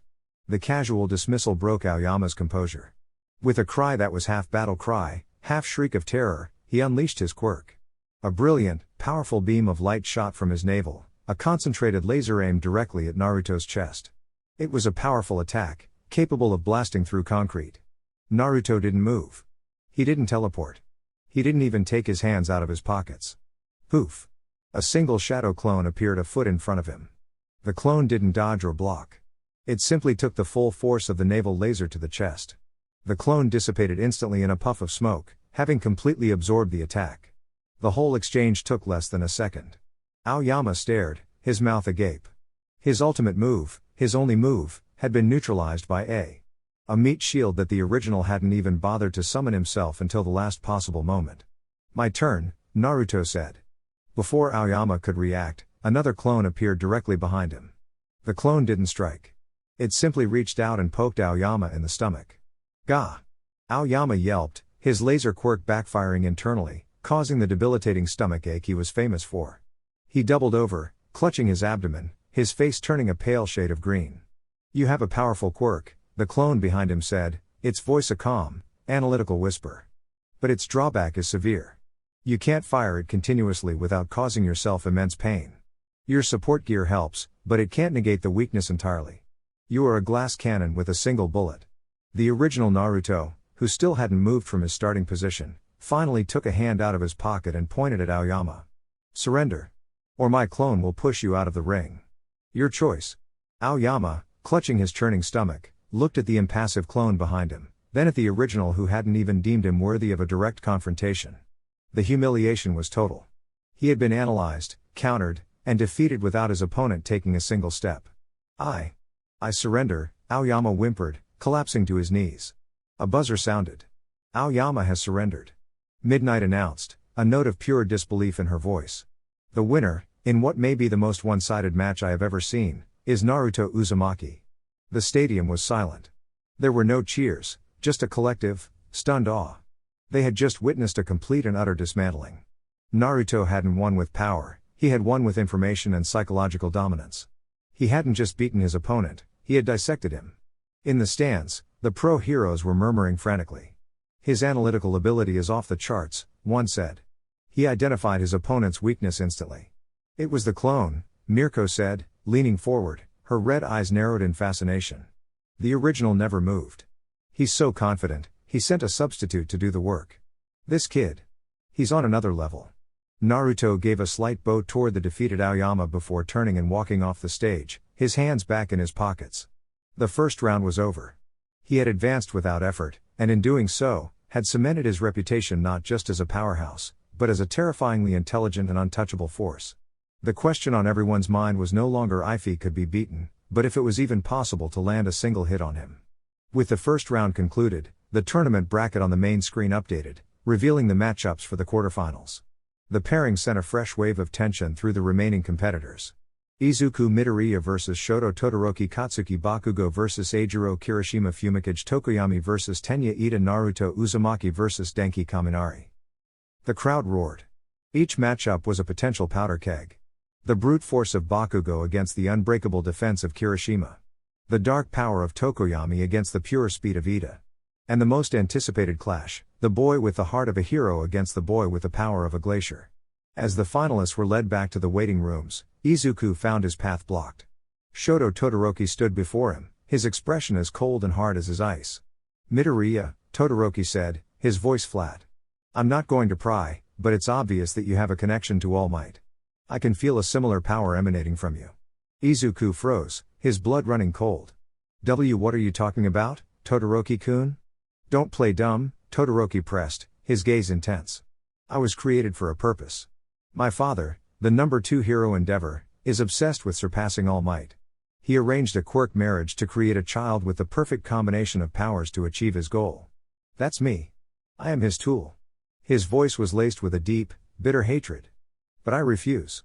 I will never use my left side, my father's fire quirk, in battle. I will prove that I can become number 1 using only my mother's ice. I will win this festival with her power alone, as an act of defiance against him. He looked Izuku dead in the eye. Your connection to All Might makes you a stand-in for him. Beating you is a necessary step in repudiating everything my father stands for. So, when we fight, I expect you to come at me with everything you have. With that, he walked away, leaving Izuku stunned and shaken. He hadn't just been challenged, he'd been given a glimpse into a dark, painful history. Naruto had watched the entire exchange from a distance, hidden in the shadows of the corridor. He had heard every word. So that's his story, he thought. A child burdened by the ambitions of his father. A power rejected out of hatred. He's shackled himself. He's fighting with only half his strength. A short time later, the first match of the second round was announced. Izuku and Todoroki walked onto the massive stage, the air crackling with anticipation. Ready? Midnight announced. Begin. Todoroki didn't waste a second. He unleashed a massive, jagged glacier of ice, an attack identical to the one that had defeated Sero. It was an overwhelming show of force, meant to end the match instantly. But Izuku was ready. Remembering Naruto's advice, it's not about your arm.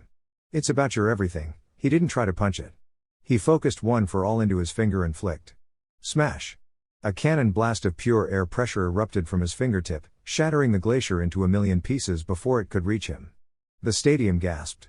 Izuku had countered Todoroki's ultimate move. But his finger was broken again, purple and useless. You're more powerful than I thought, Todoroki said, his expression unchanged. He sent another glacier. Izuku flicked another finger. Smash! The ice shattered. Another finger broke. The battle became a brutal war of attrition. Todoroki, with his seemingly endless supply of ice, would attack, and Izuku, with his limited supply of fingers, would counter, breaking himself piece by piece to stay in the fight. He's destroying himself, Uraka cried from the stands. He's fighting on pure willpower, Ida observed, his hands clenched. In the broadcast booth, Aizawa watched with grim approval. He's found a way to use his power without being completely incapacitated. It's reckless, but it's a strategy. Izuku was down to his last usable finger on his right hand. His entire arm was a mangled, purple mess. Todoroki was also beginning to slow, a layer of frost creeping up his right side, a consequence of overusing his ice quirk. Why are you going this far? Todoroki demanded, his breath misting in the cold air. Because everyone is giving it their all. Izuku screamed back, his voice raw with pain and determination. To win.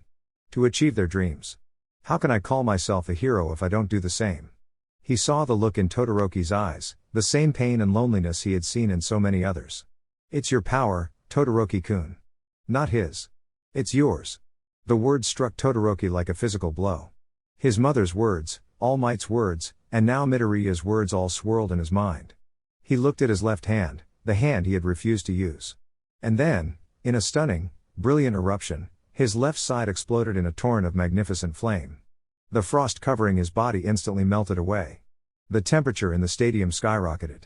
He stood there, wreathed in fire and ice, his full power unleashed for the first time.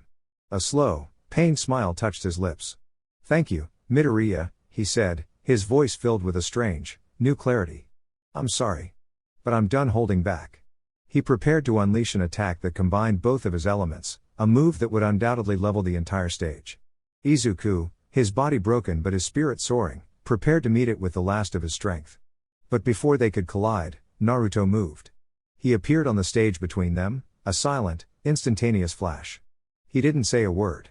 He simply raised his hands, one toward Todoroki's fire, one toward Izuku's crackling green energy. And he caught them. He stood there, a boy between two raging titans, effortlessly holding back a glacier of ice and a storm of flame with his bare hands, his expression utterly, terrifyingly calm. The stadium fell into a dead, disbelieving silence. The fight was over. Naruto had ended it. The silence in the stadium was absolute, broken only by the faint crackling of Todoroki's flames and the hiss of his ice. Naruto stood between the two combatants, his hands still raised, effortlessly containing two opposing forces of nature that should have torn the arena apart. The sheer, casual dominance of the act was more shocking than any explosion. Enough. Midnight's voice, amplified by the stadium speakers, finally cut through the stunned silence. She cracked her whip, the sound sharp and final. The match is over. On the stage, Todoroki's flame sputtered out, his expression a mixture of shock, confusion, and a strange, newfound clarity. Izuku, his body finally succumbing to the immense strain and the adrenaline crash, swayed on his feet for a moment before his eyes rolled back and he collapsed, unconscious. The last of his strength was gone. Naruto lowered his hands, the immense energies he had been holding back dissipating into nothingness. He didn't look at Todoroki. He turned, knelt, and gently lifted his unconscious friend into his arms. Medical team to the stage, now, Midnight commanded. As the medbots swarmed the stage, Naruto carefully handed Izuku over to them. He looked at the boy's mangled, broken body, a flicker of something cold and ancient passing through his eyes before his expression returned to its usual calm. Uzumaki. Midnight's voice was sharp, authoritative. What you did was a flagrant violation of the rules. Interfering in another match is grounds for immediate disqualification. Naruto turned to face her, his expression unreadable. They were going to kill each other, he stated simply, as if explaining the weather. Or, at the very least, destroy your stadium. I decided that would be bad for business. His logic was so blunt, so pragmatic, that it left her momentarily speechless. He's not wrong, Aizawa's dry voice cut in over the broadcast. The energy output from both competitors was reaching a level that could have caused catastrophic structural damage. Uzumaki's intervention, while unorthodox, likely prevented a far greater disaster. In the stands, Endeavor, the number 2 hero, roared in fury. His son had finally used his fire, only to be stopped. It was an unacceptable interruption to his grand design. All Might, in his Yagi form, watched from a private booth, his heart pounding. He didn't just stop them, he thought, his mind reeling. He contained them. The raw power of One for All and the full fury of Endeavor's flames, and he held them back like they were nothing. What kind of quirk? What kind of being can do that? Midnight, after a quick, frantic consultation with the other judges, finally made her ruling. Due to contestant Midoriya losing consciousness, and contestant Todoroki remaining on his feet. The winner of this match is Shoto Todoroki. A smattering of confused applause echoed through the stadium. Todoroki stared at his hands, then at the spot where Izuku had been. He had won. But it felt like the most profound loss of his life. He had been saved from himself by his opponent, and then the match had been ended by a boy who was playing a different sport entirely. As Todoroki walked off the stage, his mind a storm of conflicting emotions, the next match was announced. The crowd, desperate for a straightforward fight, roared with approval. Next up, a battle of pure power. It's the explosive king of crime killing, Confronting Bakugo, versus the unbreakable shield of Class 1A, Eijiro Kirishima. Bakugo walked onto the stage, but he wasn't looking at his opponent. His eyes were locked on Naruto, who was now standing with the rest of his class. The look in Bakugo's eyes was no longer just anger. It was a burning, obsessive need to understand. "This is gonna be a good one," Kirishima said, grinning as he hardened his arms. "A battle of manly spirit. Just try to stay conscious," Bakugo growled, his focus finally shifting to the fight at hand. The match was a brutal, straightforward slugfest. Kirishima's hardening was formidable, allowing him to withstand Bakugo's initial, smaller explosions. He charged forward, forcing Bakugo into a close-quarters brawl. Fists met hardened skin in a series of percussive booms. "He's holding his own," someone shouted. "No, he's not," Naruto said quietly from the stands. Uraka and Edida, standing nearby, looked at him. "Bakugo is smart. He's not just blasting away. He's testing Kirishima's limits. He's looking for a breaking point." As he spoke, Bakugo's attacks changed. They became more focused, more relentless, aimed at the same spot on Kirishima's torso over and over. After a dozen powerful hits, Kirishima's hardening began to crack. "It's over," Naruto murmured. Bakugo unleashed one final, massive, howitzer-like explosion at point-blank range. The blast sent Kirishima flying backward, his hardening completely shattered, unconscious before he even hit the ground. Bakugo stood over his defeated friend, panting, his expression one of grim satisfaction. He had won. But his victory felt small, insignificant, compared to the impossible displays of power he had just witnessed. He looked up into the stands, his eyes finding Naruto's. The message was clear. "You're next." The brief interlude between matches was just enough time for the medbots to clear the shattered remnants of the stage. The crowd, still buzzing from the raw power of Bakugo's victory, leaned forward in anticipation. The tournament was proving to be a relentless showcase of top-tier talent. "All right, let's keep the hype train rolling." Present Mike's voice echoed. "It's time for our third quarterfinal match." On one side, the embodiment of darkness and revelry, from the hero course, Fumikage Tokoyami. Tokoyami walked onto the stage, his posture calm and dignified, dark shadow swirling around him like a living cloak. And on the other side, the engine-powered class representative whose speed is unmatched, also from the hero course, Tenya Edida. Edida marched onto the stage with his usual rigid formality, performing a series of quick stretches. It was a classic matchup, a versatile, powerful Quirk against pure, overwhelming speed. "Ready? Begin." Edida didn't waste a single moment. His engines roared to life, and he shot across the stage, aiming to end the match with a single, powerful push before Tokoyami could even react. But Tokoyami was prepared. "Dark Shadow. Mantle," he commanded. The sentient shadow instantly enveloped him, forming a dense, swirling barrier. Edida crashed into the shadowy shield, the impact sending a dull thud throughout the stadium. It was like hitting a wall of solid darkness. A formidable defense. Edida noted, skidding back. But can it defend from all sides at once? He began to move, his engines firing in short bursts, turning him into a blue blur that circled the stage. He was too fast for Dark Shadow to track effectively, the sentient Quirk swiping and lunging at a target that was no longer there. "He's using his speed to confuse him," Izuku observed from the stands. "Dark Shadow is powerful, but its reaction time isn't instantaneous." "Ida's strategy is sound," Naruto commented from beside him. "He's forcing Tokoyami into a purely defensive position. Now he's just waiting for an opening." The opening came. As Edida feinted left, Dark Shadow lunged, overextending itself for a fraction of a second. That was all Edida needed. Recipro burst. With a deafening roar, Edida pushed his engines to their absolute limit. He moved so fast he was almost invisible, a streak of silver and blue that shot past Dark Shadow's defenses and slammed directly into Tokoyami. He didn't just push him, he grabbed him, spun him around, and carried him straight to the edge of the ring. "Tokoyami is out of bounds," Midnight declared. "The winner is Tenya Edida." The match was over in seconds. Edida had used his ultimate move at the perfect moment, proving that pure, focused speed could overcome even the most versatile of quirks. After a short break to repair the stage again, the final match of the round was announced. And now, the moment you've all been waiting for. He's mysterious. He's untouchable. He's the #1 rookie. It's Naruto Uzumaki. Naruto walked onto the stage, a picture of calm indifference. Versus the walking Tesla coil of Class 1A, the electrifying Denki Kaminari. Kaminari walked out, looking significantly less confident than his introduction. He gave a nervous wave to the crowd. He had drawn the shortest straw imaginable. This is gonna be tough, Kaminari muttered to himself. But I've got one shot. If I can hit him with everything I've got. Ready? Begin. Kaminari didn't hesitate.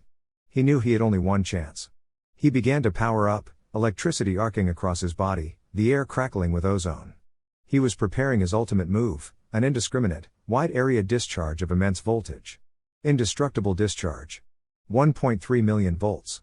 He screamed, unleashing a massive dome of pure electricity that engulfed the entire stage. The crowd gasped. It was a powerful, unavoidable attack. There was nowhere to run, nowhere to hide. The lightning cleared. Kaminari stood in the center of the stage, panting, his brain short-circuited from the overuse of his quirk. He wore a vacant, dopey expression, his thumbs up in a sign of mindless victory. Yay, he mumbled. But his victory was short-lived. Standing directly behind him, completely untouched, was Naruto. He hadn't teleported. He hadn't even moved. He had a single, specialized kunai knife planted in the stage floor a few feet away from him. The electricity had arced toward him, only to be drawn into the metal of the kunai and harmlessly grounded into the reinforced concrete of the stage. It was a simple, elegant application of basic physics that had completely neutralized a million-volt attack. Naruto walked over to the stupefied Kaminari, gently tapped him on the shoulder, and led him to the edge of the ring. He then gave him a light push, and Kaminari stumbled out of bounds. Kaminari is out of bounds. Midnight announced, her voice filled with confusion. The winner is Naruto Uzumaki. The quarterfinals were over. The final four had been decided. The screen updated, showing the matchups for the semifinals. Shoto Todoroki vs Katsuki Bakugo, Naruto Uzumaki vs Tenya Ida. The crowd went wild. It was the showdown everyone had wanted to see. The two explosive rivals, and the unstoppable force versus the immovable object. The final act of the sports festival was about to begin. The stadium was electric. The quarterfinals had delivered on every promise of power and drama, and now, the semifinals were set to push the boundaries even further. The first match was the one the pro heroes in the stands were watching with the most analytical intensity, Todoroki vs Bakugo. It was a clash between the two most powerful and destructive elemental quirks in the first-year class. In one waiting room, Bakugo was pacing like a caged animal. The humiliation of the cavalry battle and the baffling power of both Izuku and Naruto had stripped away his simple, arrogant confidence, leaving behind a raw, focused rage. He wasn't just here to win anymore. He was here to prove that he was undeniably, overwhelmingly powerful. He needed to win, not by a trick or a technicality, but by sheer, undisputed force. In the other waiting room, Todoroki was still. He stared at his left hand, the hand that had unleashed a torrent of flame, the hand that represented his father. Izuku's words had broken down a wall inside him, but the rubble was still there. He had accepted his power, but he had not yet mastered the will to use it for his own ambition. Are you ready for a clash of titans? Present Mike screamed as the two boys walked onto the stage. It's the glacial prince of power, Shoto Todoroki, versus the human howitzer, Katsuki Bakugo. The two faced each other, the tension between them a palpable force. Ready? Begin. Todoroki attacked first, just as he had in all his previous matches. A massive, jagged wall of ice shot across the stage, a move that had ended his fight with Sero instantly. But Bakugo was not Sero. Don't think you can beat me with that boring trick, he roared. He used a powerful, sustained explosion from his hands to blast a hole straight through the center of the ice wall, emerging from the other side like a cannonball. He was already in the air, using smaller, controlled blasts to maneuver, a chaotic but brilliant display of aerial combat. He's using his explosions to fly. The crowd roared. Todoroki, unfazed, sent another, more complex attack, a series of sharp ice pillars that erupted from the ground, trying to impale Bakugo from below. Bakugo twisted and dodged in mid-air, his control over his quirk absolute. You're open. He screamed, getting above Todoroki and unleashing a powerful, focused blast downward. AP shot. Todoroki was forced to create a shield of ice to block the attack, but the move had been a feint. While he was defending, Bakugo landed, skidded, and was already charging, his right hand crackling. I'm not gonna let you get your distance. Bakugo snarled, closing the gap for a close quarters fight. The battle became a frantic dance. Todoroki would try to create distance to unleash his large-scale ice attacks, while Bakugo would relentlessly close in, forcing him into a physical brawl where his explosions were more effective. Ice would erupt, only to be shattered by a precisely aimed explosion. Todoroki's on the defensive. Izuku noted from the stands. Kachan isn't giving him a moment to think. He's fighting smart, Naruto added, his eyes narrowed. He's forcing Todoroki to overuse his ice. Look! He was right. A layer of frost was beginning to creep up Todoroki's right arm again, slowing his movements. He was reaching his limit. Use it, you bastard! Bakugo screamed, his voice raw with frustration. Fight me with your real power. Don't look down on me. Todoroki looked at his left hand, his expression conflicted. He remembered his promise to himself, his vow to reject his father. But he also remembered Izuku's words, "It's your power." With a roar of his own, a mixture of pain and release, his left side exploded in flame. A massive wave of fire met Bakugo's next attack, the two forces colliding in a fiery, concussive blast that shook the entire stadium. Todoroki now stood wreathed in both fire and ice, his full power on display. "Fine, Bakugo," he said, his voice steady. "You want my all? You can have it." He began to power up both sides simultaneously, a swirling vortex of freezing cold and searing heat gathering around him. Bakugo grinned, a wild, predatory expression on his face. This was it. The fight he wanted. He began to spin in the air, using his explosions to create a powerful cyclone, gathering kinetic energy for his ultimate move. Howitzer impact. He launched himself forward, a living meteor of explosive force. Todoroki unleashed his own attack, a massive wave of fire and ice. The two ultimate moves rushed toward each other, destined for a cataclysmic collision that would obliterate the stage. But at the last second, something in Todoroki hesitated.